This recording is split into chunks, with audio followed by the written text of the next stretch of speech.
KSL Common Spirit Health Studios. This is KSL News Radio, Utah's news, traffic, and weather station. 9 o'clock at KSL News Radio. I'm Andy Farnsworth. KSL's top story this hour. A man accused of being connected to a homicide in South Salt Lake over the weekend is now in custody. Police are calling 21-year-old Salman Ahmed a person of interest. Court records show he was also arrested in 2022 in connection to a deadly shooting. Our top national story this hour from ABC News. President Trump is reportedly planning to sign an executive order on sanctuary cities later today. At a news briefing, border czar Tom Homan defending the FBI arrest of a Wisconsin judge who allegedly helped an undocumented immigrant facing domestic violence charges evade authorities. You can sit aside and watch. You can argue against us all you want and protest all you want. But when you cross that line, I've said this 1,000 times, when you cross that line to impediment or knowingly harboring, concealing an illegal alien device, you will be prosecuted, judge or not. That executive order directs the Attorney General and Secretary of Homeland Security to publish a list of state and local jurisdictions that obstruct enforcement of federal immigration laws. Immigration is top of mind for many around the country with the current focus of the White House. But it was 15 years ago Utah leaders from various backgrounds came together and created the Utah Compact, outlining 5 principles to help form immigration policy. Natalie Gochner with the Kim C. Gardner Policy Institute looks back at what was created and how it's still relevant today. Should we keep families together? Absolutely. Should we enforce the rule of law? Absolutely. Can we do it in a compassionate way? Yes. All week long, KSL TV will be taking a deep look at immigration in a series called Dream Divided, and we'll be bringing you coverage as well here on KSL News Radio. Your money at this moment, the markets are having opened up at 7:30. The Dow is up 132 points. That's up 1/3% to 40,258. Coming up, most of our delays on the freeways have cleared out, but we've still got a few slow spots. Plus, the weather for today is looking pretty decent. KSL weather's next. KSL News Time 9:02. A reminder about the simplest way to get updated for your day. Hit your KSL preset when you jump in the car, and we'll take care of the rest. Hear key news updates and traffic reports. Andy and Amanda from 5 to 9 in your car. KSL News Radio at 102.7 FM. Are you looking to invest in your home, increase its livability, increase its value, increase its curb appeal? Well, doors and windows are a great place to start, and there's no better place to start than Peach Doors and Windows. Maybe the purpose of your home has changed. Maybe you're an empty nester, or you just want to maximize the view of your home. Bring Peach your wish list. Think about out-of-the-box shapes and sizes. What you can imagine, Peach Doors and Windows can make happen. They can do renovations that other companies simply won't touch. You can check out all of their 5-star reviews on Google, where customers rate Peach throughout every step of the process. From sales to installation, they will make sure you get exactly what you want. Check out their website at peachbuildingproducts.com. You can give them a call, 801-566-1255. They do free in-home estimates. Or better yet, check them out in person, 2940 South, 300 West in Salt Lake City. They're open 6 days a week, Monday through Saturday, or check them out online, peachbuildingproducts.com. This is the story of the one who, as a maintenance specialist for a historic high-rise, knows that vintage charm historically needs constant attention. Which is why, when it's time to upgrade turn-of-the-century mechanicals, they turn to Grainger. With easy access to 1 million+ products and the scale to deliver when and where you need them. The right tools and supplies are never far away. So the one can keep that vintage building running like new. Call, click Grainger.com, or just stop by. Grainger, for the ones who get it done.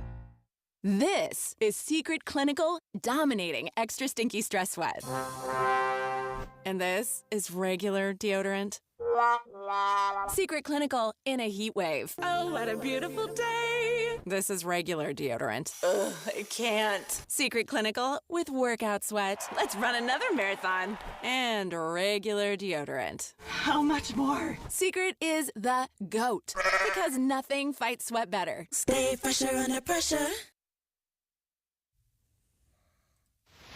Time for a check of traffic and weather together on KSL News Radio, brought to you by Mountain America's My Style checking account with built-in benefits. Here's Heather Kelly. We do have a new crash in Layton. This is on Hillfield Road westbound heading toward I-15 right at Gordon Avenue.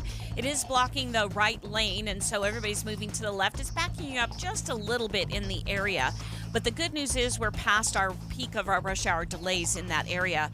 You still have slowdowns, though, northbound I-15 trying to get between Midvale and Murray, but that is quickly easing. And you'll have your typical delays trying to get out of Eagle Mountain and Saratoga Springs this morning. Performance Automotive in Bountiful, endless possibilities with 3 locations. Performance Ford Lincoln, Performance Honda, and Performance Toyota, where excellence is standard. Start your search at performancebountiful.com. Heather Kelly in the KSL Traffic Center. KSL weather, the scattered rain showers will continue today. That should finish by tonight. Highs will be in the 60s. Right now, it's partly cloudy and 46 degrees in Salt Lake City. I'm Andy Farnsworth from the KSL Common Spirit Health Studios. Listen online at kslnewsradio.com. We're Utah's news, traffic, and weather station. Dave and Dujanovic, your morning companions for talk, analysis, and key perspectives on Utah's biggest stories on KSL News Radio. And the most surprising story of the day for Dave and I, not politics, which may surprise you. It's the 20-somethings, Dave, say they are getting the icks when it comes to using credit cards. And in fact, they prefer to spend the money they have sitting in their checking accounts for their purchases. Do you think there's any way I could catch that ick? I think I'm looking for a little ick because I have for too long been way too addicted to credit cards, and I need to simplify and break up with my credit card. It was great while it lasted. It's not me, it's you, and absolutely get back to cash. So this is in Forbes. And the headline is, Why Gen Z is Breaking Up with Credit Cards.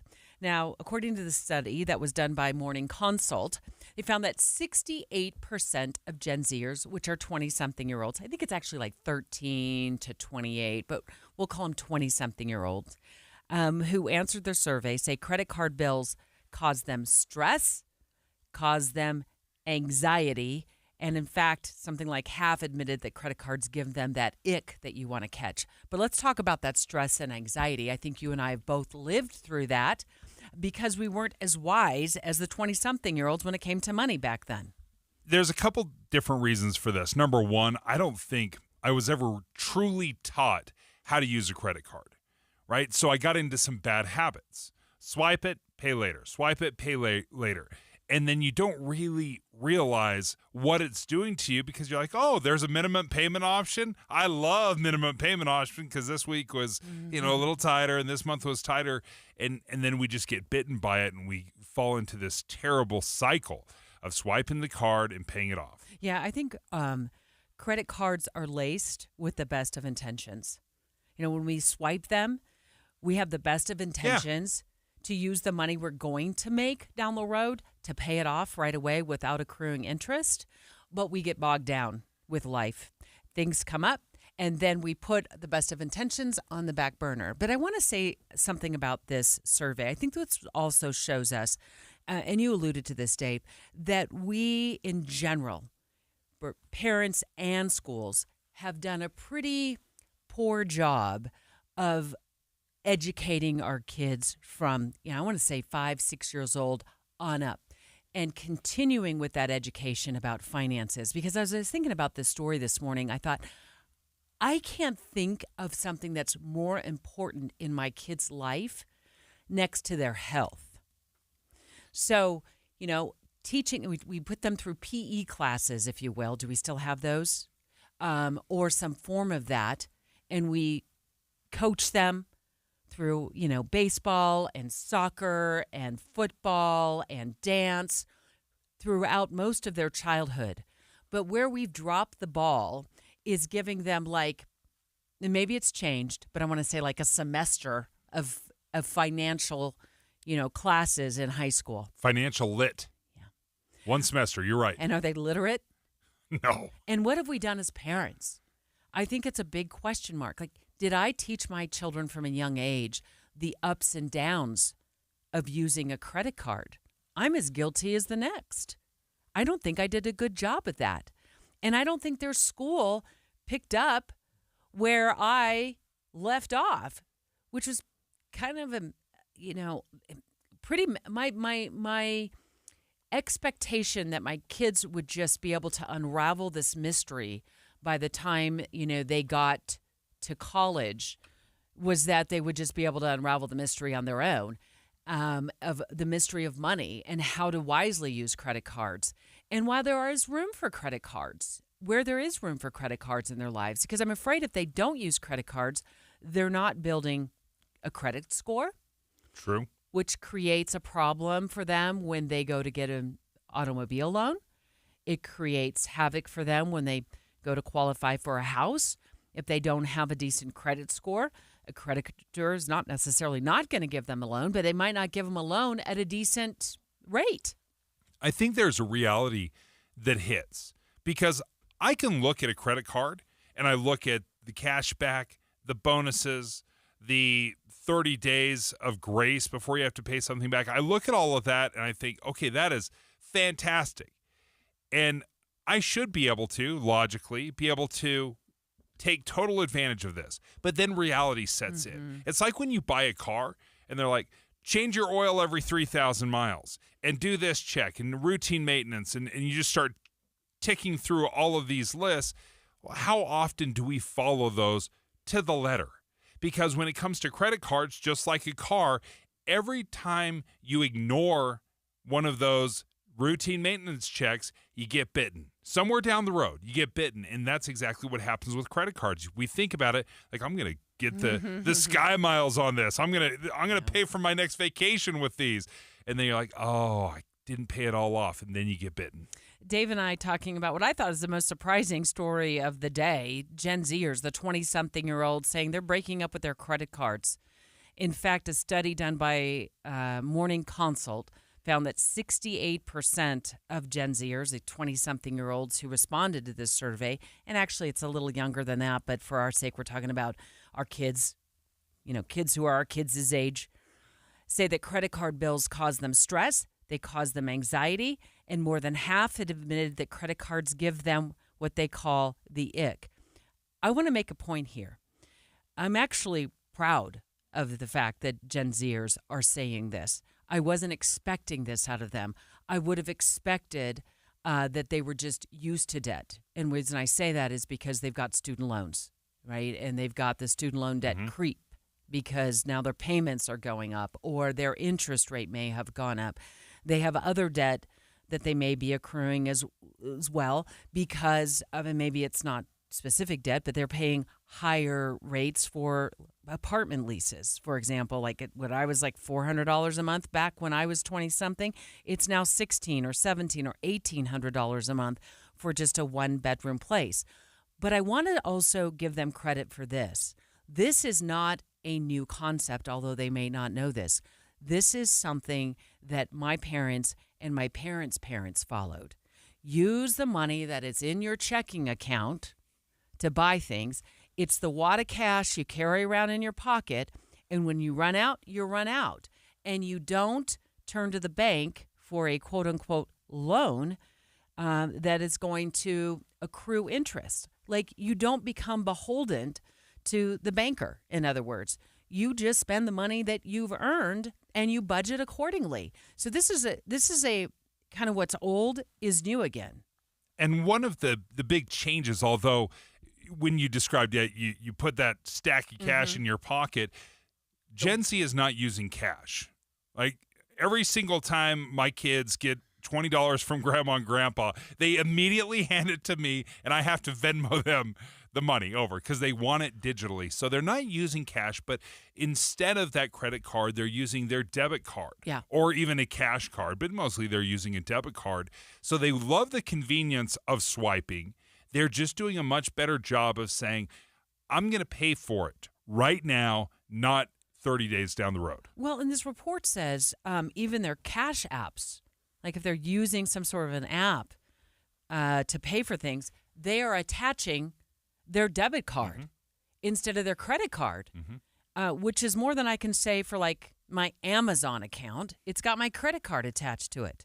KSL5 television investigative reporter Matt Gephardt sitting back listening to our conversation because he's going to weigh in on why this is a bad idea for Gen Z. Well, I'm a big fan of what works for you is the right approach. And I am not a fan of debt, let me be clear. But there are things that I think that the article talks about that we haven't brought up yet, which is that they're not just going to debit cards.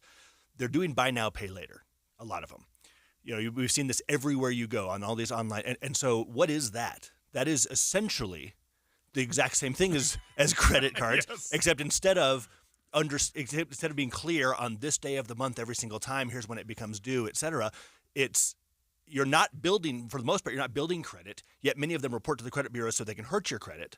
And so this idea of it's okay because we'll just spend the cash you have in your pocket and we'll be fine. I mean, that is a lovely thing to say at platitude, but the fact of the matter is sometimes you got to feed your family this month and something went wrong and you lost your whatever and sometimes life happens, right? And I'm not advocating for debt by any stretch of the imagination, but I do think there are we can talk about a couple things. There's protections that come with credit cards that debit cards do not provide.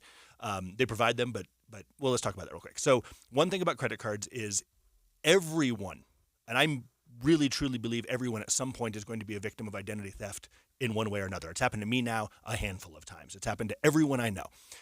When that happens, you are legally not responsible for what is accrued on behalf of the scammer, right? Whatever that. But they don't have to they don't look at it. You don't dispute the charges, and then the money comes back into your account instantly. They get months sometimes to do this stuff, and it takes months sometimes to do this stuff. So you can live with maybe your credit, maybe $500, $1,000, $2,000, whatever the case may be, dollars worth of credit frozen for a period of time while the banking institution does the investigation. But can you deal with that money actually being frozen out of your account? You can't make your mortgage. Now you can't, and now you're looking for ways to do it, which may involve needing a credit card or something to that effect. The other thing that you guys brought up, which I think is really, really important, is credit scores. And people think of it in terms of like, well, yeah, but I'm not in the market for a car. I'm not in the market for a house. Well, a couple things. One, you will be. At some point you will be. And two, the things that credit scores do, and I have done many reports about how ridiculously unfair many of these things are, but it allows you credit score, costs you more for your automobile insurance. Why? A significant amount, too. Significant amounts. Why? Why in the world would whether or not you paid your Discover card 20 years ago in any way impact what kind of a driver you are? It doesn't, but they've figured this out through some sort of algorithm. So your credit score is more important than I think a lot of people think. Well, I also can impact the rate you get when you decide you want to qualify for a home loan, for a mortgage. Yep. So you'll pay a higher interest rate, and over the course of 30 years, you might not have the home for that long, but still, in the beginning, if your credit score isn't something that the mortgage company looks at and says, "Oh, that's a good credit score," you could get dinged and therefore be on the hook for a larger, monthly payment. Yeah. So I do think there is a need for credit card use because it does build your credit and your credit reputation with the credit bureaus and eventually those lenders who you're going to be turning to for money. But what I do love about this survey, Matt, is it tells me that the younger generation is thinking outside of using a credit card. Outside of debt. Financial literacy, as you guys first started talking about. That's what's really impressive about it is like, yes, my 13-year-old who has been through, I took my first financial literacy class in college. And I'm the son of a consumer reporter, right? And I didn't know what I was doing. I signed up for my first debit card because I wanted a free T-shirt at a University of Utah basketball game. Hey, spin the wheel, get a free T-shirt, and then just fill out this form. And now all of a sudden I have a black card in my wallet that made that date easy. I didn't have to think about it. And then next thing you know, I was in debt. And it was like, how the heck did this happen, right? And so financial literacy, I love that about this, that they're paying attention to it, and they need to be paying attention to it. And they say it causes them, credit cards cause them stress and anxiety. And who among us hasn't been in that boat where we feel like we're in over our heads and we're losing, it's costing us our health because we can't sleep at night and we're stressed all day long trying to figure out how we're going to keep up with even the minimum payments. And let's be clear, it's not credit cards that are causing stress and anxiety, it's debt. Debt is incredibly anxious and stress-inducing, right? When we're looking at the way they use debit cards and how we've gone cashless, what are we seeing? Because we've seen a fair amount of research that is done that you will spend far more money swiping credit cards than you do physically handing over cash. And that's always been the reason why I am a cash guy, because I have a hard time handing over that cash. So it helps, I guess, maybe temper some of my spending. Does the debit card do we see similar things happening? Absolutely. Really? Absolutely. Yes. Because the mechanics is the same. Yes and no. So Winco comes to mind. There's Okay. a grocery store in town and all over the place called I Winco. shop there quite a bit. You can pay cash. You can pay debit card. If you walk in with a credit card, they'll say, "There's the door. Get out." And because they don't want They to pay, are nicer than that about that. they are. I should be. They're very polite when telling you to hit the have a bricks. prompt that comes up on the self-checkout that says, "Just so you know." Yes. I for comic relief, I make a joke, but Yeah, yes, I know. But that's you can only use cash because they've decided that's one of the ways they keep their prices low. We are not going to be dealing with these credit card processing fees, which are crazy out of control. And Maverick is a gas station that I think have all used at some point. There are another one where you actually can see two different prices. Here's the price you pay if you're paying with cash or your debit card versus here's the price you're paying if you're going to and you see that in some stores that you walk into. You can walk up there and say, if you want to use your credit card, it's going to cost you this.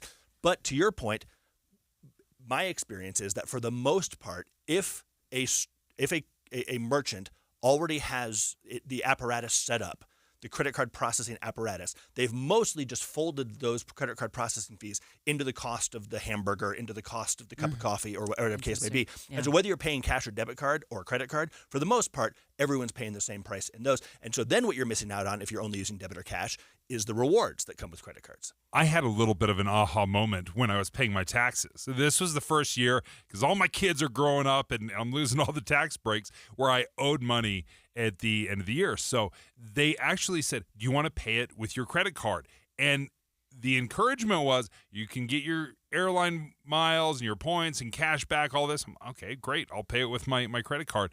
And then the fine print was, expect a 2 to 3% fee. Yeah. On top of the thousands of dollars that I was paying, it was like, and a 2 to 3% fee. So now I'm doing the rough calculation. Does the cash back? Does it make up for it? No. So then I had to pay through my bank and my debit card. So just again saying these baked in fees, so often when we look at the price, we think, oh, the baked in fees of running the credit card.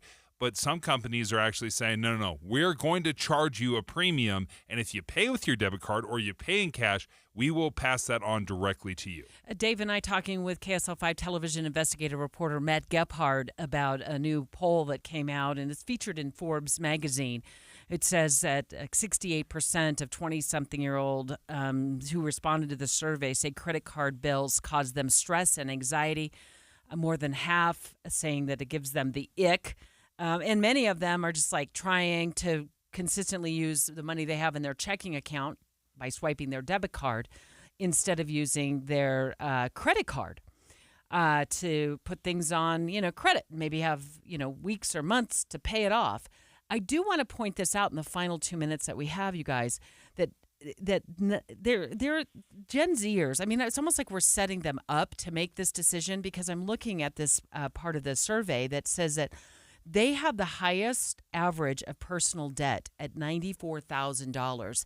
A lot of that can be attributed to high cost of living, student loan debt, their wages have stagnated, the fact that their education was more expensive than, for example, what my education was back at Arizona State University in the 80s, far more expensive. You don't need to take swipes at AAC. I just thinking that, of course, they have this. Like what is the cost of going to college? And if they need to take out a student loan, they may be saddled with tens of thousands of dollars in debt before they even get their first job. Yeah, I mean, the dollar amount is eye-popping, but it's also whatever, go back in time, Gen X, Gen Z, millennials, et cetera, this age group, right?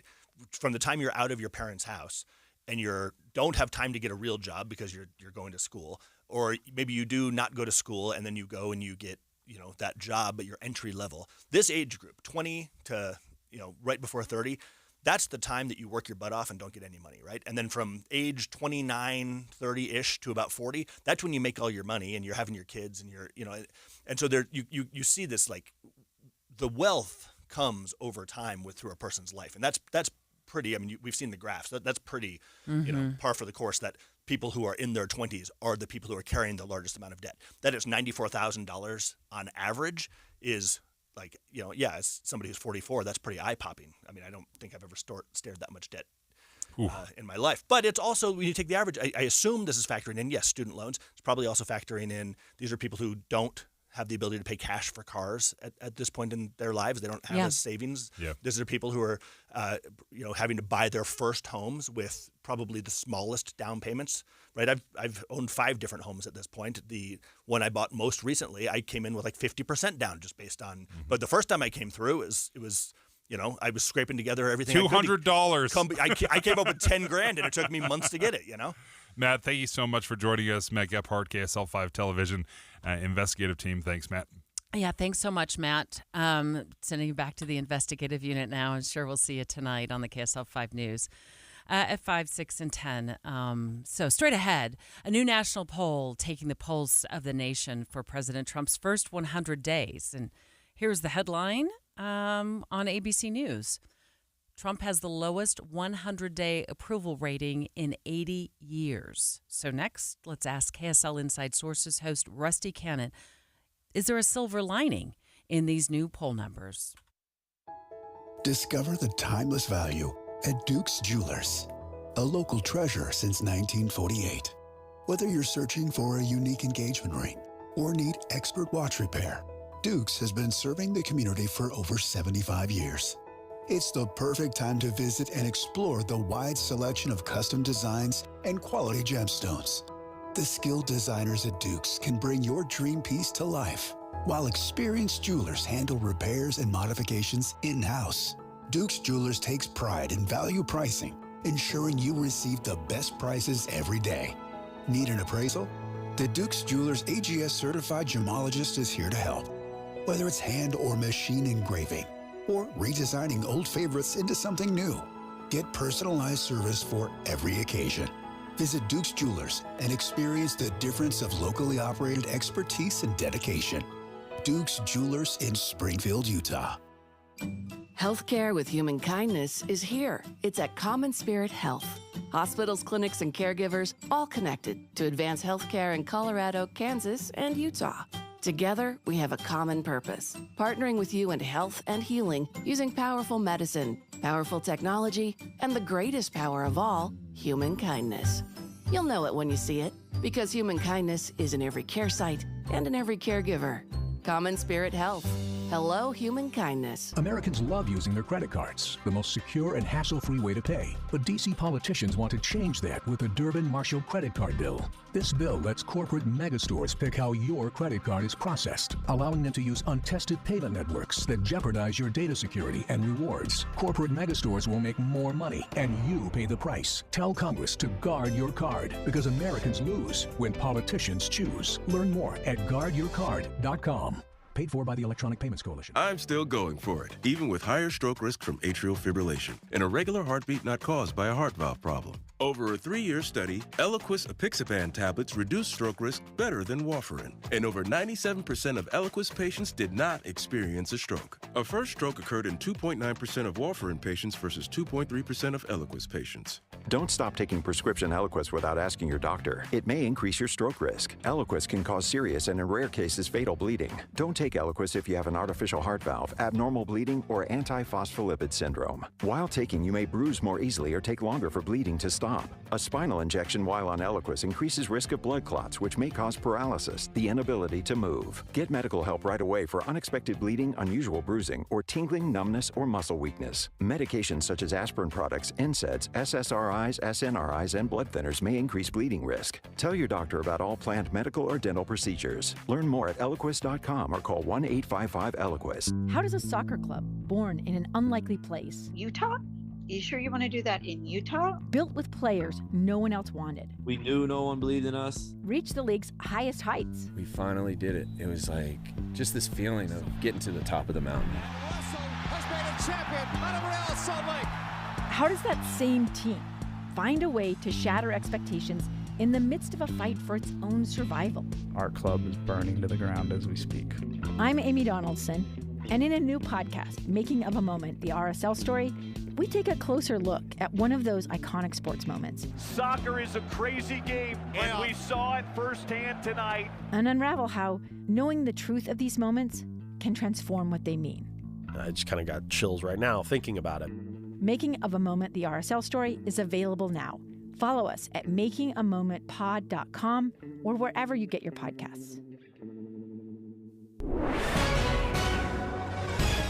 9:30 at KSL News Radio. I'm Andy Farnsworth. KSL's top local story this hour. Evacuation orders are being lifted following a major gas leak in South Salt Lake. The evacuation affected more than 350 people living between 33rd and 35th South and West Temple to 2nd West. Just over a dozen people had to spend the night at a church, which was used as a temporary shelter. Austin Hadeen was one of them. It's a cot versus a bed, so maybe just a little bit more tired than I'm used to, but all in all, it's good spirits. Under the circumstances, he says he was pretty comfortable, and that was positive to know that resource was available to everyone. Up to 85 families experiencing homelessness will soon have a safe place to stay, get meals, and access services. Will really enable us to help them get connected with services and support, achieve a level of stability that they can be moving out into housing and not have to experience homelessness for them and their children anymore. The Road Home CEO, Michelle Flynn, says this new facility is a converted Motel 6 in South Salt Lake. She says families needing help will still go to their main facility in Midvale for an assessment, and then it will be determined whether they'll stay at that facility in Midvale or whether they'll go to this new facility in South Salt Lake. Our top national story this hour from ABC News. The Kremlin has declared a 72-hour ceasefire in Ukraine next week as Russia marks Victory Day in World War II. Russian President Vladimir Putin has ordered the truce will run from the start of May 8th and last through the end of May 10th to mark Moscow's defeat of Nazi Germany in 1945. The move comes as U.S. President Donald Trump scaled up efforts to broker a peace deal in Ukraine. Your money at this moment, the Dow down right now 0.1%, 30 points to 40,082. Coming up, a little more showers possible today, but it'll warm up after that. KSL Weather's next. KSL News Time, 9:31. The sources where we get our news matters. When you listen to Utah's Morning News, we want you to feel the stories are important to you and trustworthy. This is Amanda Dixon. And I'm Andy Farnsworth. Join us weekday mornings on KSL News Radio. Now that the weather is good and we're spending a little bit more time outside instead of just huddled up in our cozy little house, I will tell you, it has increased, number one, the amount of laundry we have to do in this family, and how many showers that need to be taken by the teenagers in our houses. That's a good thing. This is all a good thing. But one of the benefits that we have really seen over the years is the benefits of a water softener. Now, we had Connecticut of Utah come out to our house years ago and walk us through the importance of soft water in our house, because here in Utah, we have some of the hardest water in the entire country. So soft water, you will notice in so many different ways. The top of the list for us has been dry skin. We really struggle with dry skin in our family, and soft water has made such an incredible difference. You could feel it from the very first time you take a shower. It keeps our skin hydrated. We don't need to bathe in lotion. And Connecticut delivers this perfectly soft water, 24/7, uses minimal salt, 2/3 less than most other water softeners. So if you're interested, call Northern Utah's authorized Connecticut dealer, Connecticut Quality Water Systems of Salt Lake, right now at 801-576-8600. That's 801-576-8600. Or you can log on to softwaterutah.com to learn more. That's softwaterutah.com. Thank you. Traffic and weather together brought to you by Mountain America's MyStyle checking account with built-in benefits. Here's Heather Kelly. We're mostly back to freeway speeds all across the Wasatch Front. No delays on I-15, either northbound or southbound, trying to get into downtown Salt Lake City. You might still see just a little bit of congestion coming out of Eagle Mountain, especially on 2100 North between Redwood Road and I-15. But other than that, you're looking good, especially on Mountain View Corridor through West Valley and Bangerter Highway in the road construction zones. If you do see something we haven't talked about, let us know on the KSL Mountain Home Services text line at 57500. Get Mom the best Mother's Day gift ever, a Minky Couture blanket. Save 50% using promo code KSL50 in stores and online at minkycouture.com. The best Mother's Day gift ever. Heather Kelly in the KSL Traffic Center. KSL weather now. The scattered rain showers will continue today. That should finish by tonight. Highs in the low 60s only. Right now it's 48 degrees and partly cloudy in Salt Lake City. I'm Andy Farnsworth from the KSL Common Spirit Health Studios. Listen online at kslnewsradio.com. We're Utah's news, traffic, and weather station. Dave and Dujanovic, your morning companions for talk, analysis, and key perspectives on Utah's biggest stories. On KSL News Radio, America's top political story. Special coverage with Dave and Dujanovic. Well, let's talk about this new national poll that's dropped. It's taking the pulse of the nation regarding President Trump's first 100 days. And here's the headline on abcnews.com. Trump has the lowest 100-day approval rating in 80 years. That's never where you want to be, right? You never want to be the least popular over the first 100 days. Here's the danger, though, that I see with polls, just in general. Polling largely is a popularity contest, and that's how I view it. I see it as a popularity contest. And oftentimes when it comes to our leaders and when it comes to government in general, they are in charge of making tough decisions. And oftentimes they have to make unpopular decisions. So when they make these unpopular decisions, we can't be surprised when their popularity numbers drop. His approval rating right now is at 39%, disapproval rating at 55%. And this is from a poll by the ABC News, Washington Post, and Ipsos, and they're polling on the first 100 days. So what really stood out to me is an area that I think a lot of us can feel at the kitchen table, and is that how we feel like how the economy is going. And according to these numbers, they asked, how's the economy been since President Trump took office? 21% said it's better. 53% say it's worse. And 25% say, it's about the same. So that's 53% saying the economy's worse since he took office. And then they asked about, prices, the cost of things that we need, things that we buy. And 62% feel they've gone up or going up. 11% say they're going down, and 27% say they're about the same. Now, you and I have talked on the show about, the campaign that President Trump ran, and one of the a couple of issues he campaigned on. It's just one, but the one that really stood out to me is that I felt like when he got into office, one of the campaign trail promises was, I'm going to, bring down the price of things, the things that are costing you more and more money. And I feel like this poll shows that Americans are not feeling that, at least the 53% who say, you know what? The economy is worse since he took office, and the 62% said prices are going up. And in fact, you dig even deeper into these numbers, the likelihood of Trump's policies causing a recession, 72% feel a recession is likely.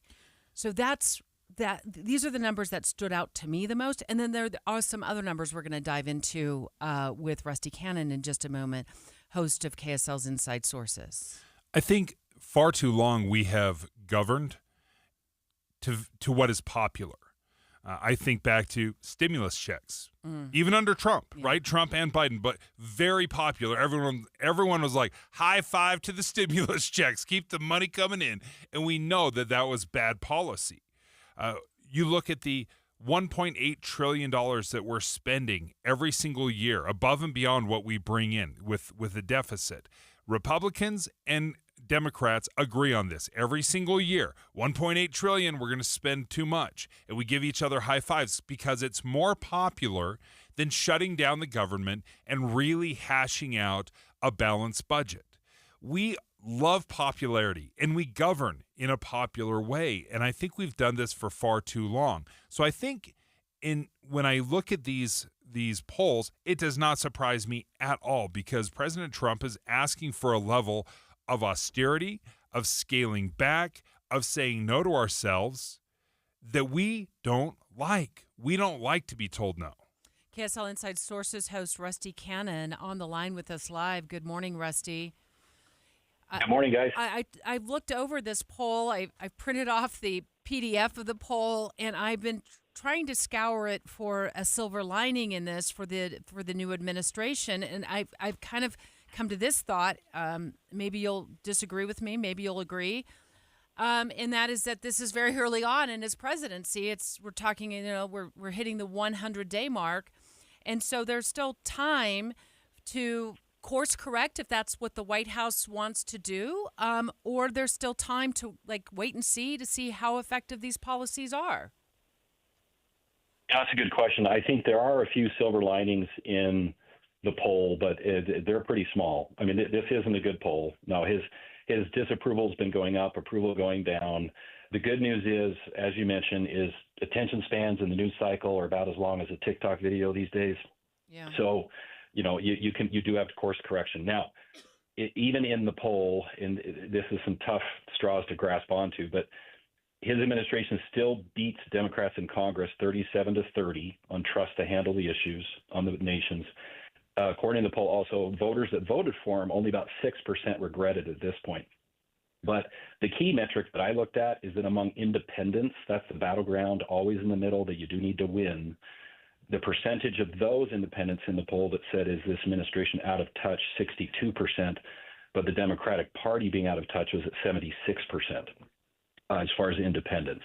That being said, I think the president is wasting his time ranting about a poll like this, like he has done on social media, and just go get to work and not drive the car off the ditch so much when it comes to tariffs and other things. I know there is pushback in D.C. from congressional members into the administration. You go a few more months with this, and you get into the fall, and then now looking at drawing opponents for the next election and the midterm elections, they are not going to stand for approval ratings like this. There will be the president will need to course correct. If not, he will really have some tough consequences in the midterms. But to your point, Debbie, yes, it is very early, and there is time to course correct. The question is, will he? Rusty, I was having this conversation with Amanda Dixon this morning, and she said, we live in this world of social media where everything immediately gets a like and a dislike. In 100 days is, quite frankly, it is not a lot of time. It's just this round number that we kind of arbitrarily choose. But I wonder, are we just too quick to judge what is going on when it has been, in many cases, just a matter of weeks? Yes, I think that's very fair. Too quick to judge. And I think that's even accelerated in today's world. All the wonderful things about social media also has the negatives that, yes, things are very, very fast, change on a dime, and we want some of that immediate gratification. And you made a great point early on in the segment. If President Trump is making tough choices, that, could be a good sign of good leadership. But some of those policies, I think, universally are opposed, mostly tariffs.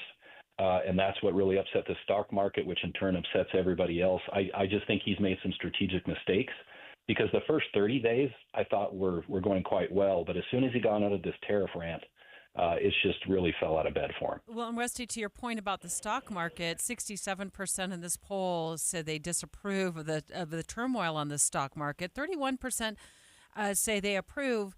And then also a majority, 64% say, they disapprove of tariffs on imported goods. So we'll have to see how the tariff policy shakes out while he's placed a pause on those for now. And we'll have to see, I guess, if he decides to resurrect the tariffs that he's paused. Yes, I think he needs some wins on the tariff front, or that was much ado about nothing as far as results. And I think that's what they're hoping for. But yeah, they need to, in my mind, this is just my opinion, they need to course correct fairly quickly here. They might get a win from Congress if they can get this tax bill done in the next 30 to 60 days and, fulfill that campaign promise and getting some good stuff done there. But that is trusting the U.S. Congress to do it. And that's not always a good bet to make. Rusty Cannon, thank you for joining us, KSL Insight Sources host. Straight ahead, Pope Francis's funeral unexpectedly bringing together President Trump and Ukrainian President Zelensky. Is this the first time, Dave, the two have met in nearly 2 months? Remember that heated meeting in the White House? Gambling with the lives of millions of people. You're gambling with World War III. Yeah, let's see if this is the breakthrough they need for war negotiations between Ukraine and Russia. Next.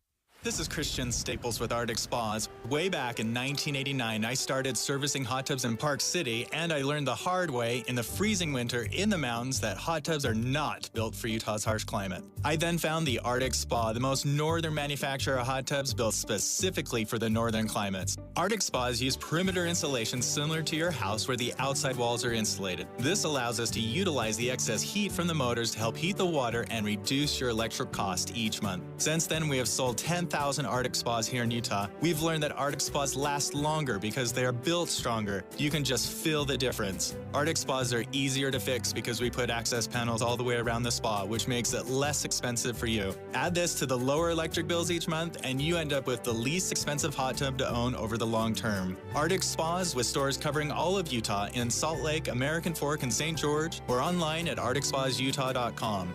Arctic Spas, the only spa built for Utah's harsh climate. Wesley Financial Group is not a law firm. Do you find yourself stuck in a timeshare? Get the real facts about the timeshare industry and your options for cancellation. Chuck McDowell, founder of Wesley Financial Group, has put together a free information guide that reveals the secrets the timeshare industry doesn't want you to know, including the 5 ways to get rid of your timeshare. Call now and get this timeshare cancellation guide absolutely free. Call 800-838-6161. That's 800-838-6161. 800-838-6161. Confidence is knowing you're ready to handle whatever comes your way. That's what it feels like to take on your workday with Cintas. They make sure your AEDs are up to date, your fire extinguishers are tested and inspected, your floor mats are cleaned and delivered, and your workwear looks good, feels good, and is freshly laundered with the Cintas Apparel Plus program. So are you ready to take on today? Visit Cintas.com and get ready for the workday. Dave and Dujanovic.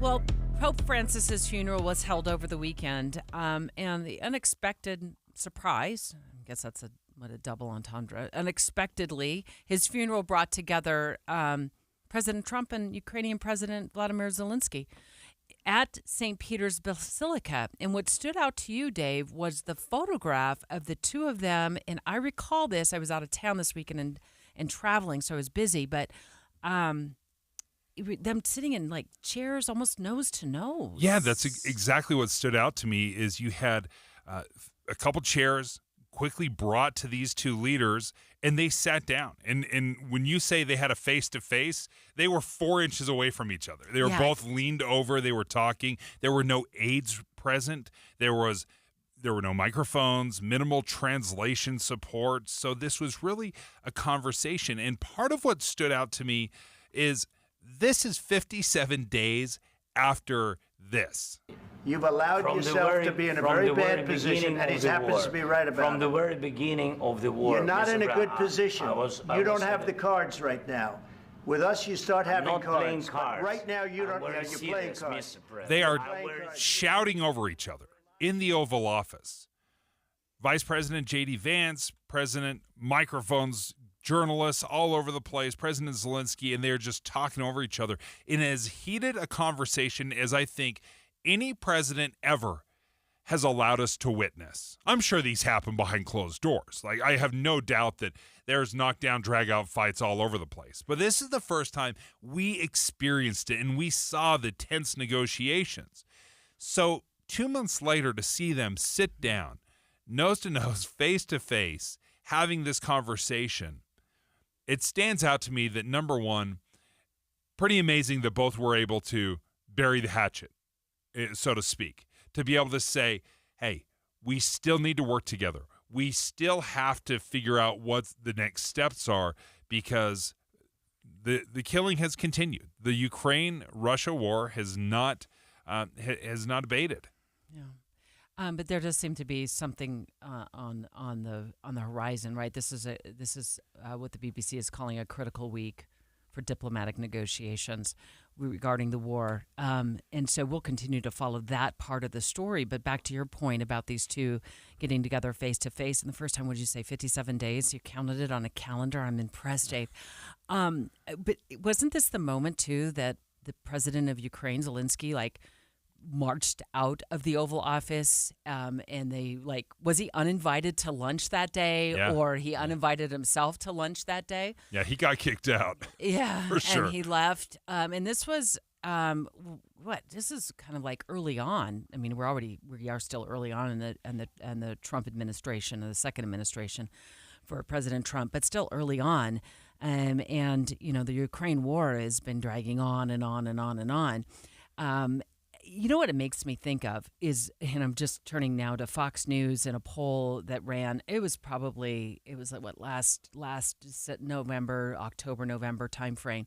It said election puts a strain on 1 in 3 Americans saying that they will limit time with family and friends. And why I'm pointing to that is that politics not only tears apart high-level political leaders, but it's also has a knack of tearing apart our families. And you were glad to see the two of them, Trump and Zelensky, have buried the hatchet in these 57 days. Of course, this was a very public display. We don't know what's going on behind the scenes, but they are, kind of sitting face to face at St. Peter's Basilica. It's just right around the time that the Pope was being eulogized and honored after his death last week. So how does this translate into our own personal lives when we see leaders doing this, or does it matter at all? I mean, do we still hold grudges against family members when we don't see eye to eye over Thanksgiving or, Mother's Day or Father's Day barbecues on politics? You said the key word, grudge. Uh-huh. We hold grudges. It's very easy, right? Especially if we've had a fight and we don't want to let go of it. Maybe we lost the fight, or maybe we win the fight, whatever it might be. But those disagreements and those fights can end relationships. And I think what was important here is we saw President Trump, we saw President Zelensky. Listen, neither of them were happy, right? Neither of them were happy as they were walking away. I'm sure there was a lot of frustrations. But to be able to come back and have a productive conversation, that is crucial. And you can say, oh, Trump is just transactional. It's just, you move on to the next thing and let him wait 5 minutes and he'll forget about it and move on to the next thing. But I think we do hold grudges, and we don't move on to the next thing, or we don't reach out across and say, hey, that was heated.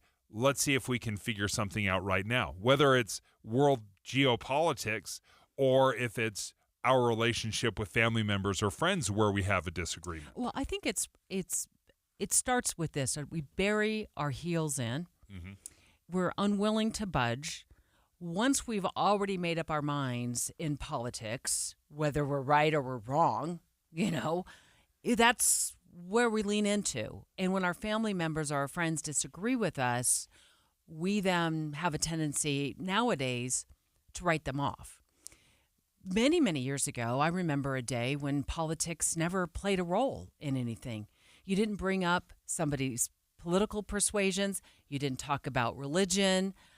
You knew to stay away. You didn't ask them how much money they earned. You just stayed away from certain topics, and you just engaged with somebody for who they were and who they are.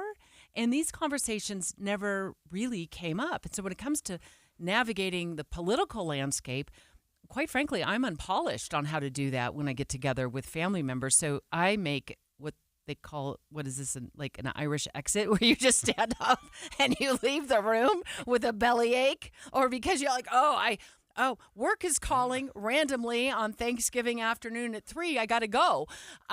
So I think we just don't know how to handle it, but we've dug our heels in so deep, we don't want to budge, and the more we dig our heels in, the angrier we get at each other. And how sad is it that we can't mend these fences because we've, kind of destroyed the relationship based on political policies. And oftentimes I think we refuse to even broach the subject. We don't even return. We don't try to return to have a conversation. Can we just say, I'm sorry? Sometimes it's that easy. I wonder if that was part of the back and forth. before they were talking like, hey, I'm sorry, things got heated. Can we sit down? I wonder if any of those apologies happened. How simple is that? Yeah. I'm sorry. I said something I didn't mean to say. I went, too far over the top. I brought up politics when I shouldn't have over our conversation, at the dinner table. And I'm sorry I didn't open up my ears and listen to what you had to say. But I have a better idea. Let's not talk about politics over Thanksgiving dinner, Mother's Day brunch, or Father's Day barbecues. I would love, I get, that's the path of least resistance. I think we need to be having those very conversations, even though they can get contentious. Conversations are one thing, Dave. Arguments are another. Yes. Point made. You're exactly right. We'll just end it at that. KSL offers the best daily newsletter in the state. It's the 3 things you need to know. Every weekday, we deliver quality and relevant content to your inbox. No ads, no spam, just the 3 things you need to know to be informed about the world around you. Subscribe today. Visit KSLNewsRadio.com or text the word inbox to 57500. That's inbox to 57500. Got an app idea? You're sitting on a gold mine, but stuck on how to bring it to life? Meet Dev Simplify, your superheroes for web and mobile app creation.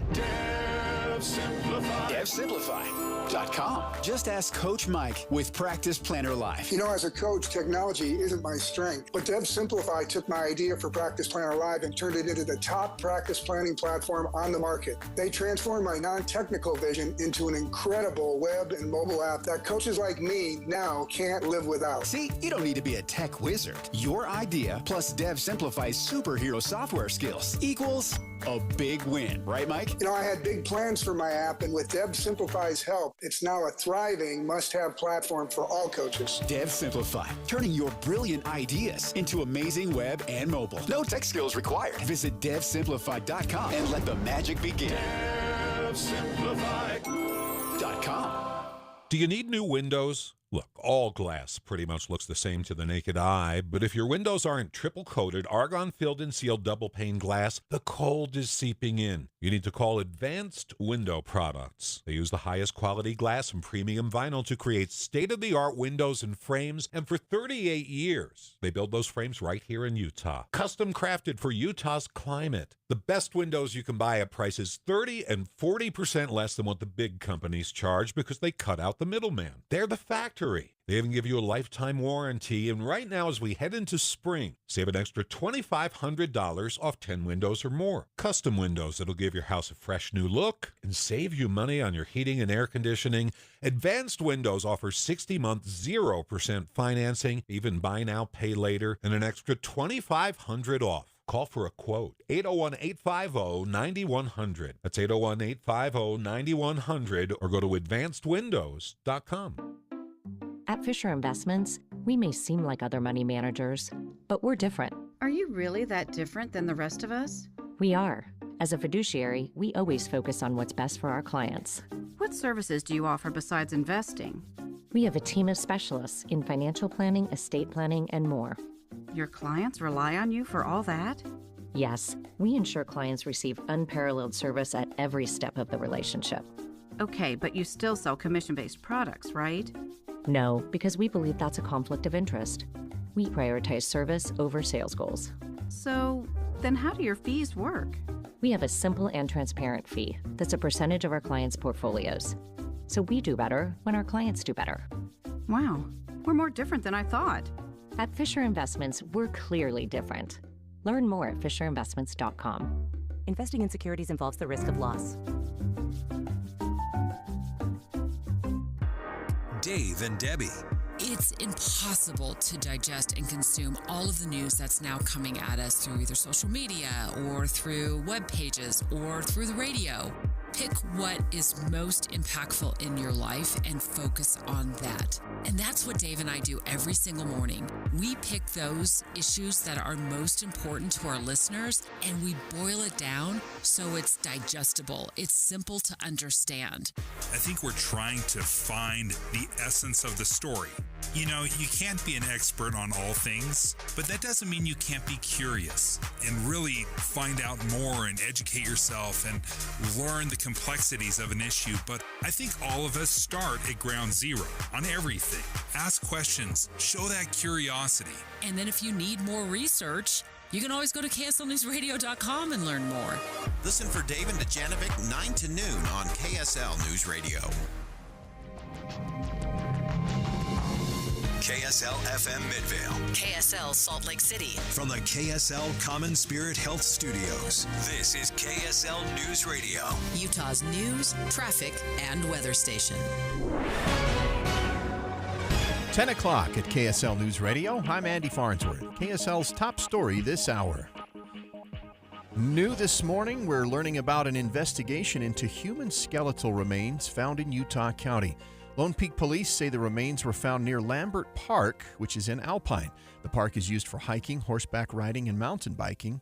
The remains are now at the medical examiner's office. A longtime employee of Zion National Park is recovering after an appliance he was installing in his home exploded. Luis Garcia had been trying to install a gas dryer when the explosion caught his house on fire. His stepson, Adrian Ponce, tells KSL TV he found Garcia in the basement and helped him get out. I was helping and just holding his hand to just get up. Garcia was flown to Las Vegas where he's undergoing surgery and being treated for burns. The home looks to be a complete loss. Our top national story this hour from ABC News. A new study looks at the link between ultra-processed foods and all kinds of health problems. ABC's Brian Clark has details. Ultra-processed foods are made out of food extracts and additives. They include items like pre-made frozen meals, sodas, and energy drinks, along with sweets and other desserts.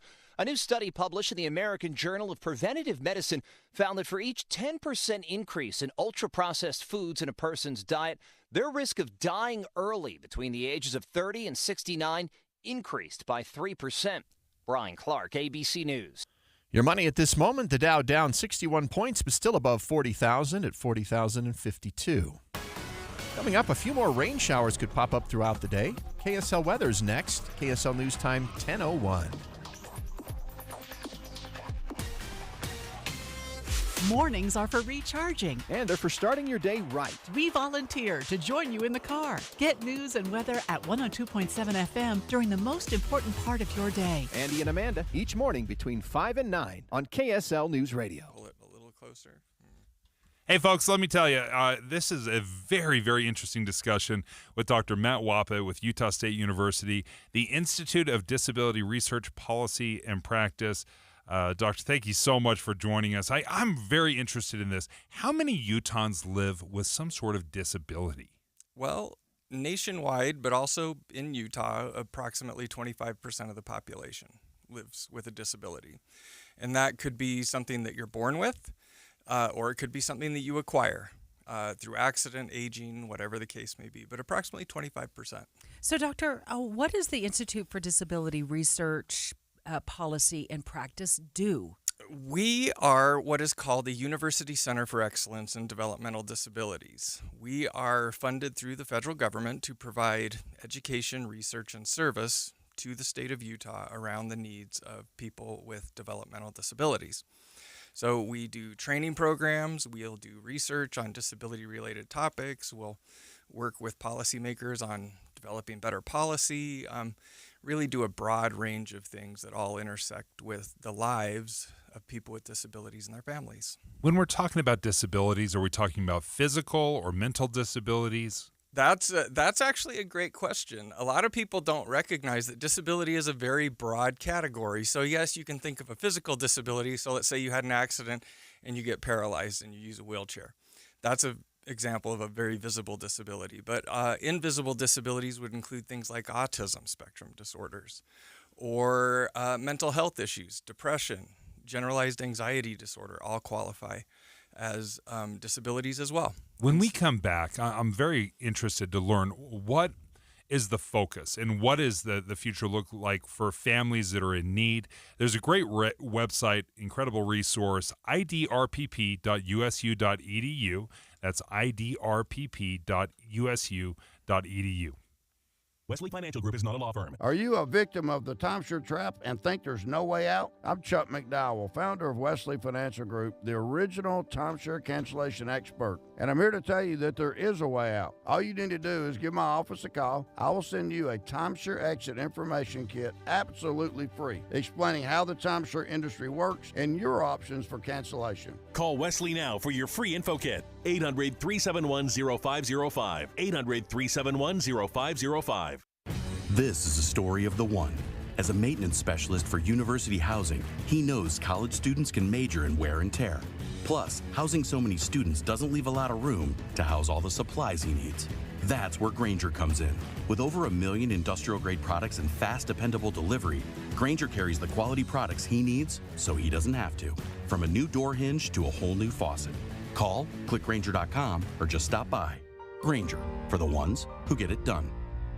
Getting help with electrical repairs is easier than you think. All you have to do is call Any Hour Services or schedule an appointment at anyhourservices.com. No one helps more homeowners than Any Hour Services. Traffic and weather together on KSL News Radio, brought to you by Mountain America's My Style checking account with built-in benefits. Here's Heather Kelly. Well, traffic is moving nicely on all the major freeways throughout Utah, Salt Lake, and Davis counties, as well as coming out of Tooele County or going through Parley's Canyon on I-80. We are accident-free on the city streets and major freeways, so you really shouldn't have any problems whether you're north, south, east, or west today. Another true David versus Goliath miracle movie from director T.C. Christensen. See Raising the Bar, the story of high jumper Alma Richards' journey from rural Utah to Olympic gold medal, in theaters now. Heather Kelly in the KSL Traffic Center. KSL weather, there could be a few more pop-up storms this afternoon, but most of the storm has already moved out. The high today should reach 61, and the next storm moves in Wednesday. Right now it's partly cloudy and 48 degrees. I'm Andy Farnsworth from the KSL Common Spirit Health Studios. Listen online at kslnewsradio.com. We're Utah's news, traffic, and weather station. Dave and Dujanovic, your morning companions for talk, analysis, and key perspectives on Utah's biggest stories on KSL News Radio.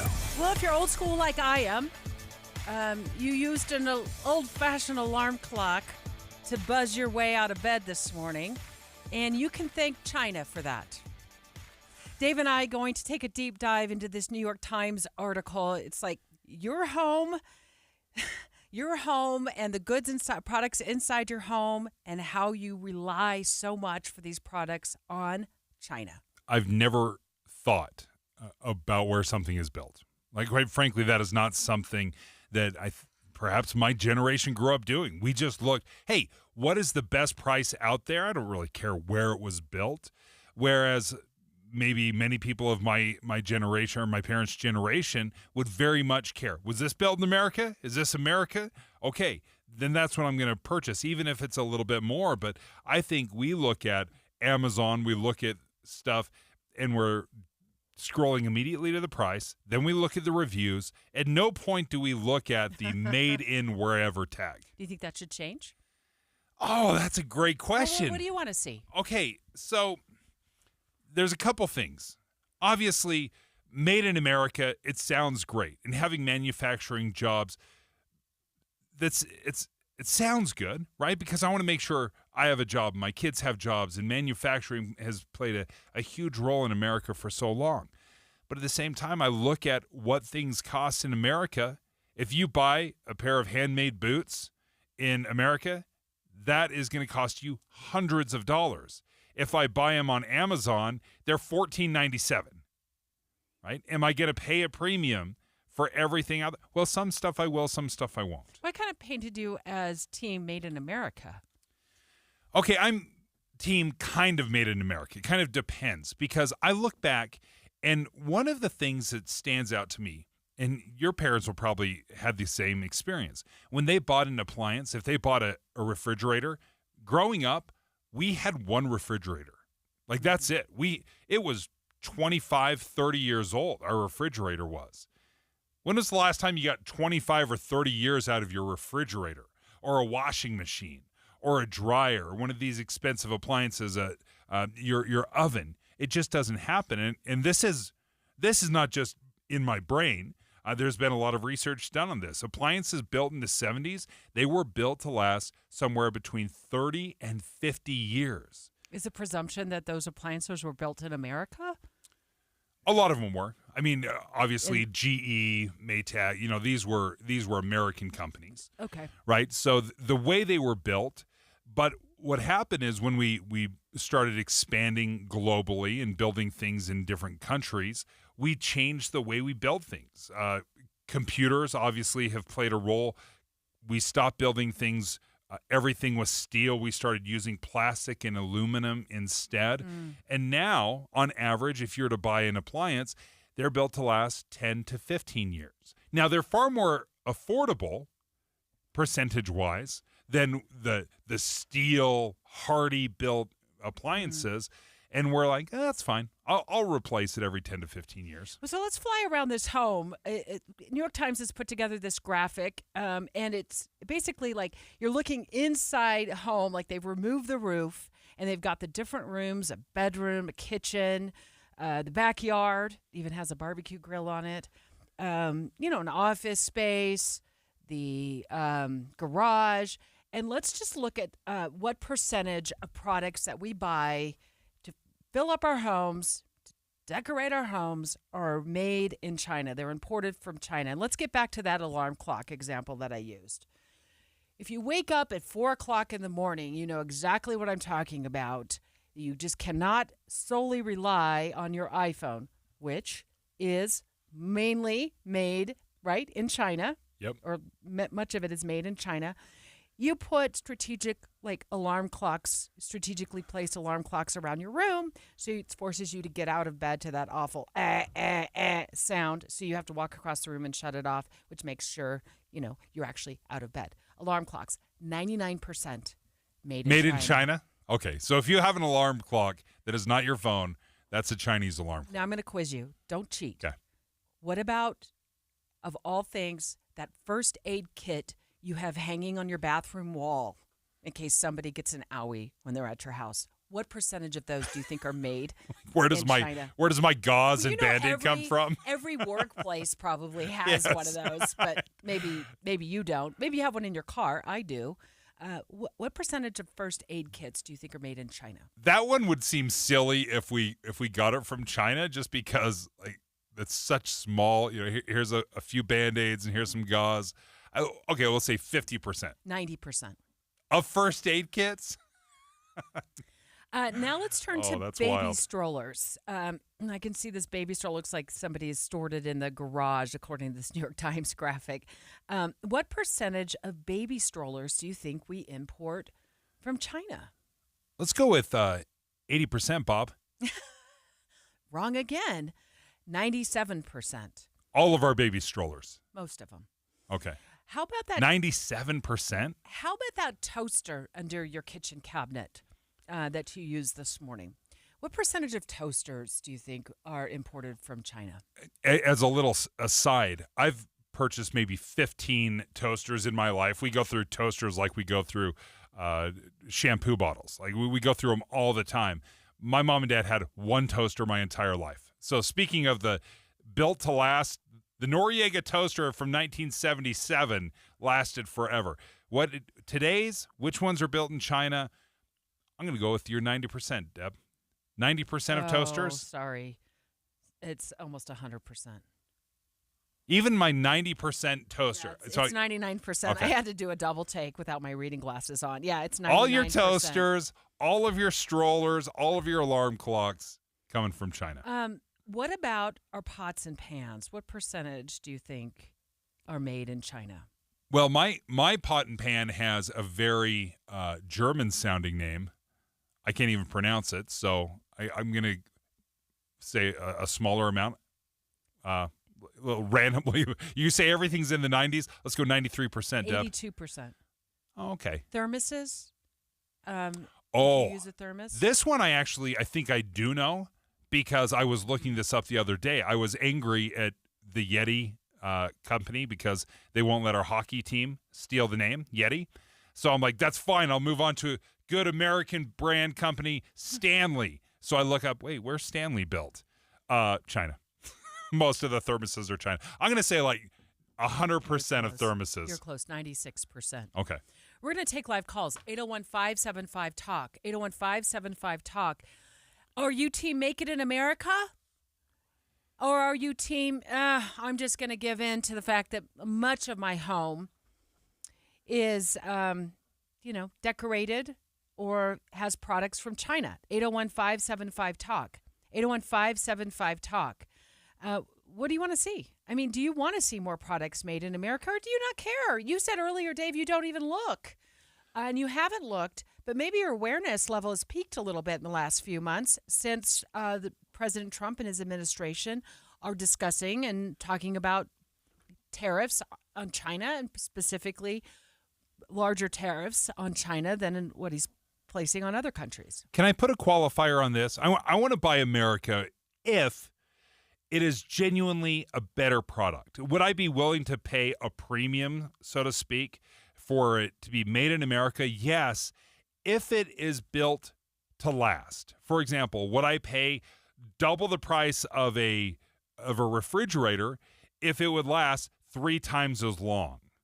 Or for a toaster, whatever it might be, would I spend $80 for a toaster that I know is going to last me for 20 years? Yes, I absolutely would pay a premium if it were made in America and it were built to last. 801-575-TALK. Do you agree with Dave? Would you pay a premium for products made in America? Because that's the discussion right now is, it could be that we pay more if more products come to America. We pay our workers more. It's going to cost companies to set up shop and assembly lines in America. Will they be able to attract workers to work those assembly lines? 801-575-TALK. Give us your take on this. I want to say this. I think it's going to be really difficult, Dave, to get us back to a time and where products were made in America, where so many products were made in America. And because we're now a global economy. I mean, we are globalized. And we've been pushing that for decades. That's why we see so many products inside our home when we start looking at the analysis of this, like baby strollers, alarm clocks, first aid kits, toasters, pots and pans, dishes, thermoses, right down to the thermoses. With the exception of luggage, which 37% of our luggage is made in China, many of the products that we buy are made in China. It also surprised me as we move over to the living room here, they say only 10% of televisions are made in China. What's your take on that? A little bit surprising, especially when you look at our mobile phones, iPhones specifically, how many are assembled and made in China.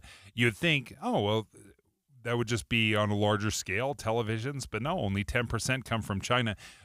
That's interesting. When I'm looking at this map of your house and all the things that are purchased or that come from China, quite frankly, they're the smaller things.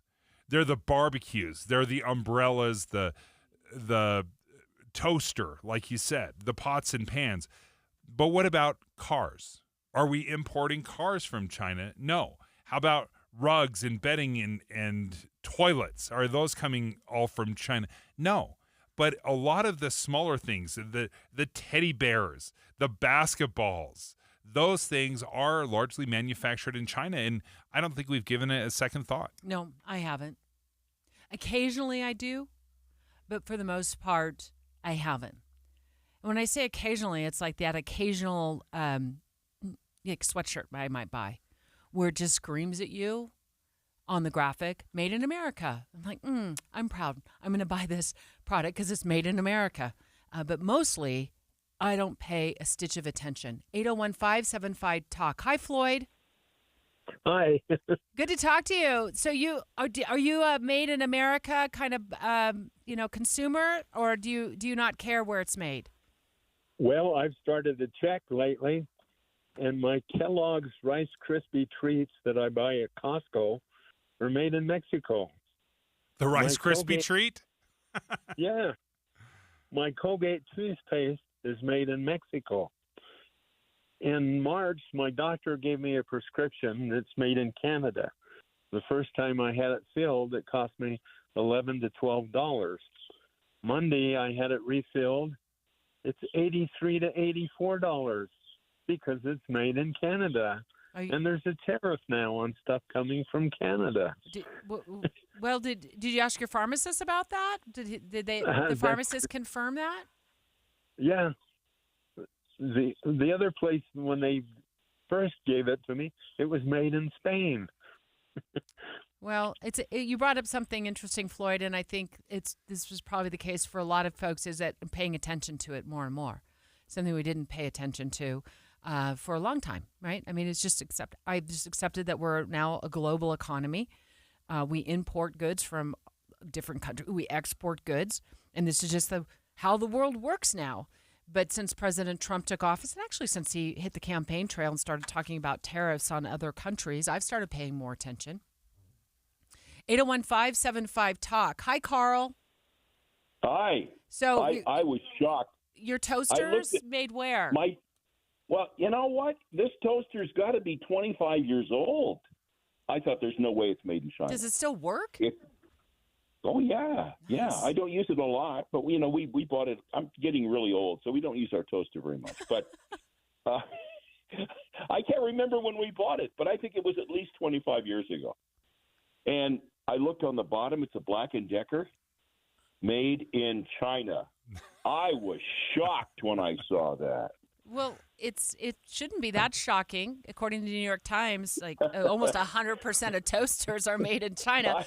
I don't think that just started. That's probably been going on for quite some time. But it's curious to me that you flip the toaster upside down. Probably have crumbs now all over the kitchen counter because we know how that goes. There are. And then you see something you've never noticed before. After 25 years, the thing is made in China. Well, and hilarious when you say it's Black & Decker. Black & Decker is straight up an American company. I mean, this is like founded in Baltimore, Maryland back in 1910.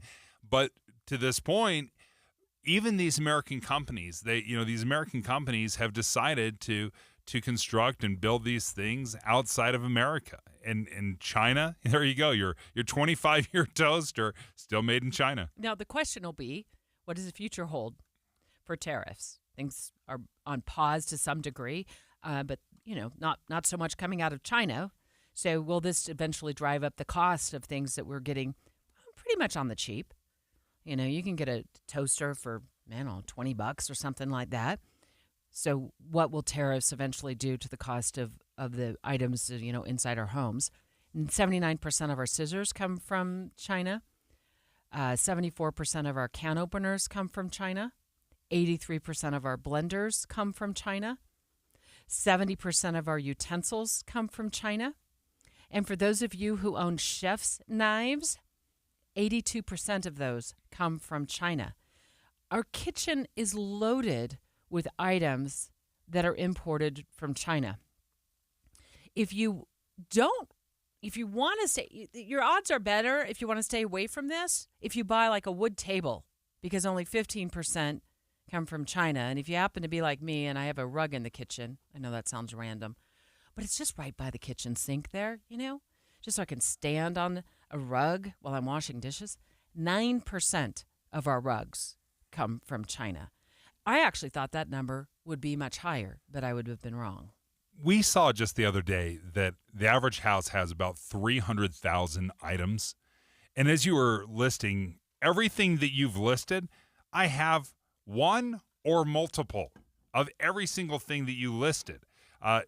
Except a stroller. That's the one thing that I don't have. But I've had several strollers. You don't even know where it was from. No, I have no idea. And this is the first time I think we've really had the conversation in a number of years is, do you care? Do you care where things are manufactured? Even if it's an American company, do you care where it is manufactured? And I think largely we've sent a message like, no, we do not care. What we care about is the bottom line and how much something costs. I don't necessarily need my toaster to last 25 years because I'm going to get bored of it and that color, and it's going to change styles 5 times during that. I'll just spend the $20 and replace it every 6 months. Straight ahead, what are the best odds of getting your foot in the door on a new job right after graduation? We are in college graduation season right now. Wallet Hub expert on the line next to break down what they found to be the best entry-level jobs. I think they also have a list of the worst entry-level jobs, too. Stay with us. Be advised, this is your opportunity to save up to 40 to 80% on a hot tub or swim spa. This weekend only, Friday through Sunday, 2 locations, Sandy and Hurricane.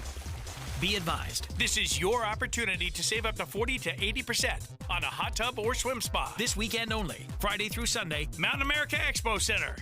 18-month interest-free financing. Our factories have demanded we sell 1,000 hot tubs and swim spas this weekend. Washington County Fairgrounds Legacy Park. Huge factory incentives, factory rebates. This weekend only. Mountain America Expo Center. We can remove your old hot tub. Free delivery of your new hot tub. Hot tub starting at $2,999. Washington County Fairgrounds Legacy Park. Free delivery of your new hot tub. Just relax and enjoy. 2 locations, Sandy and Hurricane. Friday, 2 p.m. to 8 p.m. Saturday, 10 a.m. to 8 p.m. Sunday, 10 a.m. to 6 p.m. Mountain America Expo Center, Sandy, and Washington County Fairgrounds Legacy Park, Hurricane. Call 833-SPA-SALE or visit hottubandSwimSpaSale.com. I was absolutely shocked to learn that about a quarter of Utahns live with some sort of disability. And joining us right now from Utah State University, Dr. Matt Wappett. He's the executive director of the Institute for Disability Research, Policy, and Practice. And Dr. Matt, give us an idea. What do families need to know? What do families need when they're dealing with disabilities? Well, again, it depends on the type of disability, but, you have a child who is born, right, with a congenital condition, complex medical needs, whatever the case may be. You may need everything from, right, teaching your child how to swallow and how to eat, up through behavior, up through learning language. There's a broader, even physical therapy, right? Learning how to walk or maybe increase their mobility. And so there's a broad range. And as those kids get older, they need more. Once they go into schools, right, they need help with, right, how do I fit into the classroom? Learning, strategies to help with learning disabilities. So it's a huge spectrum of things that families and kids with disabilities need. Doctor, tell us how families and even the individuals, of course, can benefit from better training.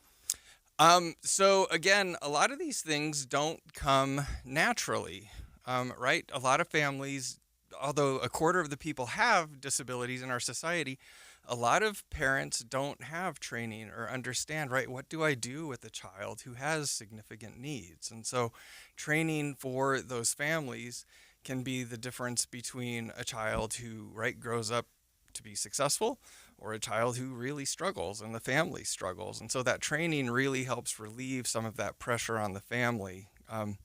Additionally, training for service providers, again, helps service providers understand how best to serve families and to help remove some of that pressure. Having a disability, a child with a disability, is a very stressful experience. One of the great resources that I'm looking at right now is your website, idrpp.usu.edu. There is a great number of blogs that speak policy, projects that you're working on. If you're looking for some resources, go ahead and check it out, idrpp.usu.edu. At Social Security, we are always thinking of ways to save you time and make things easier. That's why we created My Social Security. Opening a My Social Security account gives you secure access to your personal record and interactive tools tailored for you. You can see if you are eligible to receive benefits, view spousal benefit estimates, and compare retirement benefit estimates at different ages or dates when you want to start receiving benefits. Already receiving benefits? Use your account to change your address, set up or change direct deposit, get a proof of income letter, and more. In most states, you can also request a replacement Social Security card. Save time. Go online. Open a My Social Security account at ssa.gov/myaccount. Social Security, securing today and tomorrow. Produced at U.S. taxpayer expense. Over the years, you've brought opioids into your home. They helped when you were in pain, and you held on to them just in case. But holding on to opioids puts your family at risk. Learn more at www.fda.gov/drug disposal. Jeff Kaplan.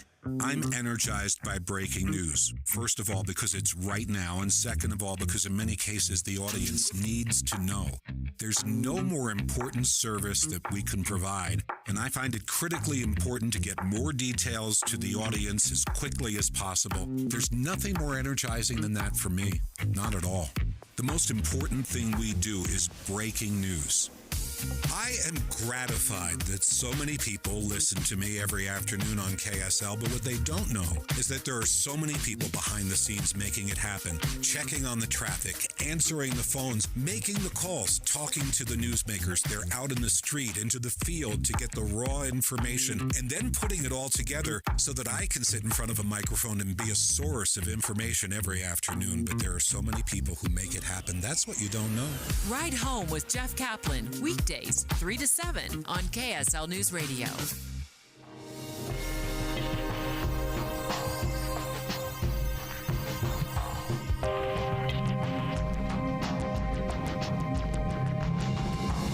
KSL FM Midvale. KSL Salt Lake City. From the KSL Common Spirit Health Studios, this is KSL News Radio. Utah's news, traffic, and weather station. It's 10:30 at KSL News Radio. I'm Andy Farnsworth. KSL's top story this hour. People have returned home in South Salt Lake now that crews have been able to repair a major gas leak under the road, which caught on fire. South Salt Lake Fire Chief Terry Addison says these kind of leaks can lead to explosions anywhere along the line. We were not worried about that last night because the gas was venting and it was actively burning, so that was relieving a majority of the pressure.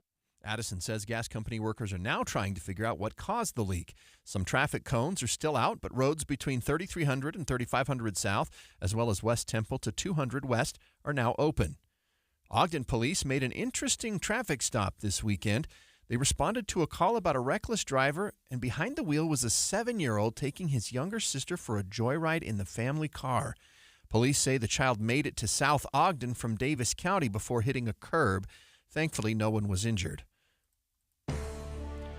Our top national story this hour from ABC News. The White House says it will mark President Trump's first 100 days of his second term by signing 2 new executive orders later today. The first one is aimed at strengthening the ability of law enforcement in the United States to, as Caroline Levitt put it, pursue criminals and protect innocent citizens. The second executive order is going to direct the Attorney General and the Secretary of Homeland Security to publish a list of state and local jurisdictions that they say are obstructing enforcement of federal immigration laws. They're going after what they call sanctuary cities.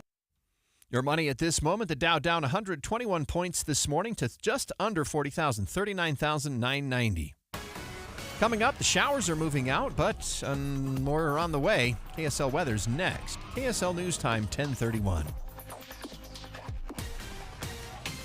A reminder about the simplest way to get updated for your day. Hit your KSL preset when you jump in the car, and we'll take care of the rest. Hear key news updates and traffic reports. Andy and Amanda from 5 to 9 in your car. KSL News Radio at 102.7 FM. Hi, this is Derek Overstreet, president of the New Millennium Group and co-host of Stop Working, Start Living with KSL News Radio. Can you imagine what your life would be like if you could retire 3 to 5 years earlier than you thought possible? The things you could do, the loved ones you could spend time with, the memories that you could create.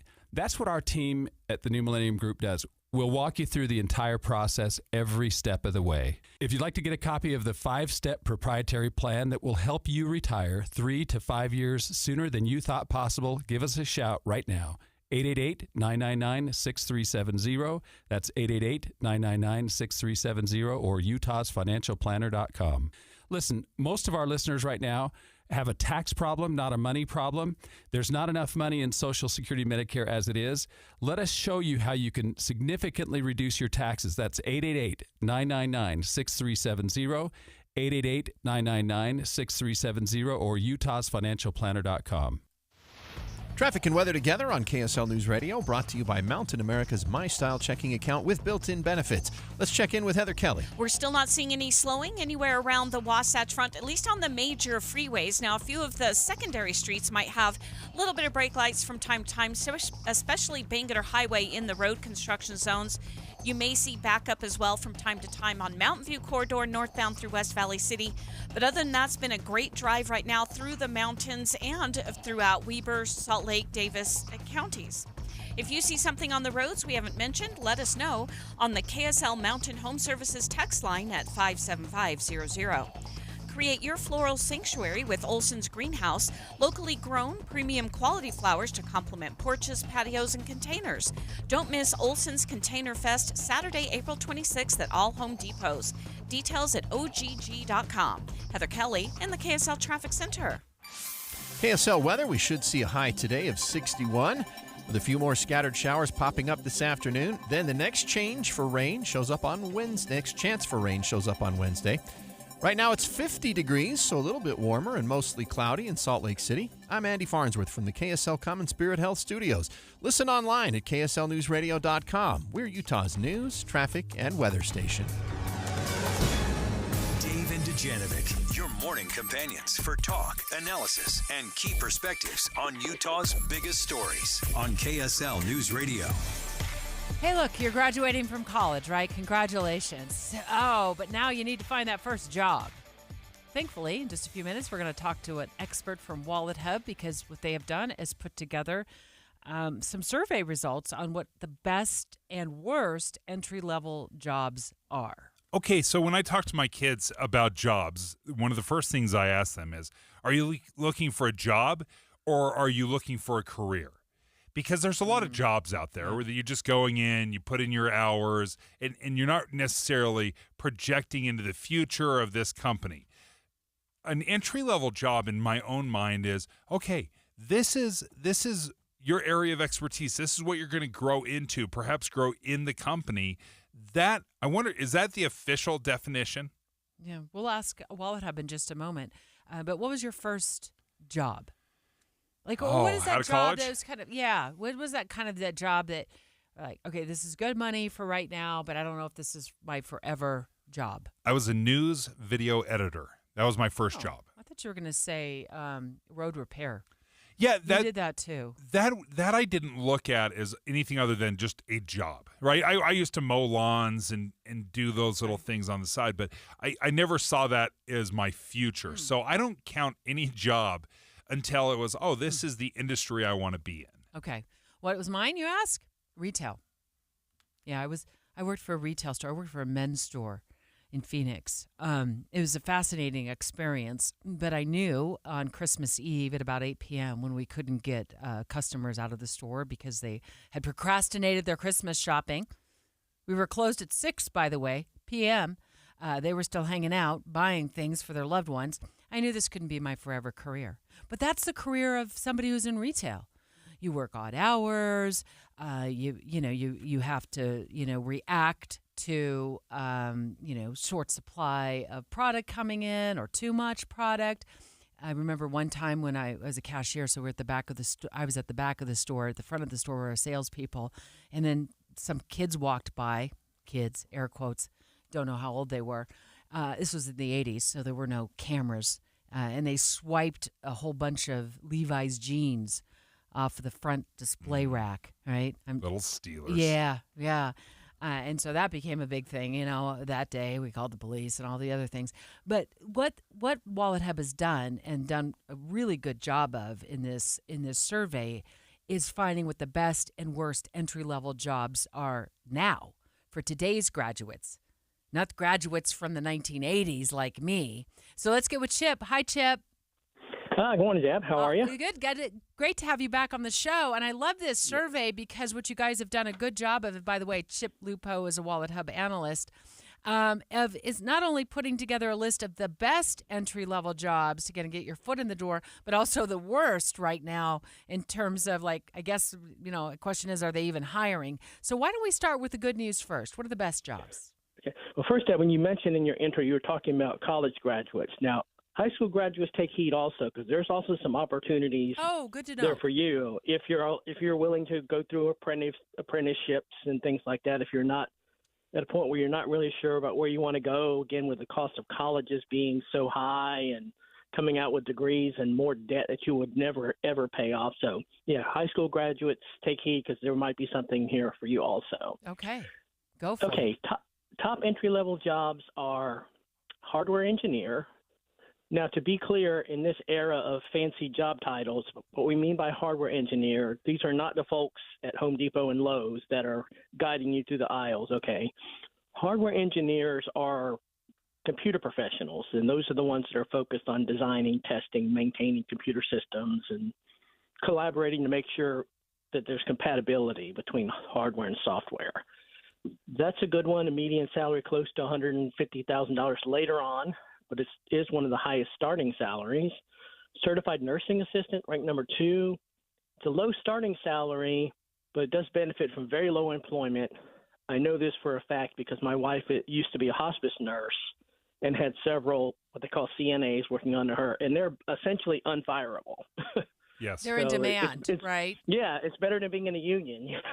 You just job security but it's a tough job. Tough job, and also not job. a big salary either.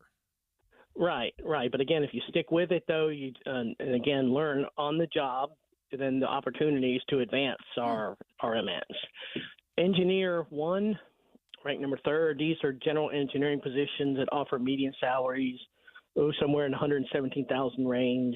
Starting salaries close to 77,000, depending on the type of engineering, which is key with a lot of these jobs.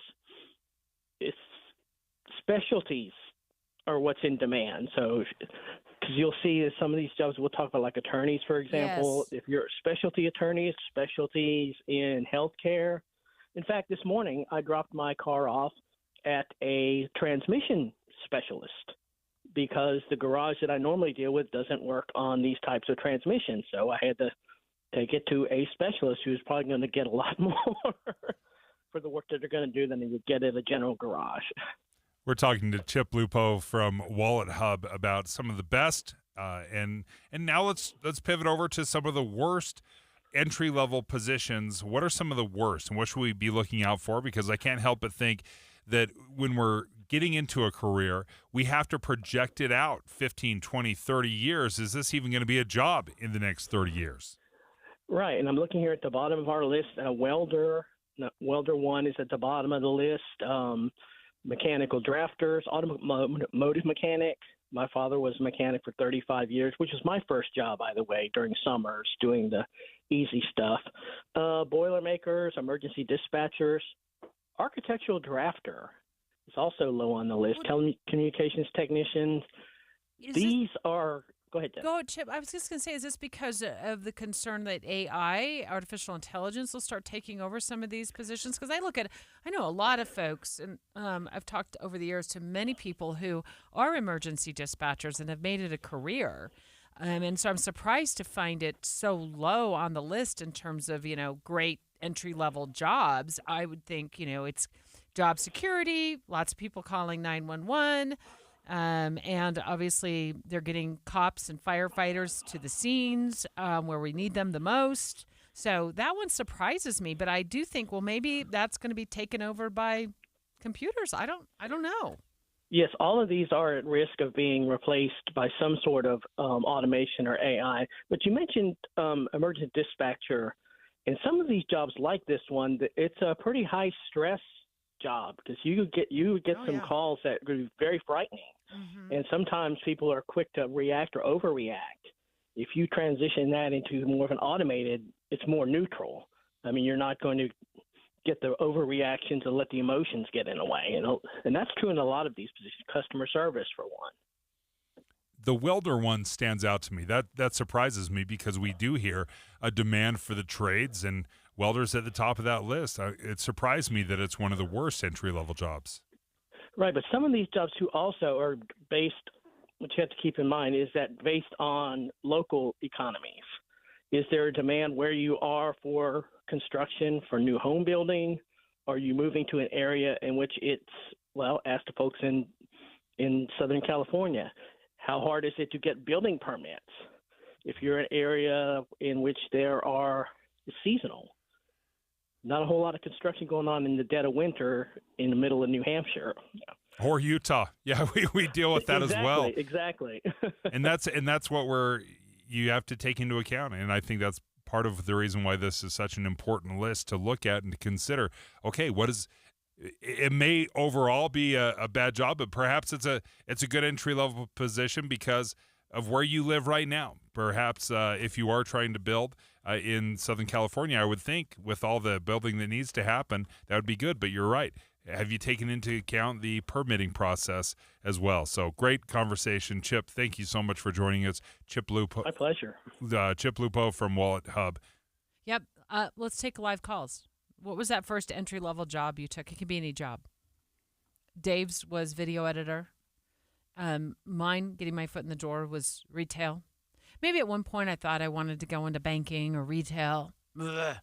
801-575-TALK. What was that first entry-level job you took? And how did it go? 801-575-TALK. Let's take your live calls next. Spring is here, and it's time to untangle your garden hoses from last year. That is, unless you have a Gardena retractable hose reel. Gardena hose reels feature a robust, spring-driven rewind mechanism that smoothly releases the hose to the length desired and then retracts the hose back into the reel. No more tangled hoses laying around. And that's not all.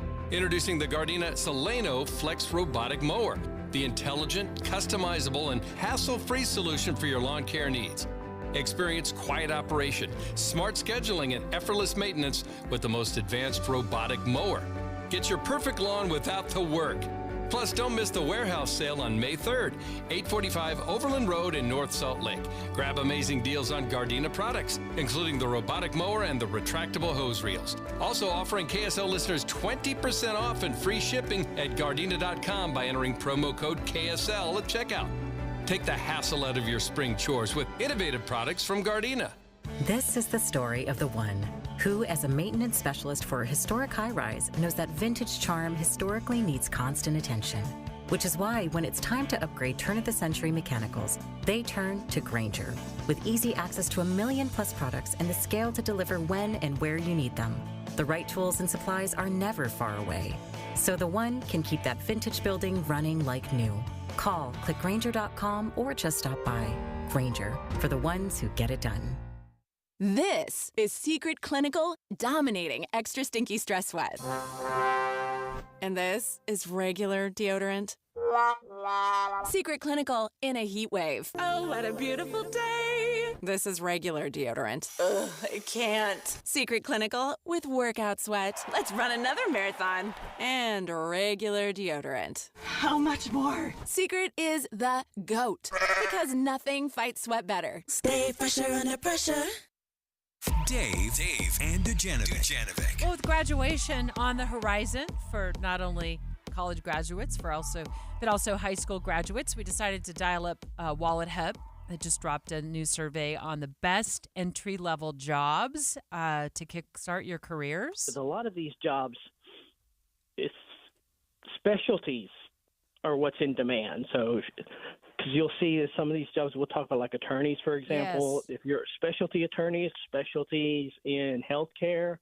In fact, this morning I dropped my car off at a transmission specialist because the garage that I normally deal with doesn't work on these types of transmissions. That's Chip Lupo. He's an analyst with Wallet Hub, and he was breaking down some of like the best entry-level jobs to kickstart your career. Everything from CNA, which kind of surprised me. It doesn't pay a lot, but it's in demand. It'll probably always be in demand. That's a certified nursing assistant. To hardware engineers, which he said, that's not your person who works at the hardware store. That is somebody who works on computers. Software engineers, electrical engineers, all in high demand, Dave. At least in my family, what I consider an entry-level job is not necessarily your first job. It's the first job you take where you think, oh, I could do this long term. Mm-hmm. And that's what we're asking right now is let us know. What was your first job? What was your experience? Were you glad that you got into it, or did it scare you away? Let's start off with Josh in South Jordan. Josh, what was your first experience? Well, hello there. I hope you guys can hear me. We can hear you, Josh. Yeah, it's good to talk to you.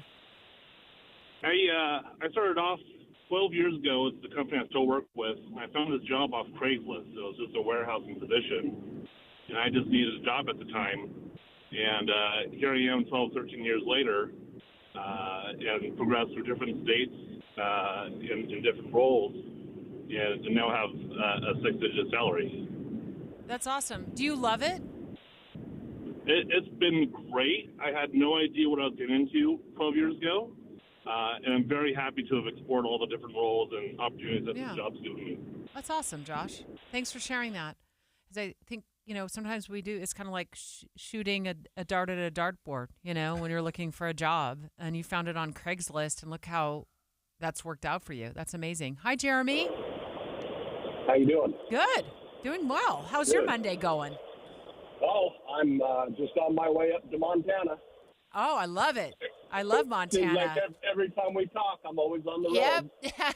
So tell us about that first job. So my first job, I started out as a bagger for Albertsons, and I worked my way clear up to a store management position. Wow. And then I met my first wife and got my CDL through trade school and went to work in Vernal in the oil field. But I was just going to say trade schools, they're cheaper, but, they also help you find a job after you graduate. That's a good point.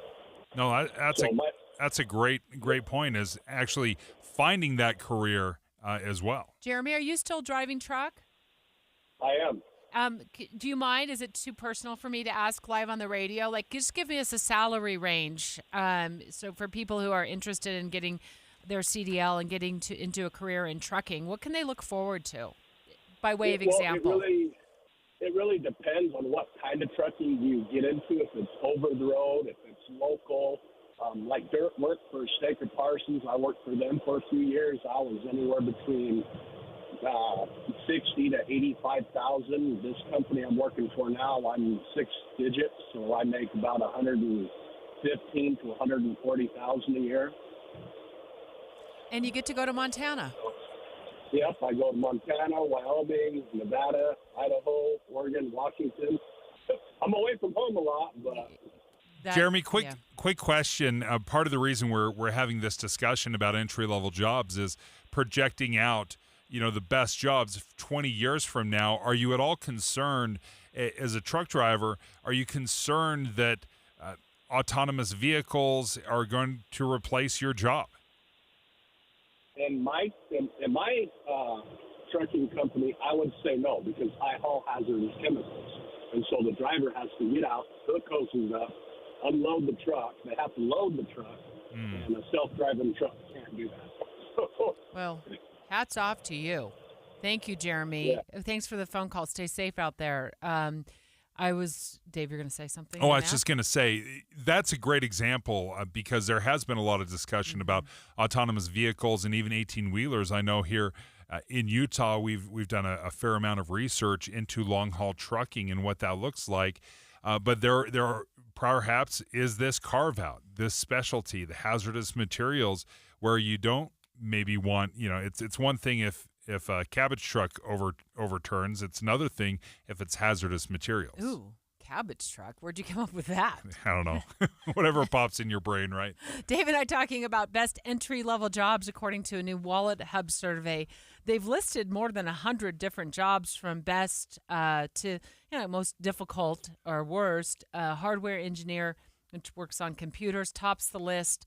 Plus, the salary is pretty phenomenal. Over $150,000 a year after you've been on the job for a little while, to the most complex and most difficult, which is surprised Dave, is welder, because there is a call and a need for the trades, but it might be hard to crack into that, or there might not be demand in the area where you're looking for that job. I had forgotten when I said one of my first jobs, entry-level jobs, was retail. I didn't think that was going to be for my forever job, especially after I started dealing with customers. But I'd forgotten about the fact that I worked at a bank. I was a bank teller, and I loved it. And I thought at some point I wanted to go into banking. But that went awry when I accidentally double paid a customer. And if you've ever worked in a bank, I'm sure they still train on this. There were customers that come up to the counter, the teller counter, and I was working the inside teller counter. And the person was cashing a check. Back then, we cashed checks. We didn't just put them in checking accounts. We cashed them. We counted out the cash. And then he kind of ran me around the bank. He wanted a money order, and then he wanted a cashier's check. And you know where this is going, right? And my 18-and-a-half-year-old self ended up in the end double paying the guy a couple $100. I think it was close to $800. I don't remember exactly. But anyway. Probably a scam, right? Well, it wasn't innocent. Yeah, I mean, nothing more ever came of it other than they looked sideways at me after my till did not balance. Nowadays, they count out the cash via machine, which is super handy dandy for bank tellers. And every time I go in and I need cash, which is rare, right? Because I use, whatever, credit card or debit card. They count it out using a machine. I'm like, I wish I would have had that in 1985 because I wouldn't have double paid the guy. The machine would have stopped me from double paying the guy. But I figured at that moment I was probably not cut out for the life as a bank teller. Final call. Robert, what was your first job? My first job was the best job I could have got. I joined the United States Army at the age of 18, went to Germany, served 3 years during President Jimmy Carter, and then I moved out to Utah in 82 and joined the Army Reserve. It was an instant job wherever I went. Just come to a new city, go to a reserve unit and say, I want to transfer to your unit. Greatest decision I ever made. That's incredible, Robert. And now you have a pension. Now I have a pension, and that's based on only 3 years of active duty and 35 years of combined Wisconsin Army Reserve, Utah Army Reserve, and Utah National Guard, and an additional 5 months down at Fort Huachuca, Arizona. And I love it. If you're smart enough to go into a support job, you'll probably never see combat. Robert, thank you so much. I didn't see that on the list. I didn't see the U.S. military on the list, also, but that was a great one. The United States Army thanks you, Robert, for your recruiting pitch, because you probably planted a seed in the minds of a lot of young adults who are looking for a career and maybe wouldn't have considered it had you not just called the show. So thanks, and thank you for your service. Attention Utah residents, the tariffs are here and prices will be going up May 1st. Sound Warehouse is loaded in thousands of dollars in pre-tariff mobile audio video systems and more. Beat the tariffs at Sound Warehouse until the end of April. Marine, Harleys, and side-by-side audio. The entire inventory of Sound Warehouse at pre-tariff prices through the end of April. Salt Lake, Orem, and Ogden, or soundwarehouse.com. Rockin' Utah for over 46 years. The Warehouse. Sound Warehouse. Did you know that about a quarter of Americans are living with a disability? Joining us right now from Utah State University, the Institute for Disability Research, Policy and Practice, Dr. Matt Wappett. You're the executive director there, and you guys have some incredible research and projects that you're working on regarding disabilities. Can you kind of help us walk through and understand the importance of good research when it comes to disabilities? Yeah, absolutely. Disability is one of those topics that has been around forever, but research has not happened in that area. It really wasn't until the 1970s, 1980s that we started to see actual research occurring on disability. There was medical research on genetics and things like that, but in terms of actually researching programs, interventions, things to support people with disabilities, it's a relatively recent phenomenon. And so we're still very much in the early phases of the field and trying to figure out what works, what doesn't work, what has evidence, what doesn't have evidence. And so it's an important ongoing effort at the Institute. So how do individuals and their families benefit from better information on things like disability policy? Oh, so that's a great question. People with disabilities get a lot of support from the government. And that's been the case since the colonial era here in the United States, when there were institutions where people with disabilities were locked away. Those were funded by community states. As those institutions went away in the 1970s, people with disabilities became integrated in our communities. But again, a lot of them needed additional supports, and so the government stepped in. So we have things like the Rehabilitation Act, the Americans with Disabilities Act, the Individuals with Disabilities Education Act. Really, the lives of people with disabilities are bounded by policy. And so a lot of these programs are really important to providing the support, the infrastructure, and the funding that people with disabilities need to live, learn, work, and play within our communities. And a great way to learn about the research that is happening right now and some of the policy and practice that we're seeing right now, you can find at your website. Let me give out that web address right now, idrpp.usu.edu. That's idrpp.usu.edu. Dr. Wappett, thank you so much for joining us. Thank you. Email from school about the incident today. Scary. You know, teachers like me, parents, we don't always know as much as you guys do about what's going on with other kids. Half the time, it's rumors. Yeah, but if you're ever concerned about a friend who's having trouble with alcohol, prescription drugs, anything, you need to tell an adult, someone you know and trust. That can be hard, but speaking up about a problem is what helping a friend is all about. For more information, visit underagedrinking.samhsa.gov. 911, what's your emergency? Someone on the other line said they kidnapped my son. On September 12, 1995, McKay Everett disappeared from his home in Conroe, Texas. There was no sign of forced entry. It was just as if McKay had walked out of his own free will. And to this day, McKay's mother, Paulette, feels that justice was never truly served. Ransom is available now. Listen at ransompodcast.com or wherever you get your podcasts. KSL FM Midvale. KSL Salt Lake City. From the KSL Common Spirit Health Studios, this is KSL News Radio. Utah's news, traffic, and weather station. It's 11 o'clock at KSL News Radio. I'm Andy Farnsworth. KSL's top story this hour: the man arrested and accused of shooting and killing a man in South Salt Lake had been arrested in a murder probe before. Salman Ahmed was arrested Sunday after a brief manhunt. Court documents show Ahmed was charged with murder after a 2022 gang shooting, but as part of a plea deal, Ahmed pleaded guilty to reduced charges in exchange for the murder charge being dropped. Our top national story this hour from ABC News. The White House is marking President Trump's 100th day in office this Wednesday by touting the crackdown on illegal immigration. Tom Homan, the border czar, said that they're very pleased so far with their efforts on deportations. He said at the briefing that they have had 139,000 deportations so far. He's happy with that number, but of course, this is an effort that they say will be ongoing and continue to be quite robust. That's ABC's Karen Travers at the White House. America's allies are hedging their bets on a growing trade war by making deals with China. The Swiss president was in Washington to lobby U.S. officials over proposed tariffs, while the Swiss foreign minister was in Beijing to forge new agreements. Your money at this moment, the Dow down 0.25%. We're still just above 40,000, though, at 40,014. Coming up, cloudy skies this afternoon. KSL weather's next. KSL News Time 11:01.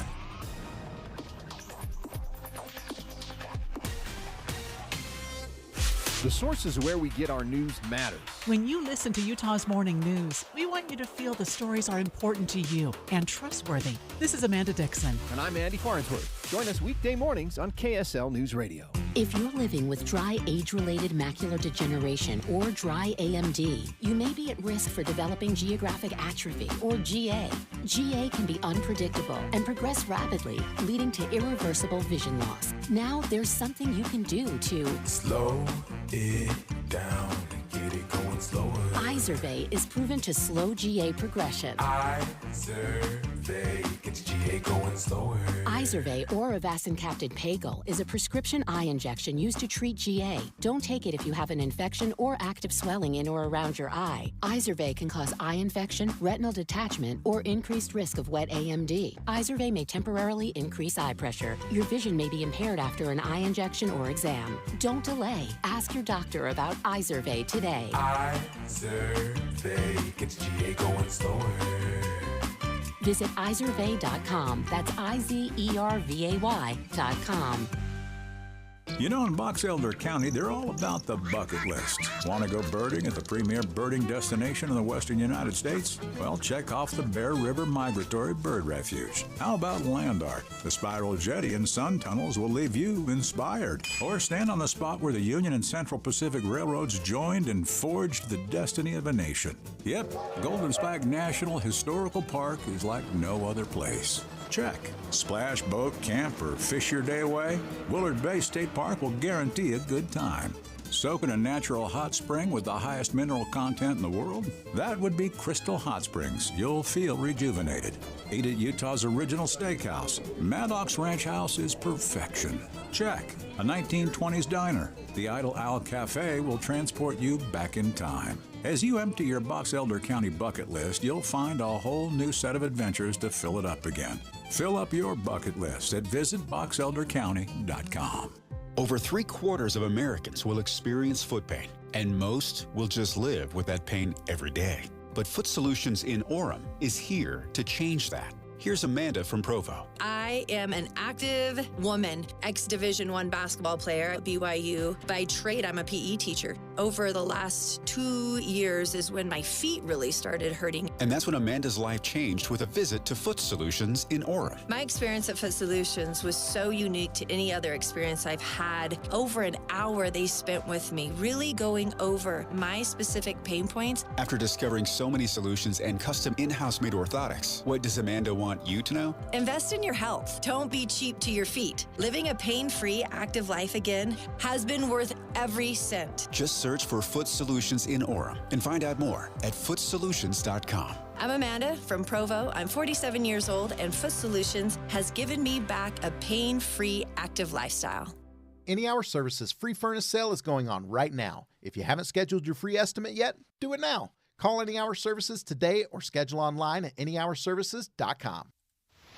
Traffic and weather together on KSL News Radio, brought to you by Mountain America's My Style Checking with built-in benefits. Here's Heather Kelly. Still have good speeds on all the major roadways throughout Utah, Salt Lake, and Davis counties. That includes I-15, the east and west side belt routes, and the 201 freeway. We did have a report of a vehicle on fire northbound I-15 in Provo, but we've never seen it on cameras. There's no slowdowns there, so looks like everything is fine. Another true David versus Goliath miracle movie from director T.C. Christensen. See Raising the Bar, the story of high jumper Alma Richards' journey from rural Utah to Olympic gold medal, in theaters now. Heather Kelly in the KSL Traffic Center. KSL weather, our showers look mostly done, but the clouds are not. Mostly cloudy this afternoon with a high of 61. Tomorrow, though, a little warmer, sunny and 68 for the high. Right now, it's 51 degrees and mostly cloudy in Salt Lake City. I'm Andy Farnsworth from the KSL Common Spirit Health Studios. Listen online at kslnewsradio.com. We're Utah's news, traffic, and weather station. Dave and Dujanovic, your morning companions for talk, analysis, and key perspectives on Utah's biggest stories on KSL News Radio. Right on the money. Special coverage with Dave and Dujanovic. This was the most surprising story of the day, at least for me. Maybe it was for you too, Dave. It doesn't have anything to do with politics. And I'll take a deep breath. It has to do with 20-something-year-olds who say they get the ick when it comes to using credit cards. They prefer to use the money that they have sitting in their checking account for purchases. We should put these kids on our shoulders and carry them off the field as if they just won the championship. Like that's an amazing statement that you just made, that these kids they got the ick for using credit cards. I need that. I need to catch that disease right there that gives me a revulsion when it comes to credit cards. Do you feel like you've used them too often? Oh my goodness, Debbie, I've done that credit card dance for far too many years. Yeah, it's exhausting. It's very easy to get sucked up into the negatives of credit cards. Well, here's what Forbes magazine is writing about. It's entitled "Why Gen Z is Breaking Up with Credit Cards," and they are citing a Morning Consult study. It says 68% of Gen Zers say credit card bills cause them stress and anxiety. Stress and anxiety. Well, here's what I love about that. They're not just saying it causes them stress and anxiety. It appears as though they are doing something about it. Now, we can debate what the best way to go about not using credit cards is. Some of them are now using buy now, pay later. I think that's okay. I did that as a late teen, young adult, but it was just called layaway, and I did it at Kmart in Phoenix. Did I say Kmart? I meant Kmart. Jeez, Deb. That was a total, harsh. No, I was just going to let that one slip through. No one heard that, right? No. What business? That was I don't a total know. accident, honestly. I did it at Kmart. My apologies. It's all well honestly. built and blue light special I loved proof. Kmart. I shopped at Kmart until they closed the one here in Salt Lake City. I loved We say it and leaned into lovingly. Kmart, and I Came loved apart. it. I loved it. I loved their blue light specials. Dave's never gonna get over that. That's you said a it blooper. with just such conviction. No, I did. I didn't even think about it. I didn't even think twice about it until your eyes got big. Like, what is she saying? Geez, Deb. I know. Kmart. We're live, I friend. did it at Kmart. It's my. I'm sorry about that. Yeah. I literally was back at the layaway counter at Kmart pretty frequently. And it was the buy now, pay later of the 70s and 80s where you would put something on layaway and you would pay a little bit now. And then a little bit later, you pay a little bit more. And then, by the end of all of your payments, $5 here, $10 there, you had an item. And if you didn't pay it, it went back in the pile, with their inventory. So I think it's okay to use buy now, pay later, as long as you're using that method where you're not hooking the buy now, pay later to a credit card and getting deeper and deeper into debt. But they're using debit cards more and more, and I think there's some hiccups with that as well, and that is that you have a difficult time building your credit score if you're using your debit card. Building a credit score is really important if you want to be able to take out an auto loan and pay a decent interest rate. If you want to get a home loan and pay a decent interest rate, because if you don't have a decent credit score, that's where it's going to come back to bite you because they're just going to charge you higher interest if you don't have a decent credit score. In a minute, we're going to talk to Shane Stewart, certified financial planner with DMBA, about what that looks like if you don't use a credit card. There are great reasons to use a credit card. There are some protections. We had Matt Gephardt join us from the KSL investigative team, and he laid out all the reasons why a credit card is a good thing, whether it's just building up credit or it has some protections that are inherent in those things. Identity theft, credit cards are very beneficial that way. The problem is it's very easy to get sucked into a cycle of spending money that you don't have on things you can't afford. So you end up spending a premium for something. You're paying 20% interest rates on this. So there's a lot of downside to it, and I appreciate that Gen Z is now looking at it and saying, I don't want to go the cash method. We don't like cash. They despise cash. They want to use the credit card. They want the convenience of a credit card or using a card to swipe. They just want it to come directly out of their account so that they're not sucked into the negative. He also brought up, and you cited this a few minutes ago, why it's so important to have a good credit score. The things that credit scores do, and I have done many reports about how ridiculously unfair many of these things are, but it allows you credit score, costs you more for your automobile insurance. Why? A significant amount, too. Significant amounts. Why? Why in the world would whether or not you paid your Discover card 20 years ago in any way impact what kind of a driver you are? It doesn't, but they've figured this out through some sort of algorithm. So your credit score is more important than I think a lot of people think. Yeah, and that's where you use a credit card. You make a monthly payment. You make it on time.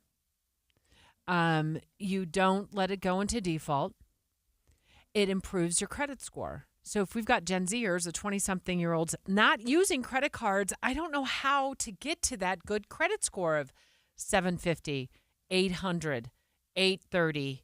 Shane Stewart, DMBA certified financial planner. How do you do it without a credit card? And if Gen Zers aren't using credit cards, what are their options? Yeah, there are a couple of ways to build credit without a credit card. There, for example, if you have an auto loan. An auto loan is very similar in the way it acts as a credit card. If you have an auto loan, you pay on time, that will build your credit. The other thing that may be a little lesser known is certain open lines of credit, like your utilities, as an example. Those can count towards your credit score. So if you have utilities that you're paying on an apartment, anything like that, that can impact your credit score, and as long as you're paying those on time, your credit score will bump up as well. Do I have to do anything with that utility thing? Do I have to make sure that it's in my name or connect it somehow to an account, or does it just automatically happen? It needs to be, you absolutely needs to be in your name. It helps if it's connected to your other ways that you pay. And when you check your credit score, you can look to see if it's being counted. And if it's not, you might need to take some action and do it that way. But yeah, there are things that should happen automatically, but I wouldn't take it for granted. You probably ought to check. For Gen Zers who are, getting away from using credit cards, maybe they don't have a utility bill in their name, or they have a missed payment here or there. Shane, what I worry about is building that credit score to something that, a lender looks at and is impressed with.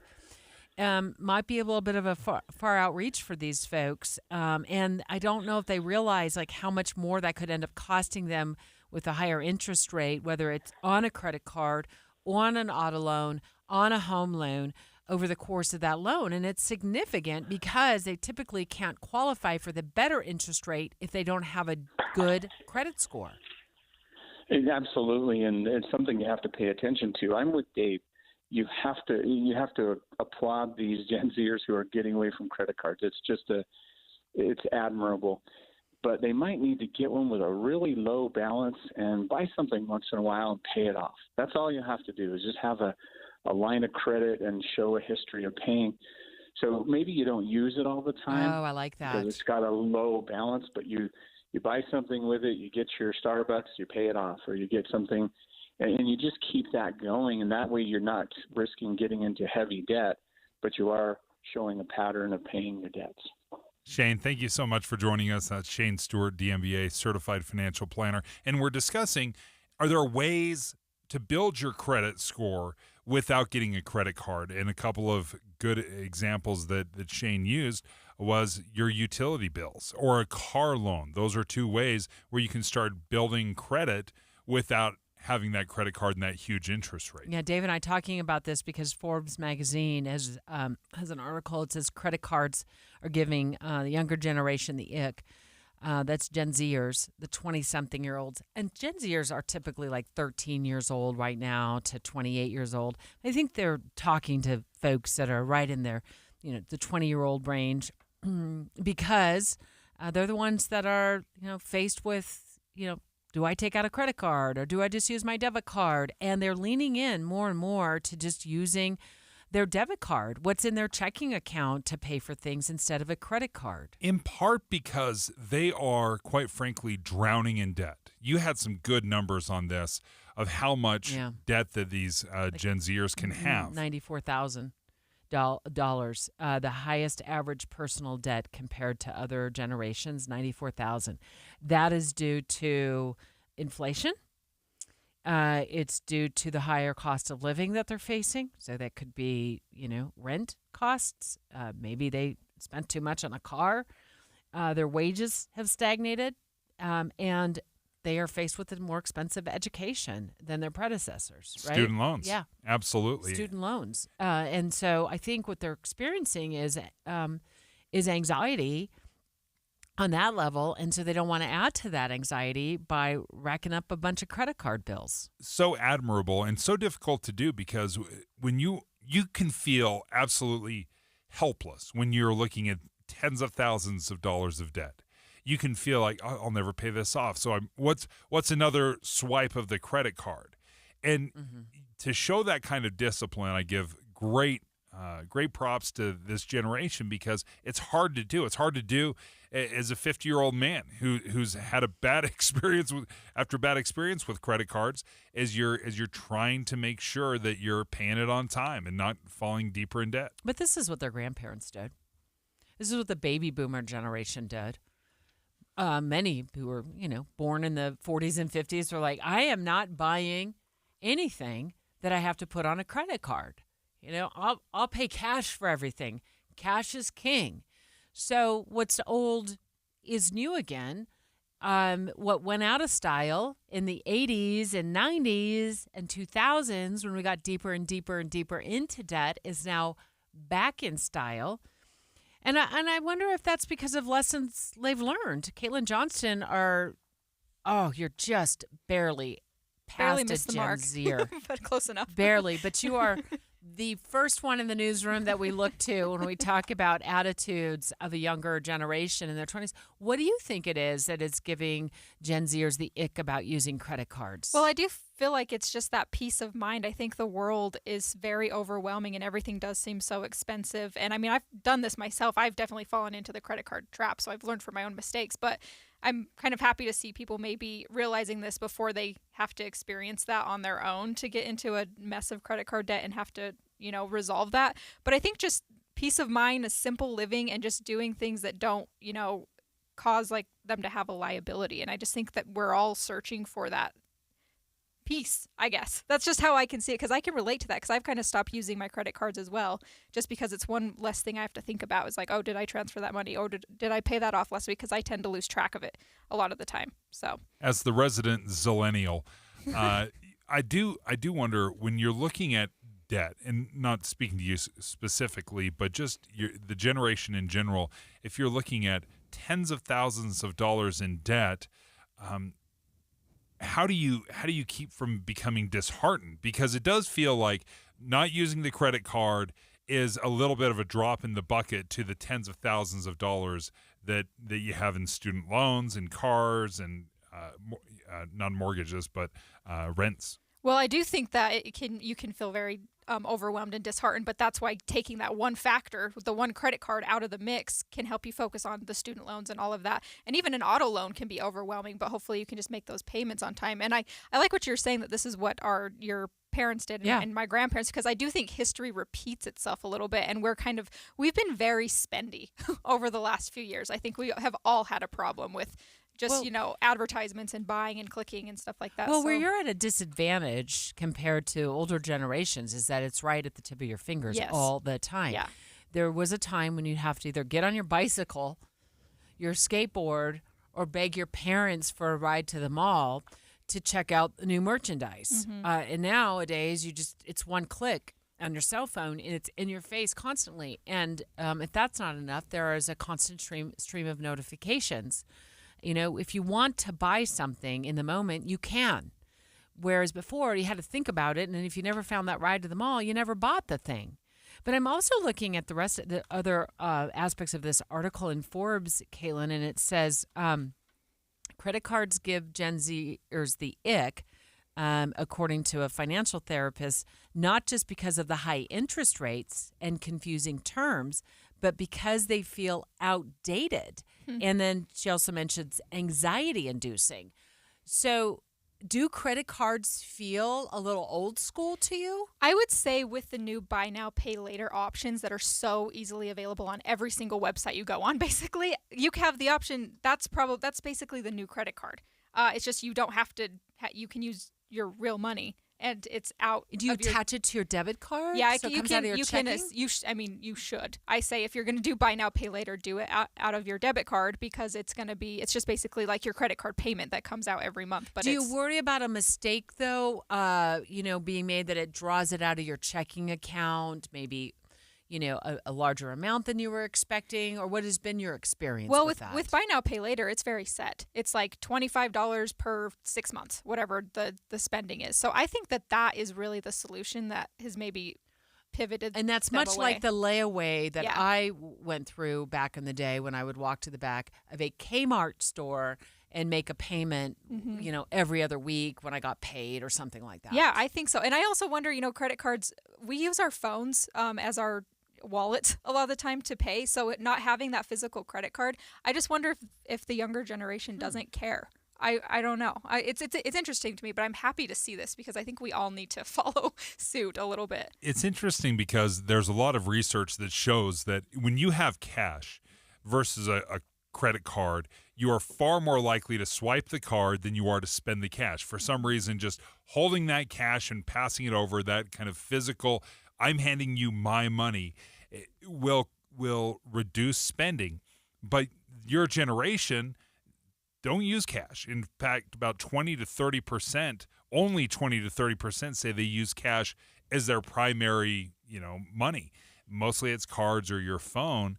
Have you noticed anything? Does that affect you at all? Because cash was very good for me. Like I had to move into cash because I was getting a little spendy with the card. Does that affect you at all, or have you experienced that? I agree with you that when you see it, you don't want to spend it. But I do not remember the last time I had $1 in my wallet. I Really? cannot tell you, and it's just because I don't get it. When I would go deposit an actual physical check, I did do that for a small amount of time. I would have cash, but I do think that I am very guilty of swiping and not keeping track, and you can do it a lot more on the credit card because there's a very high limit usually, but when you're going to go into overdraft on your debit card, it makes you think about it a little bit more. That's curious because I feel anxious when I don't have cash in my wallet. I don't need a bundle of cash. I just need a little bit of cash. Like right now, I probably have $20. I used cash yesterday at Walmart. I mean, shockingly, I use cash to pay for my groceries. But I think it's the opposite maybe of your generation where it's like you may never carry cash for months on end and it does not bother you at all. It doesn't bother me, but maybe it should. There's a reason to have cash, but maybe it should. I don't know, but it does not bother me and I have not had problems with it. If I'm traveling, I will usually pull a little bit out just in case, but I've never had issues. So, yeah, I do too. I pull it out when I'm traveling because you get in a bind, like when I blew a tire on I-17 in Arizona in the middle of between nowhere and somewhere, Arizona, and I tipped the guy who came and changed my tire $40. Yeah, that was when I needed cash, and that was just like 2 weeks ago. Cash feels shady. I don't know if we're working in chat. No, I literally turned to the guy. I handed the $40 out my window, and I'm like, "Are you okay to take this?" Hey, buddy. I like this. Feels a little guilty to use cash now. The murder of 2 men forces their families to wrestle with impossible questions. Who is forgiveness for? Does everyone deserve a second chance? Follow Season 2 of The Letter, Ripple Effect, at theletterpodcast.com or wherever you get your podcasts. If you've ever thought about losing weight and you want to join a program, I can tell you, joining a program is the key. Trying to do it on your own, and research has shown this, it's just not as effective. When you join a program, even when you pay for a program, you tend to stay on the program. You're not going to cheat and pay for the cheating, the Oreos, whatever it might be. So Salt Lake City Fat Loss was fantastic for me. I joined it more than a year ago, and I just loved the results of it because I paid for it, because I had a very organized program, easy to follow program. I was able to see incredible results. I lost 57 pounds on Salt Lake City Fat Loss. It just took me a couple of months to do it. Great results, and it felt great. So if you're interested, go ahead and reach out to them. You're going to get an extra $200 off right now. A little spring special for you, $200 off the program. Check out Salt Lake City Fat Loss by going to their website, slcfatloss.com. Attention! If you owe money to the IRS, this is an urgent message. The IRS is cracking down by sending out collection letters, garnishing paychecks, seizing bank accounts, and putting liens on homes and businesses. They call it enforced compliance, and you better watch out because penalties and interest on unpaid taxes compound daily, making it even harder to get out of debt. Don't let tax debt destroy your life. You need to call Optima Tax Relief, America's #1 tax resolution firm. They're experts in taxpayer assistance programs that can save you thousands if you qualify. A+ rated by the Better Business Bureau, Optima's resolved over $1 billion of tax debt for their clients. Let them fight on your behalf, helping to put your tax problems to rest. Call the tax professionals at Optima now for a free consultation. Call 800-783-8055. 800-783-8055. 800-783-8055. Optima Tax Relief. Some restrictions apply. For complete details, please visit OptimaTaxRelief.com. Get a head start on the warmer months ahead with a $29 AC tune-up from Yes Air Conditioning, Heating, Plumbing, and Electric. Yes offers licensed technicians and an exceptional service guarantee to give you peace of mind and help prevent expensive breakdowns. Ensure your system is working at peak efficiency and help save money on energy costs with a $29 AC tune-up from Yes Air Conditioning, Heating, Plumbing, and Electric. Call now or visit theyesmancan.com for details, terms, and conditions. Just say yes. For nearly 70 years, Les Olson IT has been the trusted name for businesses. From state-of-the-art printers and copiers To managed IT services, we have the solutions you need to stay ahead in today's world. And now Les Olson IT is trusted and licensed in Utah for security systems, for technology that helps you work smarter. Les Olson IT, providing solutions that empower your business. Les Olson IT. In today's fast-paced economy, staying competitive means more than just experience. It means standing out with the right knowledge and skills. An MBA from BYU's top-ranked full-time or executive MBA program will give you that advantage. Whether you're looking to move up in your current career or pivot to something new, becoming a BYU MBA can give you the edge you need. You'll gain critical leadership skills, hands-on experience that will set you apart in today's rapidly evolving job market, and become part of an incomparable alumni network. The BYU MBA gives you a top-ranked education at the leading edge of business that's focused on principled leadership, all for an extraordinary value. Scholarship money is available to help you make your MBA goals a reality. Apply soon. Final application deadline is May 1st. Get ahead of the competition. Advance your skills and transform your career. Learn how you could become a BYU MBA. Visit mba.byu.edu.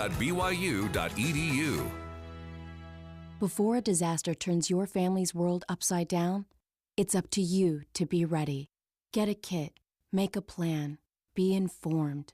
Learn how at www.ready.gov. Brought to you by the Federal Emergency Management Agency and the Ad Council. Jeff Kaplan. When you're online, that's sometimes a source of fourth-hand information. Somebody does the reporting. Another website Googles, they find it, they rewrite it, and by the time you read it, you know the old game telephone.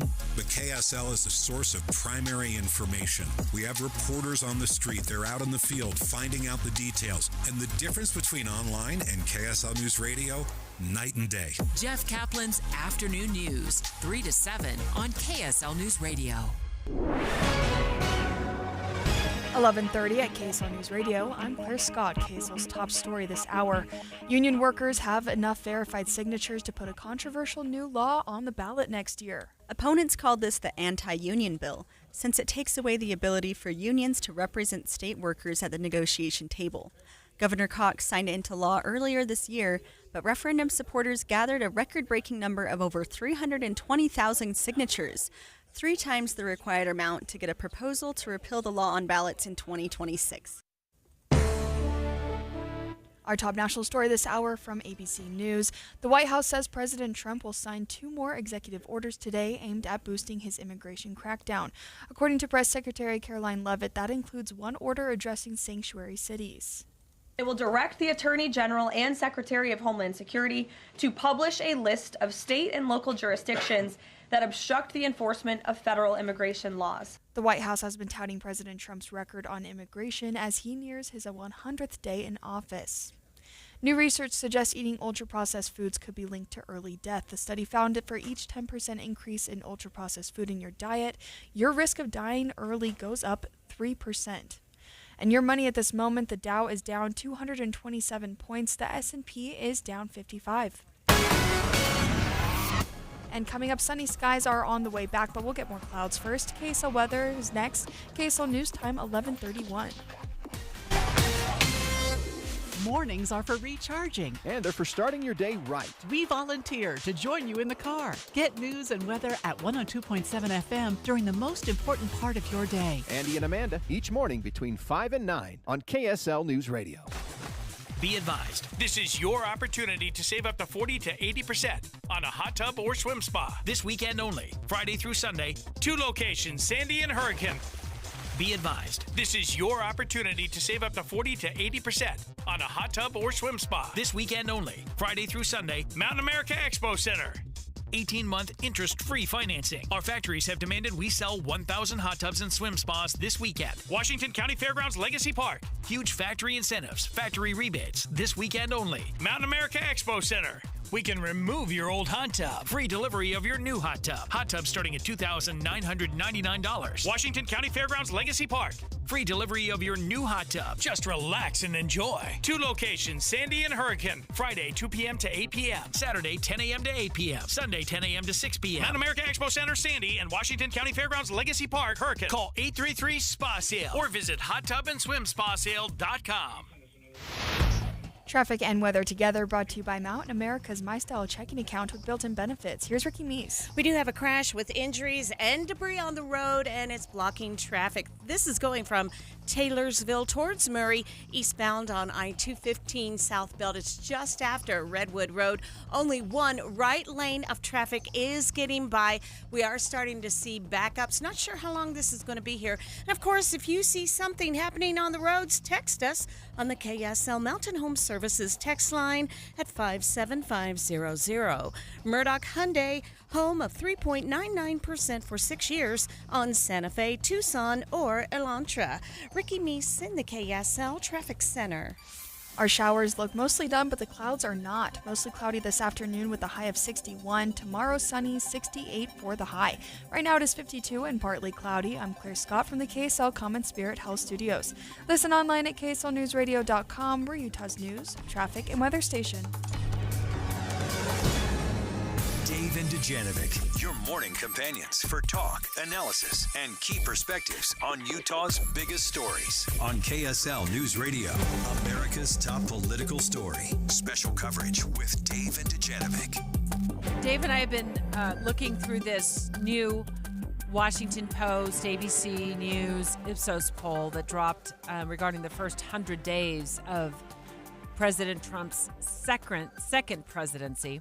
And on its face, it's a rough poll for the president. 39% approval rating. 39%, Dave, say they approve of how President Trump is handling his job right now. And there may be a benefit, though, when you're not having to run for another term.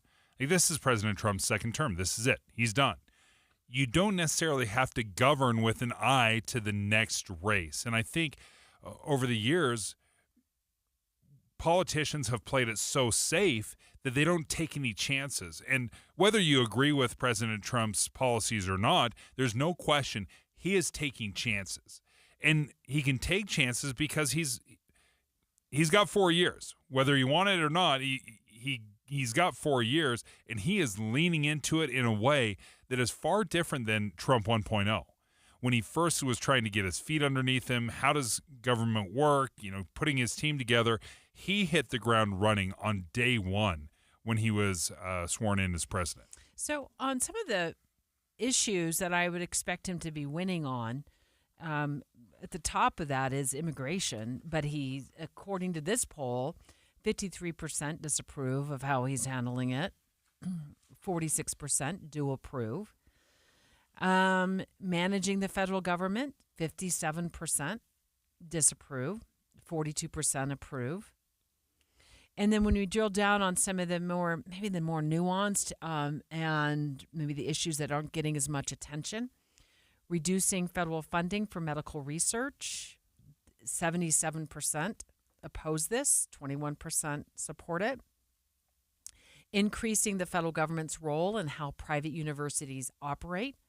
We've seen this regarding Harvard University and the pushback and the tug and the push and the tug of war that's been going on between the administration and Harvard. 28% support this idea, 70% oppose. Shutting down the U.S. Department of Education, 66% oppose this. At least 66% oppose it. 33% support it.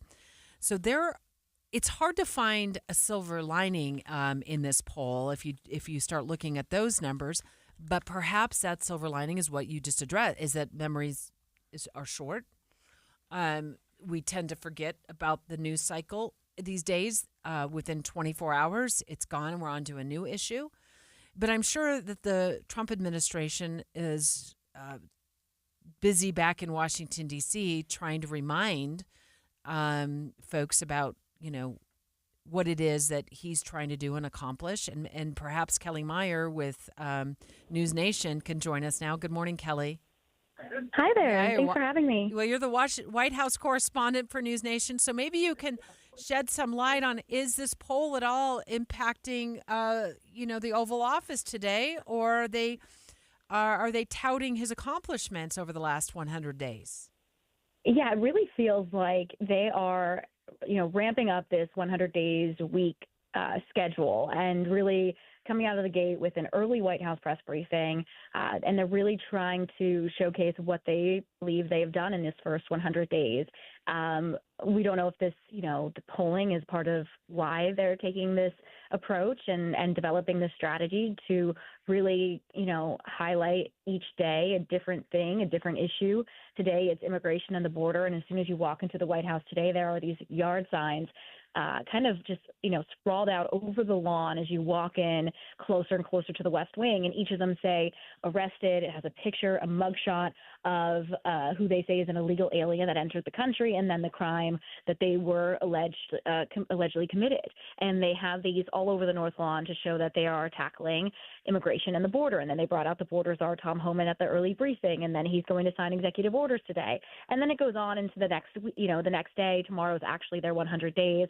And they're going to be highlighting the economy and going to Michigan, a state that he won, going to a county and kind of holding like a campaign-like rally for his 100 days. So it seems here, at least, that they are really trying to keep the focus on what he's done, what this 100-day celebration, trying to say, look over here, look at this, instead of looking at the polling.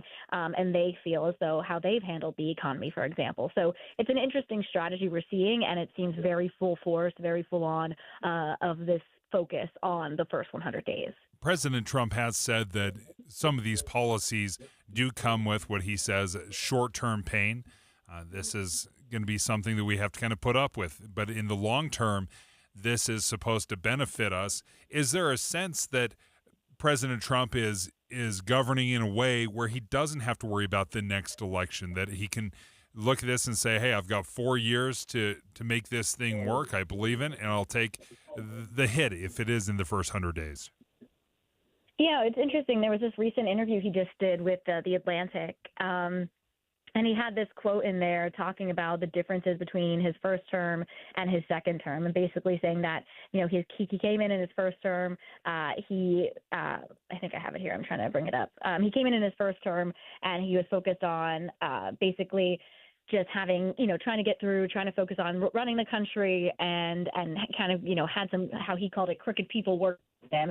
And then he says this term, he's able just to come in and he's running the country and the world, as he puts it, in his second term. So he's really kind of keeping the focus on his ability to run in the second term. He's touched a little bit on the potential third term talk, kind of saying that it's just a joke, but then also not completely shutting it down. But there definitely has been a lot of talk of the 2028, the hats, the shirts, saying that again, but he's also running in a way that this is his last time, and it seems more as though he's taking the lessons learned from the first term and then doing things differently in the second term, rather than running as though he isn't running again. It's running as though he has the experience from the first term, and he's running with that this time, if that makes sense. News Nation's White House correspondent Kelly Meyer live on the line with us, talking about what the Trump administration is planning over the days ahead. We don't know, Kelly, if this is in response to these poll numbers from ABC News, Washington Post, and Ipsos, showing him with a 39% approval rating. But that's something that might unfold over the next couple of days, where they're touting his accomplishments.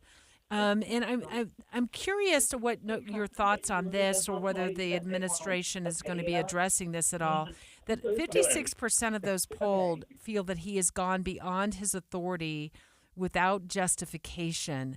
There does seem to be a sense from these poll numbers that perhaps those who responded to the poll are concerned that, well, yeah, we wanted him to deal with immigration, or we expected some tariffs, but perhaps it's been a bridge too far. What's your sense on that? So we've been looking at some polling, too, that we've seen from our Decision Desk HQ, and just the overall approval rating, especially when it comes to the economy, seeing that it's dipped now to, the low to mid 40s compared to when he first came in. It was, the mid to high 50s in his approval rating. So you're seeing this kind of question from those that are responding to these polls over whether or not he is delivering on what he said. And it was a question that I was had ready to go if we got into the Oval Office the other week and, ready to ask him, especially when you're seeing these Republican Congress members going home for town halls and then getting kind of pushback on some of the policies, whether it's the cuts to the federal departments or deportations. They're getting a lot of questions. So there's that question over, are they delivering, or is the administration delivering? Is the president delivering on what he promised? And I think that's what they're trying to show in this week, at least from their perspective. Here's what we have done in these first 100 days, and here's how we have delivered. They keep saying promises made, promises kept is something that we keep hearing from the White House press secretary, and they keep kind of touting like this is something we told you we were going to do on the campaign trail, and now we're going to do it, or now we have done it. So that's their focus, but there's still that a bit of a disconnect on whether or not it is what the American people wanted, if everybody is seeing eye to eye on this. The polling, it's sometimes hard to know, but the administration, even if you ask them about it, they would continue to say that they are doing what the American people sent them here to do, is what they continuously tell us. Kelly Meyer, thank you for joining us from News Nation, White House correspondent there. Thanks, Kelly. And I think it's worth noting, Debbie, as we're looking through these numbers, there is a significant partisan split. It's 9 in 10 Democrats disapprove of what Trump is doing. 8 in 10 Republicans approve. So very much divided along parties. Yeah. You'll hear more this afternoon as we continue our coverage on this and other political news of the day with our friends and hosts of Inside Sources from 1 to 3. Straight ahead, our cell phones. Turns out they're a pain in our necks. What a new study is teaching us about tech neck next. This is Derek Miller speaking on business. Since 1997, Envision Utah has been helping residents shape a better future for themselves and generations to come. By bringing communities together, they create thriving, welcoming, and sustainable places to live and grow. CEO Ari Bruning joins us with more. Being one of the fastest growing states in the country comes with a lot of challenges, from housing to water to education and so much more. Envision Utah began as a group project to deal with these. 28 years later, we still believe that if we come together to really understand our challenges and understand each other, we can build a great future. There are a lot of questions we're all going to have to answer together over the coming years, like how do we build enough new homes without giving up the great outdoors we love? Or how do we use water in the best ways so that we have enough for people, for food, and for our lakes and rivers? What does the future of education need to look like to prepare the next generation to thrive? Envision Utah is the place where Utah comes together to find answers. Envision Utah brings residents together to discuss how the state can improve. They work on various projects to shape Utah's future. By bringing communities together, they create thriving, welcoming, and sustainable places to live and grow. Visit envisionutah.org to learn more about their current initiatives and how you can get involved today. I'm Derek Miller with the Salt Lake Chamber, speaking on business. Hi, Susan. We haven't seen or heard from you. Cold. We would like to locate Joyce. The mysteries that made podcast history. Cherie Warren disappeared. Are now together for free at kslpodcasts.com. I'm Dave Cawley, the host of Cold. Join me for Season 1, The Susan Powell Case Files. Season 2, Justice for Joyce. And Season 3, The Search for Cherie. Listen anytime for free at kslpodcasts.com or wherever you get your podcasts. Dave and Dujanovic.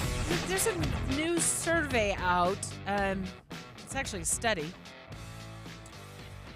It has to do with our tech necks. I never heard of this, but it totally makes sense, and it caught Dave's eye. So what do you know about tech necks and our cell phone and our pain in the neck? It's all true. It 100%. This is not just, hey, this might be happening. Keep an eye. Everybody's got tech neck. Every single human has some level of tech neck. You have texting thumb or phone hand. All of this stuff is a real thing because we are so addicted to our devices that our bodies are paying the price. Yeah, this is in the journal BMC Public Health. For those who messaged me after the show, and I love getting your Facebook messages, and asked me, we listened, but we don't know what journal. We don't know what journal it is. So it's BMC Public Health. And here's the data. 82% due to mobile phones say they've got an increased neck pain. When it comes to computer use, 23% showed an increase of likelihood of having neck pain. So it's really our mobile phones. By the way, watching television. So if you're like me, like the leftover couch potato from the 80s, so you find yourself binge watching now we call it. Back then we called it couch potato. Now we call it binge watching, like it's a good thing. That's way better. Yeah, binge watching's way cooler than couch potato. No significant risk identified with TV watching. So your ginormous 83-inch television, and you're sitting 4.5 feet back, you're just fine. Yeah, and the more that you sit and I guess look at your devices, the more you increase risk for neck pain. So let's talk about mobile phones. 82% increased neck pain is likely. Okay. Well, that's because whenever I'm looking at my phone, I do not put it at eye level. Every single time I look down at it and I stretch the back of my neck. And the other night I went to bed and I realized I had a pain in my neck on the left side. I could hardly move it. And I thought, no, Sunday's going to be a real peach, right? I'm not going to be able to move my neck. I was fine by Sunday morning. I flew on Saturday night. I flew back to Salt Lake. It was a great flight, by the way. The pilot had totally prepped us coming out of Tucson for, what do you call that? Turbulence. Thank you. Couldn't think of the word. A shaky ride. Was smooth as butter. It was perfect. But anyway, looking at my phone the whole time, because that's what you do, I figured that's what the neck pain was due to. I don't know for sure. But sure enough, when I went to bed that night, I could hardly move my neck to the left. Woke Crick up, it in was the neck. fine.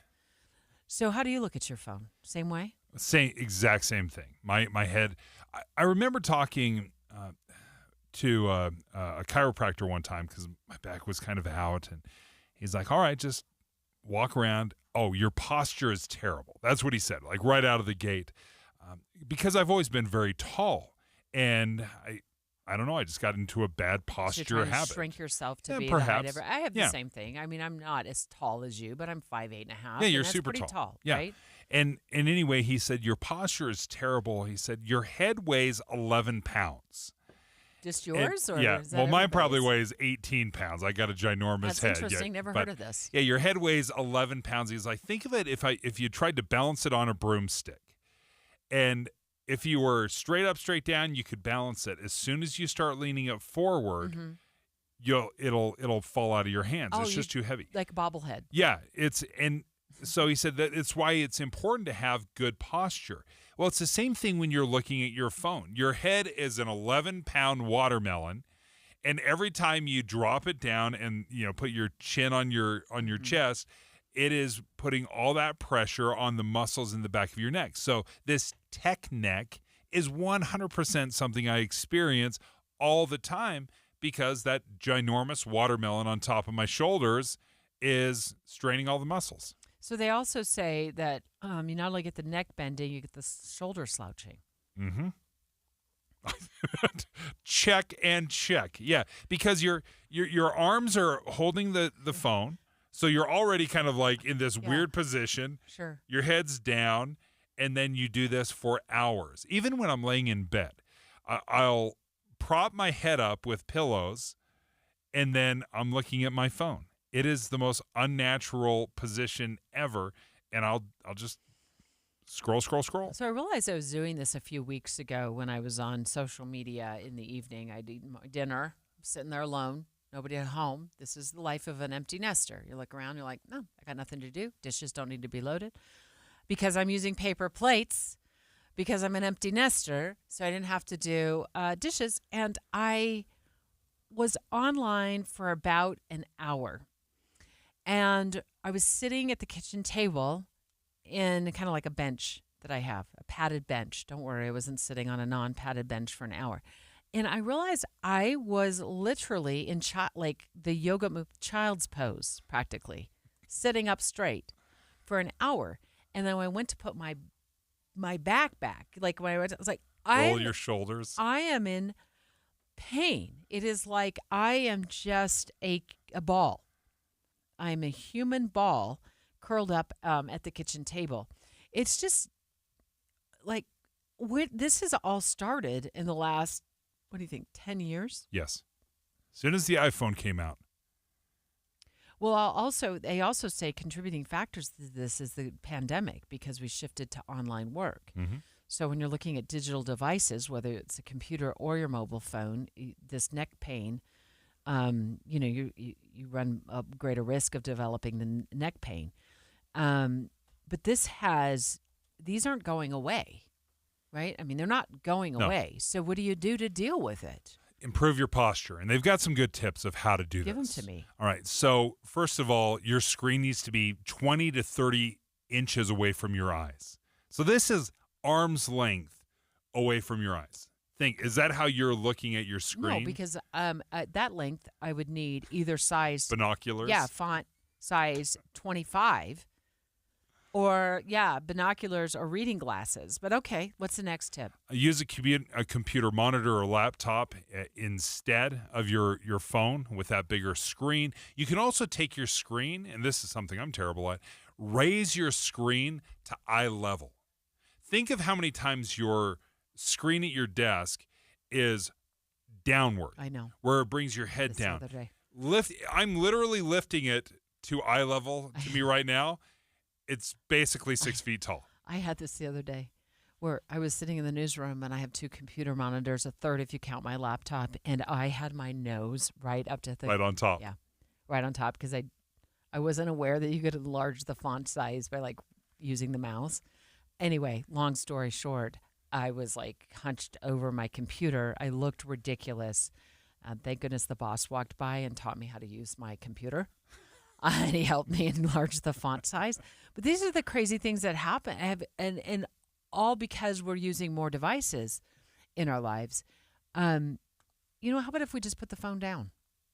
I guess you could always do that. That's revolutionary. I would prefer to sit with my head, hips, and spine stacked. Good positioning. Yeah.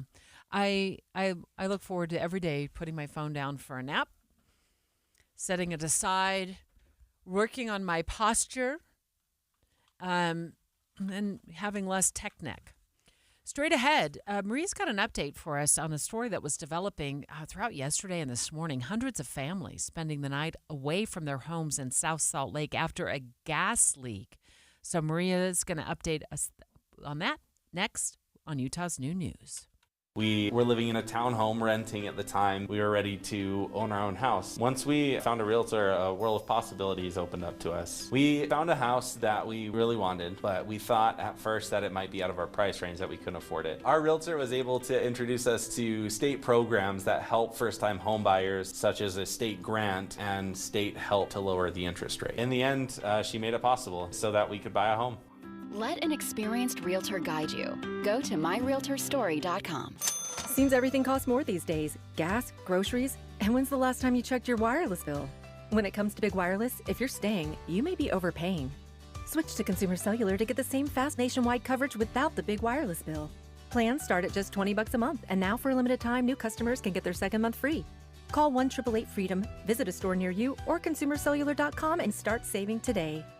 Plans include $5 credit for autopay and e-billing. Taxes, fees, and other third-party charges will apply. See website for additional details. This is Secret Clinical dominating extra stinky stress sweat. And this is regular deodorant.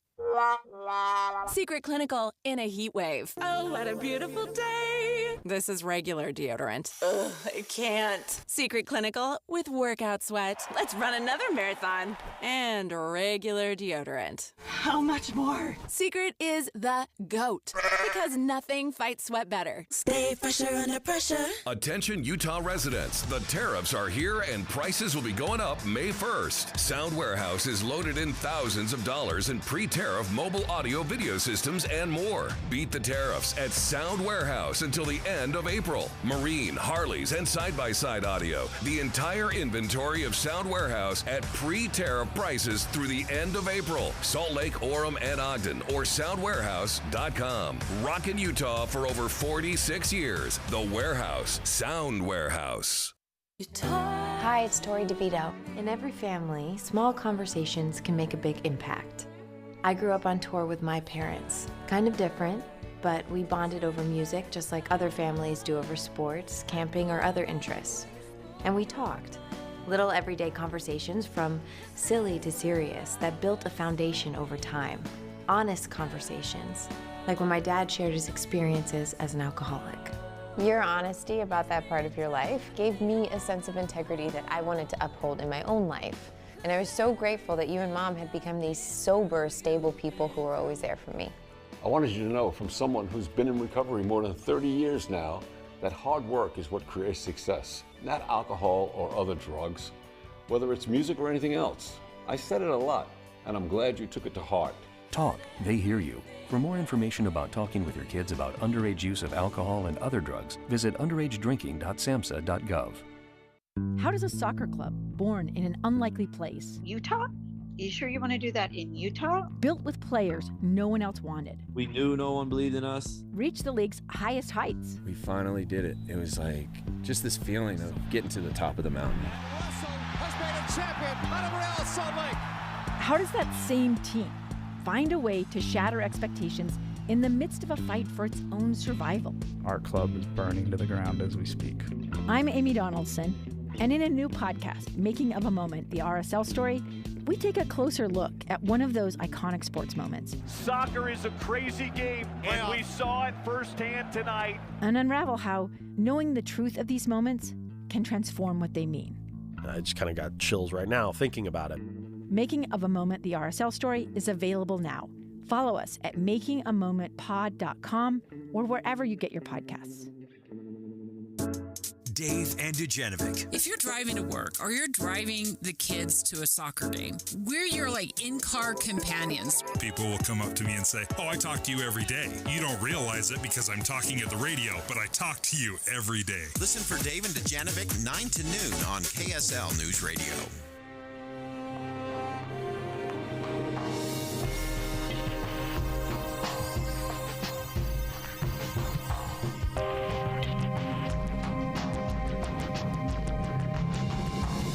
KSL FM Midvale. KSL Salt Lake City. From the KSL Common Spirit Health Studios, this is KSL News Radio. Utah's news, traffic, and weather station.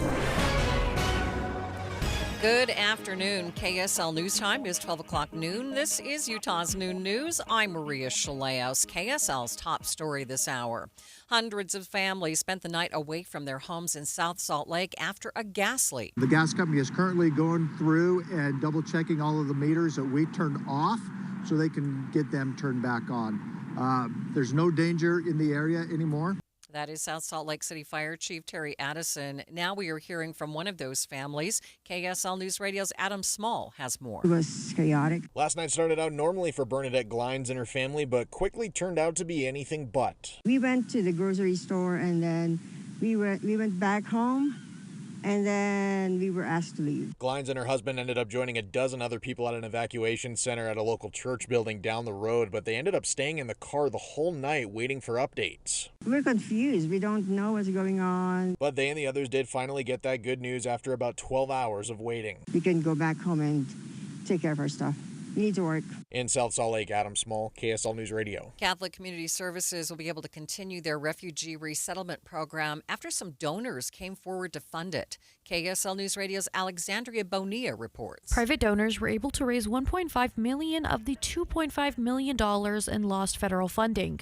It will allow Catholic Community Services to keep serving the families they already help. We're transitioning to a smaller refugee resettlement program scale, community-supported model focused on sustaining services for over 300 refugee families. Refugee Services Director Aidan Batar says they are asking the public to help fund the other $1 million to keep the program running in its entirety through 2029. He says the way people reached out after hearing the news of the funding cuts fills him with hope, and the refugee program does not plan on going anywhere anytime soon. Alexandria Bonilla, KSL News Radio. Ogden police made an interesting traffic stop this weekend. They responded to a call about a reckless driver, and behind the wheel was a 7-year-old taking his younger sister for a joyride in the family car. Police say the child made it to South Ogden from Davis County before hitting a curb. No one was injured. KSL's top national stories. This week marks the first 100 days of President Trump's second term. The White House kicked off its celebration today, touting its crackdown on illegal immigration. Lawyers and advocacy groups claim the administration deported children who are U.S. citizens to Honduras, including a 4-year-old with cancer. Border czar Tom Homan says mothers can choose to take their children with them when they are deported. This is a parental decision, parenting 101. The mothers made that choice. And I tell you what, if we didn't do it, the story today would be Trump administration separating families again. No, we're keeping families together. Having a U.S. citizen child does not make you immune from our laws. The latest polls on the Trump administration show very low approval numbers. President Trump says it's fake news. 39% approval rating for the president, 55% disapproval. That is the lowest 100-day approval rating of any president in the last 80 years. And the other big thing to look at, too, is his handling of the economy. That was a big issue for him as a candidate. He promised to lower prices on day one, and it was something that voters very much liked. 72% say that they believe his policies are likely to cause a recession. 53% of Americans say the economy has gotten worse since the president took office. That is ABC News White House correspondent Karen Travers. Union workers have enough verified signatures to put a new law on the ballot next year. Voters will get to decide the fate of the bill that would have gotten rid of collective bargaining rights. We will go in depth on the Teamsters working to get the referendum on the ballot in about 10 minutes. A massive power outage hit Spain, Portugal, and parts of France today. ABC News foreign correspondent Marcus Moore has more. There's no clear indication on exactly what caused this, if this was some issue with the power grid or something else. Spain's cybersecurity agency is investigating, as well as Spain's National Intelligence Agency. So it would seem that at this point, they're not ruling anything out in terms of a possible cause. Power is slowly being restored in Spain. A longtime employee of Zion National Park is recovering after an appliance he was installing in his home exploded. Luis Garcia had been trying to install a gas dryer when the explosion caught his house on fire.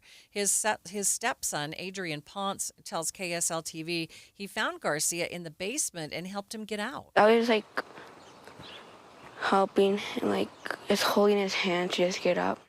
Garcia was flown to Las Vegas, where he's undergoing surgery and being treated for burns. The home looks to be a complete loss.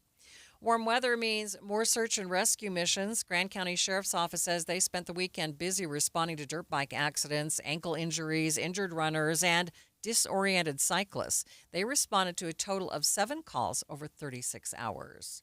First look traffic. What's going on, Ricky? We have a delay-free drive on the Valley freeways, but not crash-free. We still have crews working to clear this accident. It's over to the shoulder, eastbound I-215 South Belt, just after Redwood Road. Ricky Meese in the KSL Traffic Center. And if you see a problem on the roads, you can always text us at 57500. The text line sponsored by Mountain Home Services. Attention! If you owe money to the IRS, this is an urgent message. The IRS is cracking down by sending out collection letters, garnishing paychecks, seizing bank accounts, and putting liens on homes and businesses. They call it enforced compliance, and you better watch out because penalties and interest on unpaid taxes compound daily, making it even harder to get out of debt. Don't let tax debt destroy your life. You need to call Optima Tax Relief, America's #1 tax resolution firm. They're experts in taxpayer assistance programs that can save you thousands if you qualify. A+ rated by the Better Business Bureau, Optima's resolved over $1 billion of tax debt for their clients. Let them fight on your behalf, helping to put your tax problems to rest. Call the tax professionals at Optima now for a free consultation. Call 800-783-8055. 800-783-8055. 800-783-8055.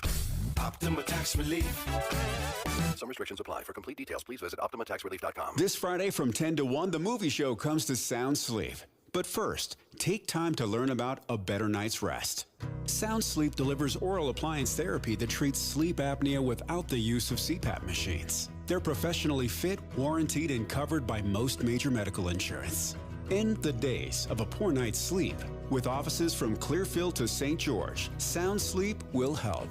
Call Sound Sleep at 801-716-8672 today. Right now, water heaters are on sale at Any Hour Services. Schedule a free estimate today to see how much you'll save. Google Any Hour Services or schedule online at anyhourservices.com. Thank you for joining us for Utah's Noon News. Recapping our top story this half hour. Hundreds of families were let back into their homes in South Salt Lake after a mandatory evacuation overnight. KSL News Time 12:07. A new resource for families experiencing homelessness is set to open in South Salt Lake next month. A collaboration between the Road Home, South Salt Lake, and the state of Utah and other private donors has converted an old Motel 6 into a space where families can get meals and access to services. We have been in a state of not having enough shelter for families for the past couple of years, which means that at our main shelter in Midvale, we have had to say no to some families with children that were seeking crisis shelter. Michelle Flynn is the chief executive officer for the Road Home. She says this new facility will provide shelter for up to 85 families. Don Brinkerhoff, KSL News Radio. If you are concerned about paying for college, you are not alone. Many students have questions about what recent cuts to the Department of Education may do to their financial aid this fall. Adrienne Mohan is studying business and computer science at Westminster University. Hearing that the Department of Education is being gotten rid of or about to, I really rely on that financial aid. Without it, I wouldn't be able to attend. Westminster has announced a transparency initiative for prospective college students to help determine in about 10 minutes how much their education will cost. And according to the Department of Education's website, direct loans and Pell Grants are still being dispersed. Things may be looking up for home buyers this spring. Mortgage rates are more than double what they were in 2021, and yet realtors say more sellers are listing, giving buyers more options. The National Association of Realtors says the number of homes for sale increased almost 20% last month from a year ago. And here's a change. 44% of home purchases now involve some concession from the seller, according to Redfin. Big question is, as always, if and when the Fed will lower interest rates. Wayne Cabot, ABC News. Traffic and weather together. It's brought to you by Mountain America's My Style checking account with built-in benefits. What's going on, Ricky? We have a delay-free drive on the Valley freeways, but we still have the clearing of an earlier crash in Taylorsville, Murray on I-215 southbound. All the vehicles are out of traffic over to the right shoulder as you're traveling eastbound just after Redwood Road. Now, I will mention that in the left lanes, there's still some debris. It's a bit bumpy in that, but you can get by, and there are no backups. The rest of your Valley freeways are looking good, and your main secondaries also in good shape at this time. It's time to try UTA. Less stress, no traffic, and more U-time. Plan your trip at rideuta.com. Ricky Meese in the KSL Traffic Center. We'll be running roughly 3 degrees below the normal today, definitely on the cool side. Mostly cloudy and a 30% chance for a shower. 44 in the overnight, partly to mostly cloudy. 68 tomorrow, dry and beautiful. Showers return on Wednesday. From the KSL Weather Center, I'm Matt Johnson. Right now, partly cloudy skies, 54 degrees in downtown Salt Lake City. Coming up on Utah's Noon News, voters will decide the fate of Utah's union bill. We'll go live with one of the people who helped make that happen. That's coming up, streaming live at KSLNewsRadio.com and on the app for KSL News Radio. We are Utah's news, traffic, and weather station.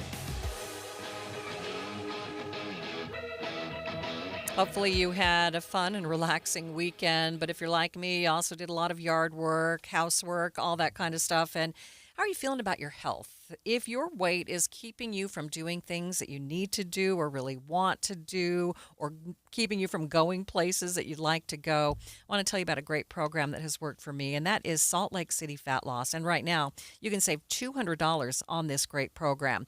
This program took the frustration out of losing weight. It took it out of losing weight for me. Before I started this plan, I tried to work out for an hour a day. I was frustrated that it couldn't be consistent, and that meant that the pounds didn't come off very easily. This program, there's no need for rigorous workouts. This program is all natural, uses just a simple combination of foods to burn off your stored fat, and it works quickly. Many of their clients lose up to a pound per day.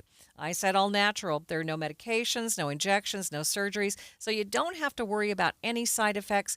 And they have great resources to keep you accountable and help you truly be successful. Again, save $200 right now. Learn more at slcfatloss.com, or you can call them at 801-450-1882. slcfatloss.com, slcfatloss.com. Do you need new windows? Look, all glass pretty much looks the same to the naked eye, but if your windows aren't triple-coated, argon-filled and sealed double-pane glass, the cold is seeping in. You need to call Advanced Window Products. They use the highest quality glass and premium vinyl to create state-of-the-art windows and frames, and for 38 years, they build those frames right here in Utah. Custom crafted for Utah's climate. The best windows you can buy at prices 30 and 40% less than what the big companies charge because they cut out the middleman. They're the factory. They even give you a lifetime warranty, and right now as we head into spring, save an extra $2,500 off 10 windows or more. Custom windows that'll give your house a fresh new look and save you money on your heating and air conditioning. Advanced Windows offers 60-month 0% financing, even buy now, pay later, and an extra $2,500 off. Call for a quote, 801-850-9100. That's 801-850-9100, or go to advancedwindows.com. Email from school about the incident today. Scary. Tell me about it. Did you have any idea that was going on? None. I mean, you saw Derek at the game last night, too. Did you have a clue? No, but you know, teachers like me, parents, we don't always know as much as you guys do. Kids hear first about what's going on with other kids. Half the time, it's rumors. It can be hard to tell sometimes, but if you're ever concerned about a friend who's having trouble with alcohol, prescription drugs, bullying, violence, anything, you need to tell an adult. Mom or me, a teacher, coach, school counselor, someone you know and trust. Dad, no kid is gonna tell an adult about that kind of stuff. I get it, but if we don't know, we can't help. Speaking up about a problem, that's what helping a friend is all about. For more information, visit underagedrinking.samhsa.gov. Dave and Debbie. It's impossible to digest and consume all of the news that's now coming at us through either social media or through web pages or through the radio. Pick what is most impactful in your life and focus on that. And that's what Dave and I do every single morning. We pick those issues that are most important to our listeners and we boil it down so it's digestible. It's simple to understand. I think we're trying to find the essence of the story. You know, you can't be an expert on all things, but that doesn't mean you can't be curious and really find out more and educate yourself and learn the complexities of an issue. But I think all of us start at ground zero on everything. Ask questions, show that curiosity. And then if you need more research, you can always go to KSLNewsRadio.com and learn more. Listen for Dave and Dujanovic 9 to noon on KSL News Radio. KSL News Time 12:15. The three things you need to know this hour. First, a man accused of shooting and killing an 18-year-old over the weekend in South Salt Lake has faced similar charges before. I'm KSL News Radio's Randall Jepson. Second, Catholic Community Services will be able to continue their refugee resettlement program after some donors came forward to fund it. Third, traffic and weather together, Ricky. Good speeds up and down I-15 between Ogden and Provo. The final cleanup of a crash, a tow truck now at the scene in Taylorsville, Murray, eastbound on the south belt of I-215 just after Redwood Road on the right shoulder. Ricky Meese in the KSL Traffic Center. Mostly cloudy with a slight chance for rain today, then more rain chances midweek. I'm Matt Johnson. Partly cloudy, 54 degrees at the KSL Common Spirit Health Studios. Time now for KSL's top national stories. From ABC News, I'm Michelle Franzen. The White House is touting President Trump's first 100 days in office this week, saying his crackdown on illegal immigration has made America safer. The president set to sign 2 new executive orders today. ABC's Karen Travers has details. The first one is aimed at strengthening of law enforcement in the United States to, as Caroline Levitt put it, pursue criminals and protect innocent citizens. The second executive order is going to direct the Attorney General and the Secretary of Homeland Security to publish a list of state and local jurisdictions that they say are obstructing enforcement of federal immigration laws. They're going after what they call sanctuary cities. Russia's Vladimir Putin announcing a 3-day ceasefire in May. Ukraine and the U.S. remaining skeptical as talks are centered on a 30-day ceasefire. President Trump says he believes Ukraine may give up Crimea in a peace deal, but Ukraine has rejected that. ABC News contributor and former Deputy Assistant Defense Secretary McMulroy says it could be difficult to accomplish. Under their constitution, they would have to have a referendum, and it's very unlikely that Ukrainians would agree to essentially give Russia Crimea. So that's just something that needs to be addressed. It's not likely that it's ever going to agree to do that. The Vatican announcing the conclave will begin May 7th. ABC's Maggie Rulli is in Vatican City and says cardinals are meeting almost every day ahead of being sequestered to vote on a new pope. A lot of them have never even met before. They come from all corners of the world. Pope Francis elected cardinals from places like Mongolia, Iran, and Ecuador. So they have to get to know each other, figure out what's important. And that's where you also start to see these discreet conversations happening outside the more formal congregations. If you've seen the movie Conclave, a lot of that is now happening right now in Vatican City. Severe storms on the march today. The upper Midwest on alert for possible tornadoes. It comes after the volatile weekend storms with 10 tornadoes reported across parts of the Midwest. You're listening to ABC News. Time now for the KSL In-Depth. The fate of the union bill is in the hands of the voters. Opponents have gotten enough signatures to give voters the option to repeal the new Utah law banning public unions from collective bargaining. Joining me live is Britt Miller, president of Teamsters Local 222, and thank you so much for being with me.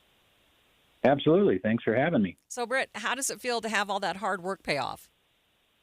Obviously, it's rewarding to see the efforts generate the results that we want. I know that we're not done counting the signatures. I think we've got about 2/3 of them counted and registered, which means that we still have over 100,000 signatures to review, and I think we'll be adding more Senate districts to our list of wins.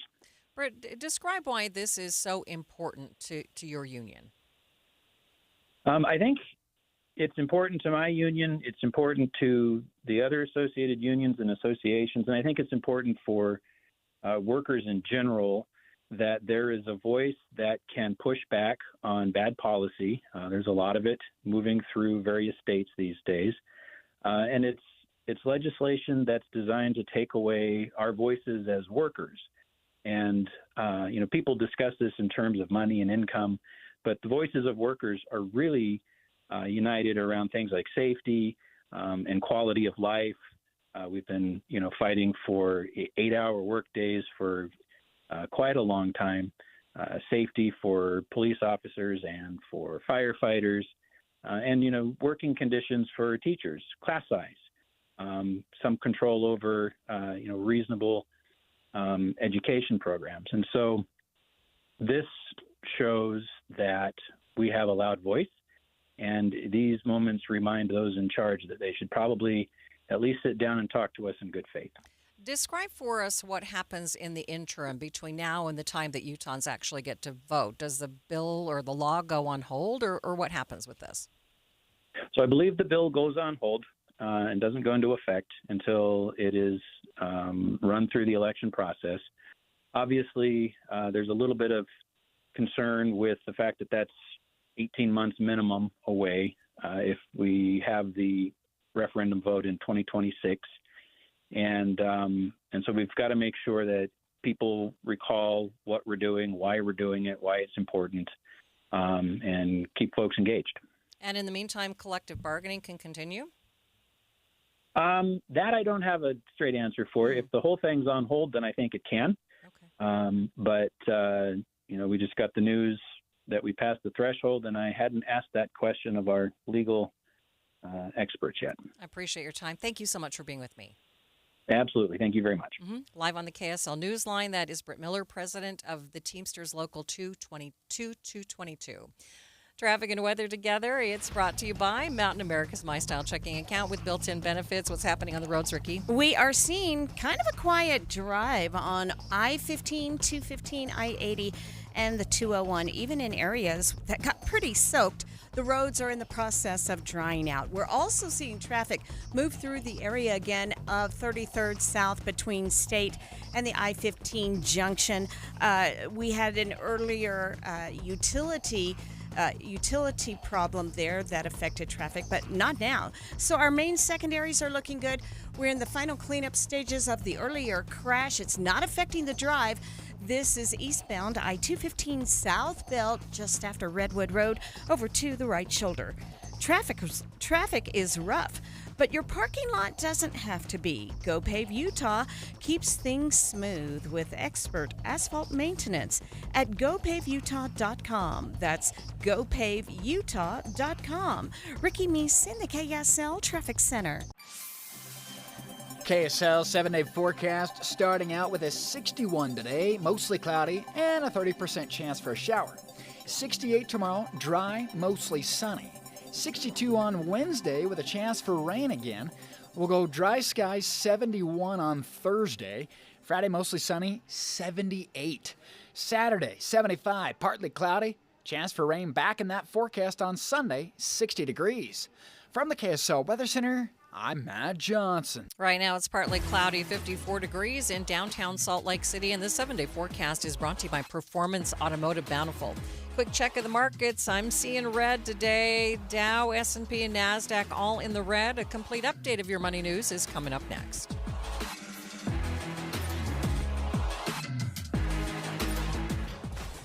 Be advised, this is your opportunity to save up to 40 to 80% on a hot tub or swim spa. This weekend only, Friday through Sunday, 2 locations, Sandy and Hurricane.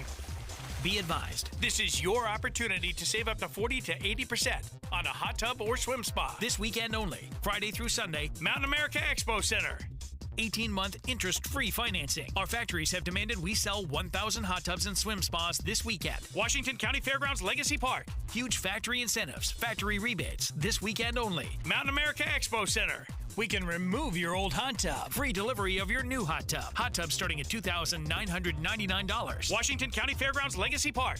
Free delivery of your new hot tub. Just relax and enjoy. 2 locations, Sandy and Hurricane. Friday, 2 p.m. to 8 p.m. Saturday, 10 a.m. to 8 p.m. Sunday, 10 a.m. to 6 p.m. Mountain America Expo Center, Sandy, and Washington County Fairgrounds Legacy Park, Hurricane. Call 833-SPA-SALE or visit hottubandswimspasale.com. As a business owner looking to take your business to the next level, it's all about the right marketing. But what exactly is right for you?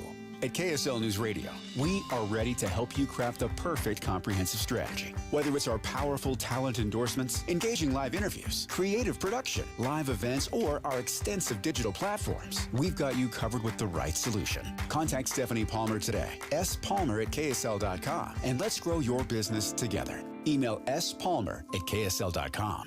Common Spirit Health has expert orthopedic care that gets you back at it and back to your best. Find skilled orthopedic physicians at Common Spirit locations who specialize in general orthopedics and repair of hips, knees, shoulders, and hands, so you can return to running races or chasing the grandkids.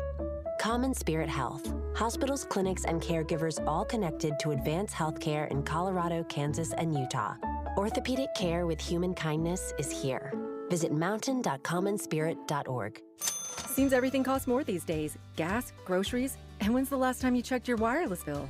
When it comes to Big Wireless, if you're staying, you may be overpaying.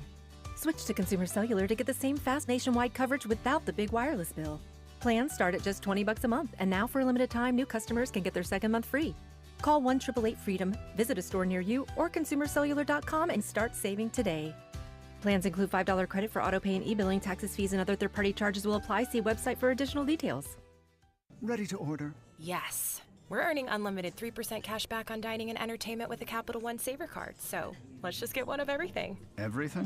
Fire everything! The Capital One Saver card is at table 27 and they're earning unlimited 3% cash back. Yes, Chef! This is so nice. Had a feeling you'd want 3% cash back on dessert. Ooh, tiramisu! Earn unlimited 3% cash back on dining and entertainment with the Capital One Saver card. Capital One, what's in your wallet? Terms apply. See CapitalOne.com for details.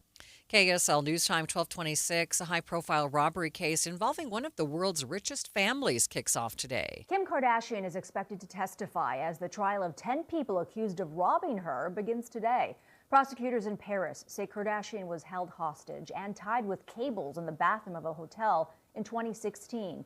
The suspects allegedly stole $10 million worth of items, including a $4 million ring, never recovered. That is ABC's Andrea Fujii reporting. Watching Utah's money, Utah is one of the best states to work from home. That's according to a new report from academic clearinghouse WFH Research. Now, the report says the state has some of the lowest electricity prices in the nation and some of the biggest homes, so workers won't feel cooped up or go stir crazy.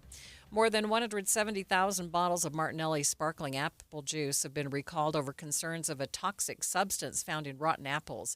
Now, those bottles were distributed in Utah. It's recommended anyone with a 10-ounce glass bottle of the stuff check the FDA's website for more information.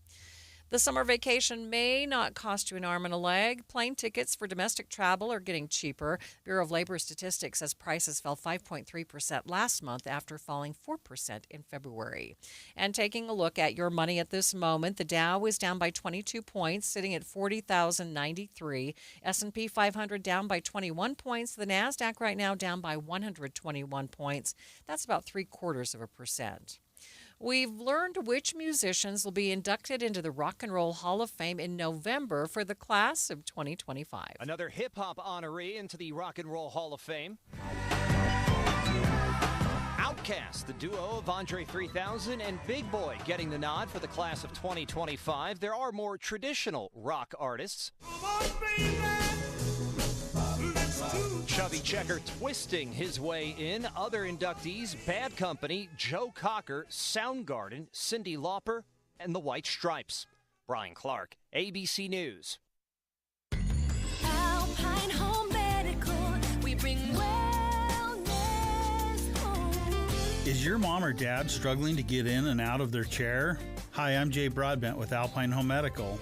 We've seen it happen for years. As customers come into our store and they've had a recent fall, they're finally ready to ask for some help. Don't wait until you're injured. We have everything you need to avoid the fall before it happens. Now until the end of February, we're running a deal that we think you're going to love. When you purchase a lift chair, you can unlock 10% off your entire purchase. Get side tables, canes, shower chairs, walkers, and even ramps. We're open Monday through Friday. We've got stores from Idaho Falls to St. George and now in Tooele. Come into any one of our 11 locations and let us help you. Find us online at alpinehomemedical.com. Alpine Home Medical, we bring wellness home.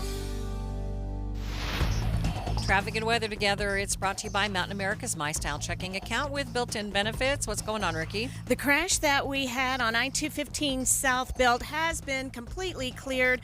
Really didn't cause any delays for the last half hour, but now we're back to a nice and quiet crash-free commute on your Salt Lake County freeways. Our main secondaries are also problem-free at this time. You've got a good drive in front of you for your noontime. Murdoch Chevrolet, home of 2.9% for 6 years on Silverado 1500. Ricky Meese in the KSL Traffic Center. Hey, look for a high of 61 today. Very spring-like. Mostly cloudy skies and a slight chance for a shower. 44 in the overnight. Mostly cloudy skies. Mostly sunny tomorrow, 68. From the KSL Weather Center, I'm Matt Johnson. Right now in downtown Salt Lake City, mostly cloudy skies and 61 degrees. Other parts of the state, in Provo, 54. Moab at this hour is 60 degrees. You're listening to Utah's New News with Maria Chaleos on KSL News Radio, 102.7 FM and 1160 AM. Good afternoon. KSL News Time, 12:30. KSL's top story this hour. Opponents of Utah's so-called union bill have gotten more than enough signatures verified to put repealing the new law before voters next year. The people behind the referendum, a group including state workers, local unions, and others, needed more than 140,000 verified signatures, or about 8% of the number of registered voters in Utah. They also needed for that 8% threshold to be met in at least half of the state's Senate districts. State numbers today show they exceeded both goals with a total of over 320,000 signatures. Brianna Willis, KSL News Radio. KSL's top national story this hour. Hundreds of mourners gathered outside St. Mary Major Basilica for a rosary prayer service after Pope Francis was buried.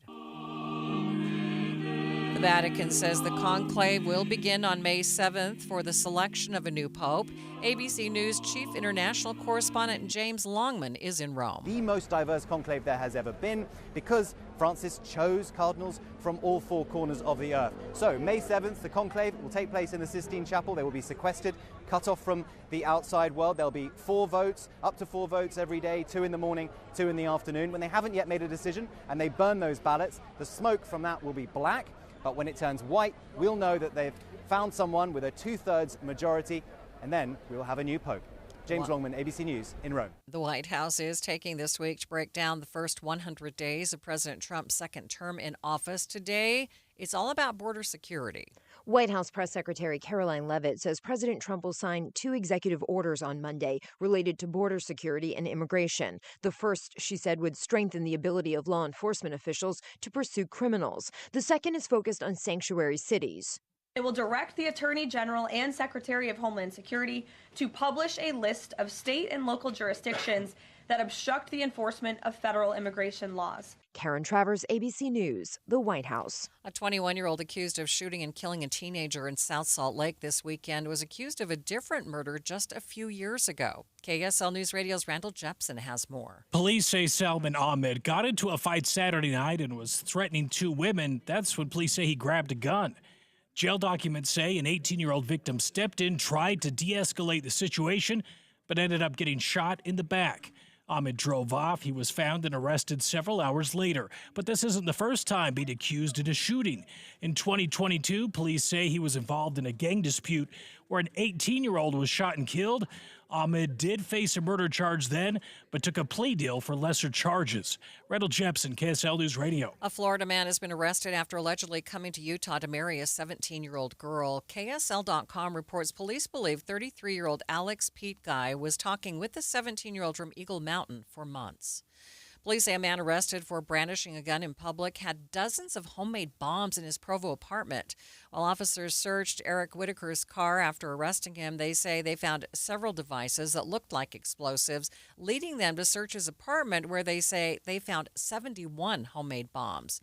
KSL TV spoke with his next-door neighbor, Megan Fichetti, who says it's scary to think if something had gone wrong, the whole building may have been leveled. We literally shared a wall with that guy, and he was just over there just making bombs. Whitaker has been booked into the Utah County Jail. We are learning about an investigation into a human skeletal remains found in Utah County. Lone Peak police say the remains were found near Lambert Park, which is in Alpine. The park is used for hiking, horseback riding, and mountain biking. The remains are now at the medical examiner's office. The FBI is cracking down on sextortion globally. In Utah, a new bill will also support those efforts. In a case of sextortion, and a bad actor, often from out of the country, will often target minors, impersonating someone who is the same age and is interested in the victim. Now, they will ask for explicit photos or videos, then use them as blackmail to get money from the victim. Young victims are encouraged to kill themselves as a way to hide the evidence, something that has happened to families in Utah. I've met with 4 of those families who that was the case. That's how they lost their sons. Officials believe greater online safety may provide protection, and this bill encourages that. Lawmakers are working on legislation to codify education executive orders signed by President Trump, including Representative Burgess Owens. One of those includes the ACE Act. It would prevent diversity, equity, and inclusion standards in college accreditation processes and make sure credits are focused on merit and not DEI. The bill is making its way through the House Committee on Education. First look traffic. What's going on, Ricky? We're back to a crash-free commute and looking at a nice and quiet drive on the freeways and our main secondaries. Ricky Meese in the KSL Traffic Center. KSL News Time, 12:35. Do you want to make your house more comfortable, more energy efficient, more valuable? Well, maybe it's time you took a look at your doors and windows. And there's nobody around who does doors and windows better than Peach Doors and Windows. Improve the functionality of your home with custom replacement windows, entry doors, patio doors. Maybe you have a sunroom or you want a new custom front door and windows to maximize the beauty of your home. Peach offers flexible financing available to fit any budget. They've got expert installation, including fiberglass doors, which are their specialty, and they'll replace your windows with the highest energy efficiency rating. And customer service is a top priority. It's the reason why they have so many 5-star reviews on Google. You can check it out for yourself. You can also check them out online at peachbuildingproducts.com. You can call for a free in-home estimate, 801-566-1255. Or see them in person, 2940 South 300 West in Salt Lake City. They're open 6 days a week, Monday through Saturday. Go check out their beautiful showroom. It's Peach Doors and Windows. Patrick was way behind on his IRS taxes. I was in way over my head. The total amount ended up being somewhere just over $30,000. $30,000.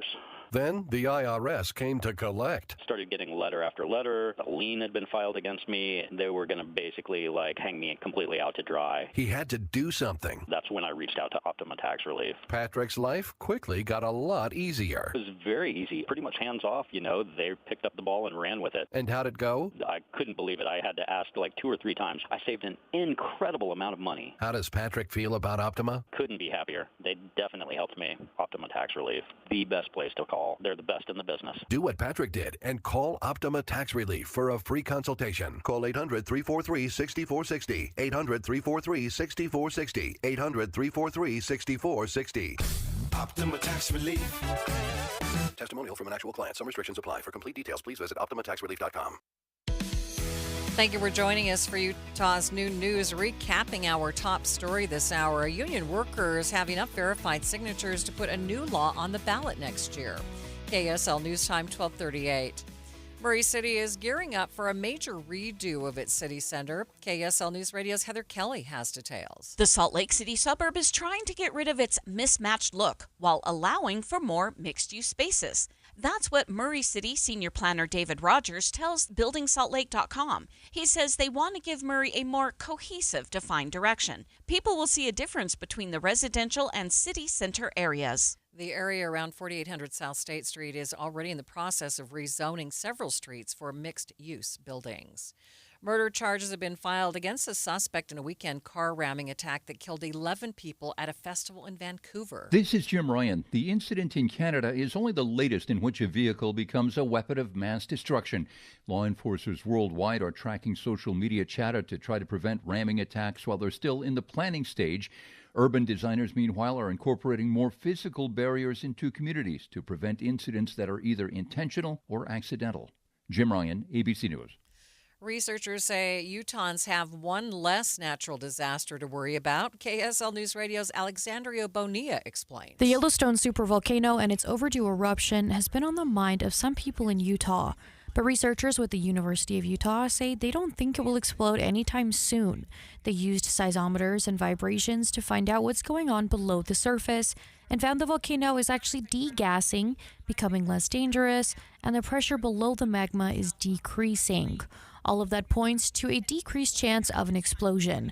Alexandria Bonilla, KSL News Radio. The Society of American Florists is sounding the alarm about the effects of tariffs on the floral industry. This is Jim Ryan. With proms, weddings, and Mother's Day looming, the timing of the year makes it extra stressful because I already have so much to worry about, says Austin florist Kaylee Presby Gaines, who says she has no choice but to pass on the new tariffs to her customers. 85% of flowers sold in the U.S. are grown abroad, with the top suppliers being Colombia, Ecuador, Canada, and Mexico.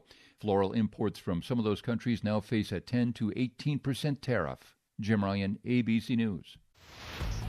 Traffic and weather together. It's brought to you by Mountain America's My Style checking account with built-in benefits. And here's Ricky Meese. We are back to a quiet drive for this Monday noon hour. Valley Freeway traffic rolling along and in good shape. We do have construction.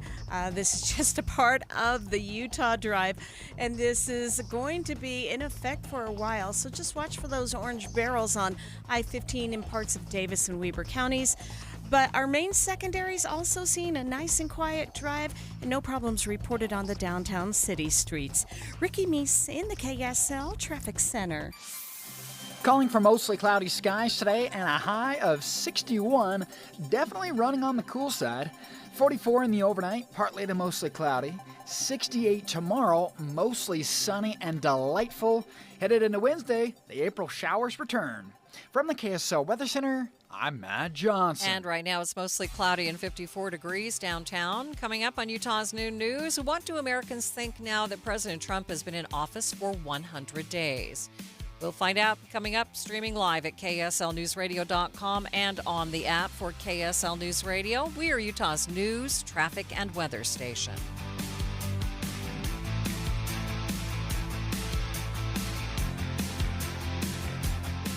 Every year, we seem to have a few people trying to get our free furnace promotion after the sale has ended. What's up, everybody? I'm Mike Wilson with Any Hour Services, and I know you want to save as much money as you can, but that's not how sales work. When they're over, they're over. Lucky for you, we still have a few more spots on our schedule we need to fill, so I'm extending the sale, but I'm not quite sure for how much longer. Definitely no later than April 30th, and once I think our schedule's full enough, I gotta pull these ads, so don't wait too long to call and schedule your free estimate. Just to recap, when you have Any Hour Services install a new air conditioner, we'll give you a new furnace for just the cost to install it. About $400. The furnace is free, you just pay the labor. So if your furnace and air conditioner are ready to be replaced, don't be one of those people that wishes they had called and taken advantage of our free furnace sale. The estimate's free, and we'll make sure you have all of the information you need to decide if our free furnace sale is right for you. If you think you might be interested, call Any Hour Services at 801-443-7400. You can Google Any Hour Services. You can even schedule online at anyhourservices.com. No one helps more homeowners than Any Hour Services. This is Secret Clinical dominating extra stinky stress sweat.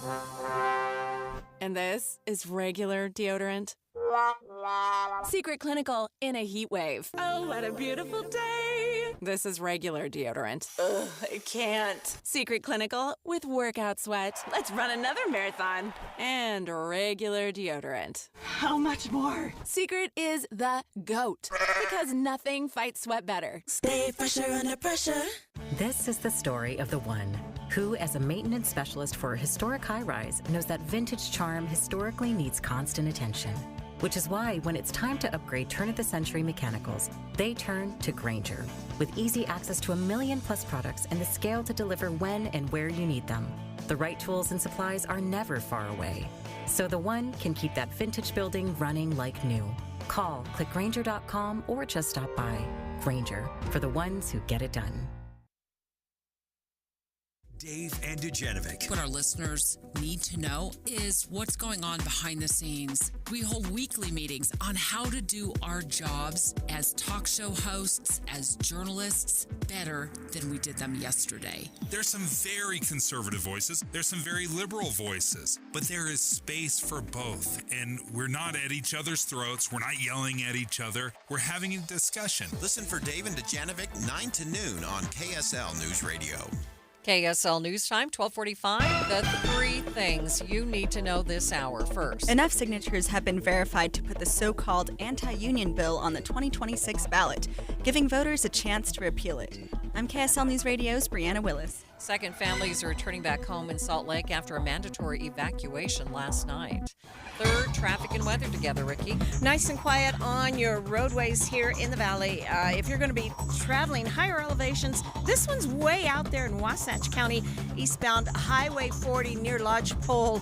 We have an accident there. It's been affecting the right lanes of travel. Ricky Meese in the KSL Traffic Center. Classic spring weather across the Wasatch Front, 60s and 70s, even some rain chances. I'm Matt Johnson. Mostly cloudy, 54 degrees at the KSL Common Spirit Health Studios. Time now for KSL's top national story. ABC News, I'm Michelle Franzen. Police in Florida still investigating the cause of last night's deadly collision on the waters outside Clearwater. The Coast Guard releasing the audio of the Mayday call made by a crew member of the ferry.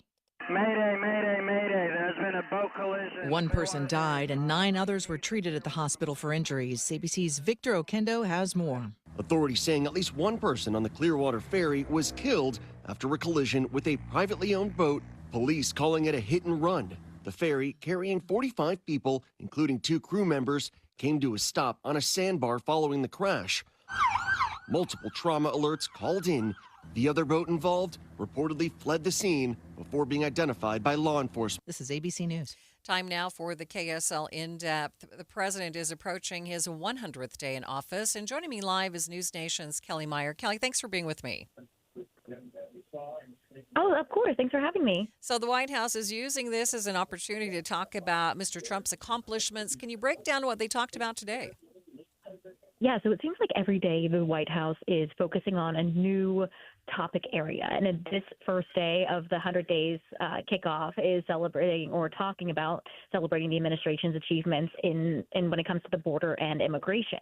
So that's what they were focusing on here today. They had an early White House press briefing at 8:30 this morning where they brought out the border czar, Tom Homan, to speak about what they've done at the border in his first 100 days. And they're really ramping up this celebration, not only for the 100 days tomorrow on Tuesday, but throughout this week. They actually have a line of yard signs essentially lining up the way on the north lawn going all the way to the west wing with mugshots of what they're calling illegal aliens that were arrested, and they list off what the crimes they allegedly committed.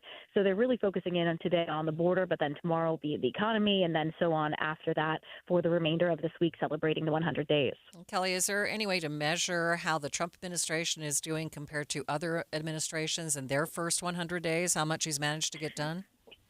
Yeah, I mean, you're going to see the White House, this administration, really touting how much they were able to get done. They're saying that they were able to do any more than any other president, and specifically when it comes to, they're mentioning former President Joe Biden in terms of what he did at the border. They're saying that the number of illegal aliens at the border compared to this time last year is significantly less. They were saying there were 140,000 encounters last year. Now there are just around 7,000 encounters. So they're really trying to tout that compared to the previous administration. But we're also seeing at the same time polling showing that the president's approval is going down compared to when he first came into office. So when he first came in around January 20th, it was around 56%. Now it's 10 points lower in the low to mid 40s. But you wouldn't know that here at the White House. There's a lot of energy around what they're doing here. But it seemed as though part of a strategy to kind of show or keep an eye off of that news and more so on what they have accomplished compared to what maybe the American people say he hasn't done in terms of when it comes to the economy, for example. Yeah, I was going to say the economy is the big one, isn't it? Yeah, I think that's the one that a lot of people are talking about, that it really impacts their wallets the most, and a lot of focus on what they've done with tariffs recently, not always having the most positive reaction from the markets as well as the American people. A lot of people have focused on their 401ks or their stocks or, just seeing a difference in the change of their investments over the last couple of weeks with the approach he's taken to tariffs and, trying to work out these new trade deals with other countries. But it definitely has potentially hurt a lot of people's retirement accounts and savings. And that's something that's really real that people feel in these communities across the country. So he's actually going to be traveling to one community that helped put him in the White House. He's going to be going to Macomb County, just outside of Detroit, Michigan. We'll be traveling with him there tomorrow. And he's going to be talking about the economy in that speech. So it'll be interesting to see what he has to say as he meets with voters on the ground, some of whom voted for him and either have concerns one way or the other. They're liking what he's doing, or others may not be liking what he's doing. And he's going to hear from those people on the ground, get outside of the D.C. bubble, and actually hear if this is really making an impact for folks in a positive way or negative way. Kelly, appreciate your time. Thank you so much for being with me. Thank you. Live on the KSL Newsline, that is News Nation's Kelly Meyer. Traffic and weather together. It's brought to you by Mountain America's My Style checking account with built-in benefits. Let's check in with Ricky Meese. We just had a listener call in reporting a high-speed chase that was taking place on northbound I-15 going through Murray. I've not been able to see it in the cameras, and that's if they stayed on northbound I-15 without taking another road or exit. You right now are seeing a very good drive on I-15 and the rest of the Valley freeways. We have one small problem, a vehicle out of traffic over to the right shoulder northbound to I-15 as you're approaching 33rd South. But again, it's on the shoulder. It's not going to cause you any kind of delay. So it's kind of quiet on our roads right now. And main secondaries also are reported as trouble-free. Fill up your bucket list in Box Elder County. History, recreation, and wildlife. And excellent dining and shopping await you. Learn more at visitboxeldercounty.com. Ricky Meese in the KSL Traffic Center. KSL 7-day forecast has nothing too hot and nothing too cool. How about a high of 61 today, mostly cloudy, and a slight chance for a shower. 68 tomorrow, mostly sunny. 62 by Wednesday, but a cool front brings in another round of showers. Thursday, 71, up to 78.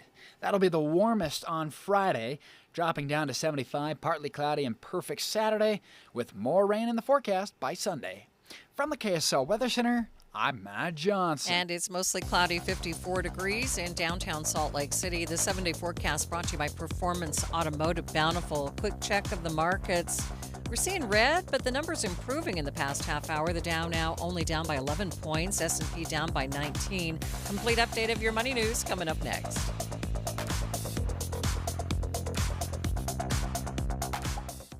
Take advantage of Yes Heating, Air Conditioning, Plumbing, and Electric's $99 or it's free mainline drain clearing special. That's right, $99 or it's free. Feel secure knowing the trusted professionals at Yes guarantee that if we can't clear it, you don't pay for it.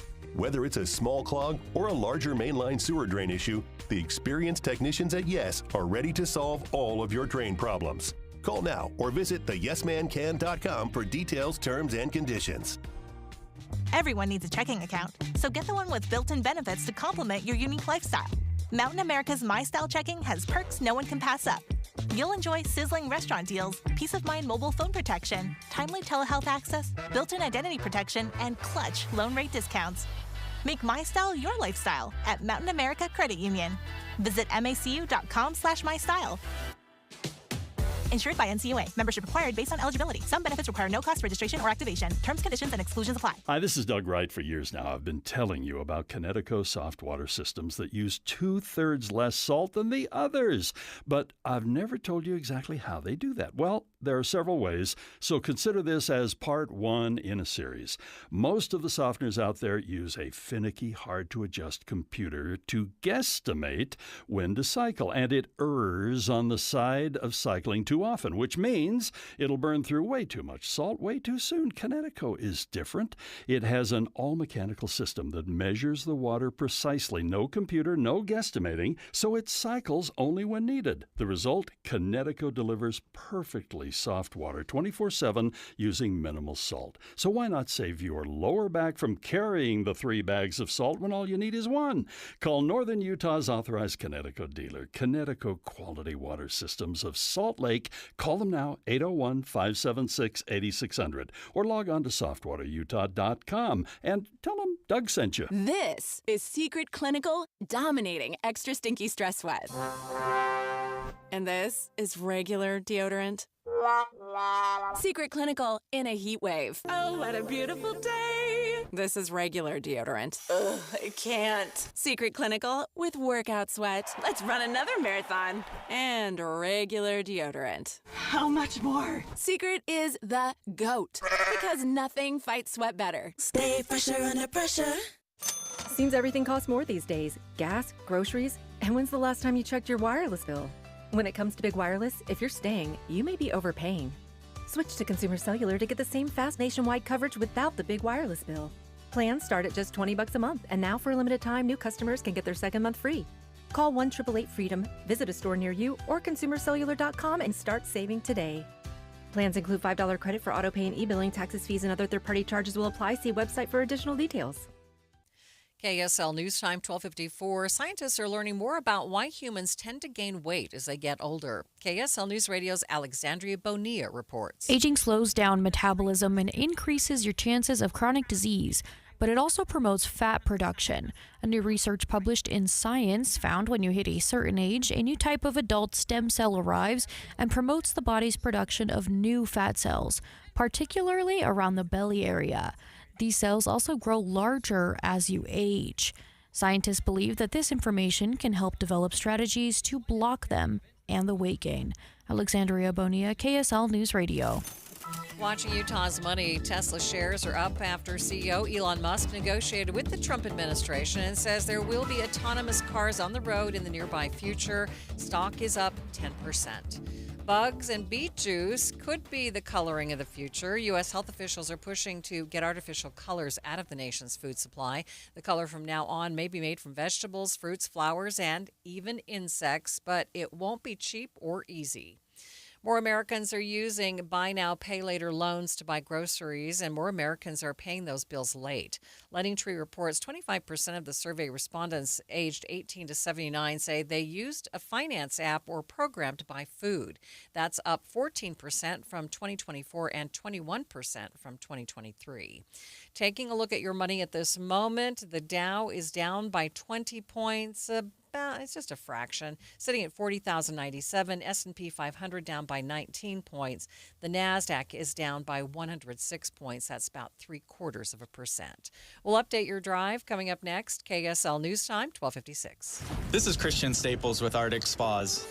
Summer is coming and your family wants to enjoy water in an Arctic Spa all-weather pool.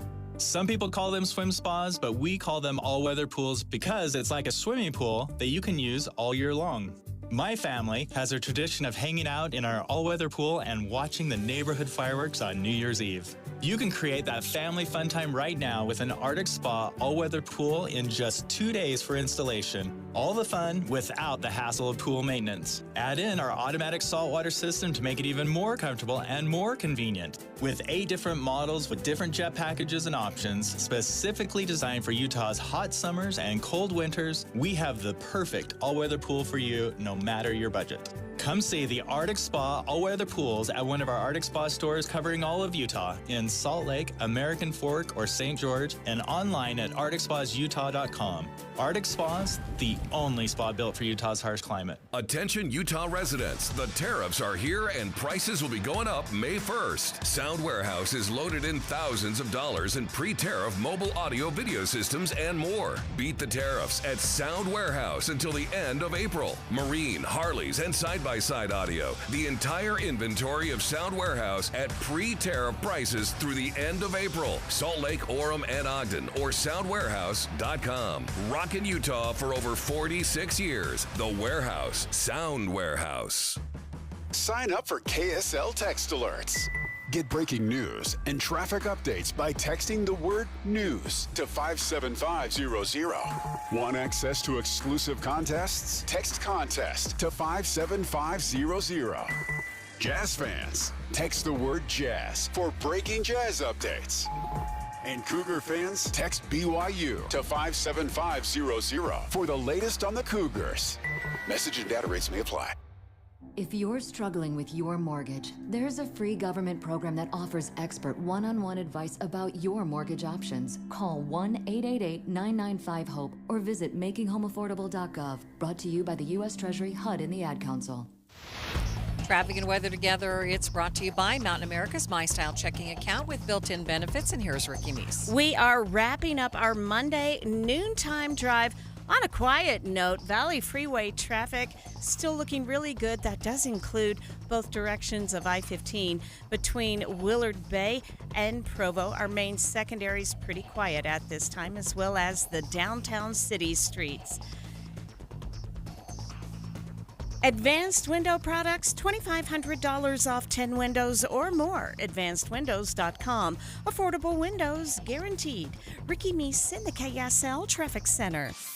Taking a look at the forecast for the Wasatch Front, it looks like it's going to be kind of unsettled for the next few days. Today, we do have a 30% chance of showers. That's decreasing to 10% tomorrow, but back up to 40% for Wednesday. Today's high 61.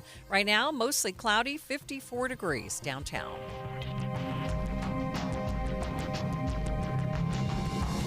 KSL FM Midvale. KSL Salt Lake City. From the KSL Common Spirit Health Studios, this is KSL News Radio. Utah's news, traffic, and weather station.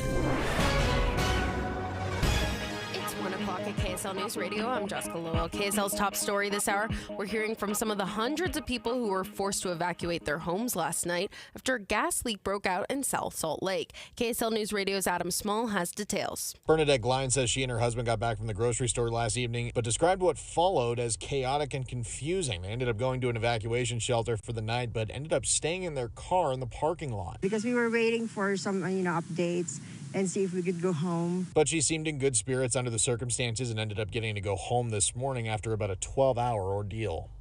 More than 350 people total had to evacuate. A driver involved in a crash with a semi-truck last week has died. South Jordan police say the driver was trying to turn left when it hit a semi-truck with a trailer hitched. The driver of the semi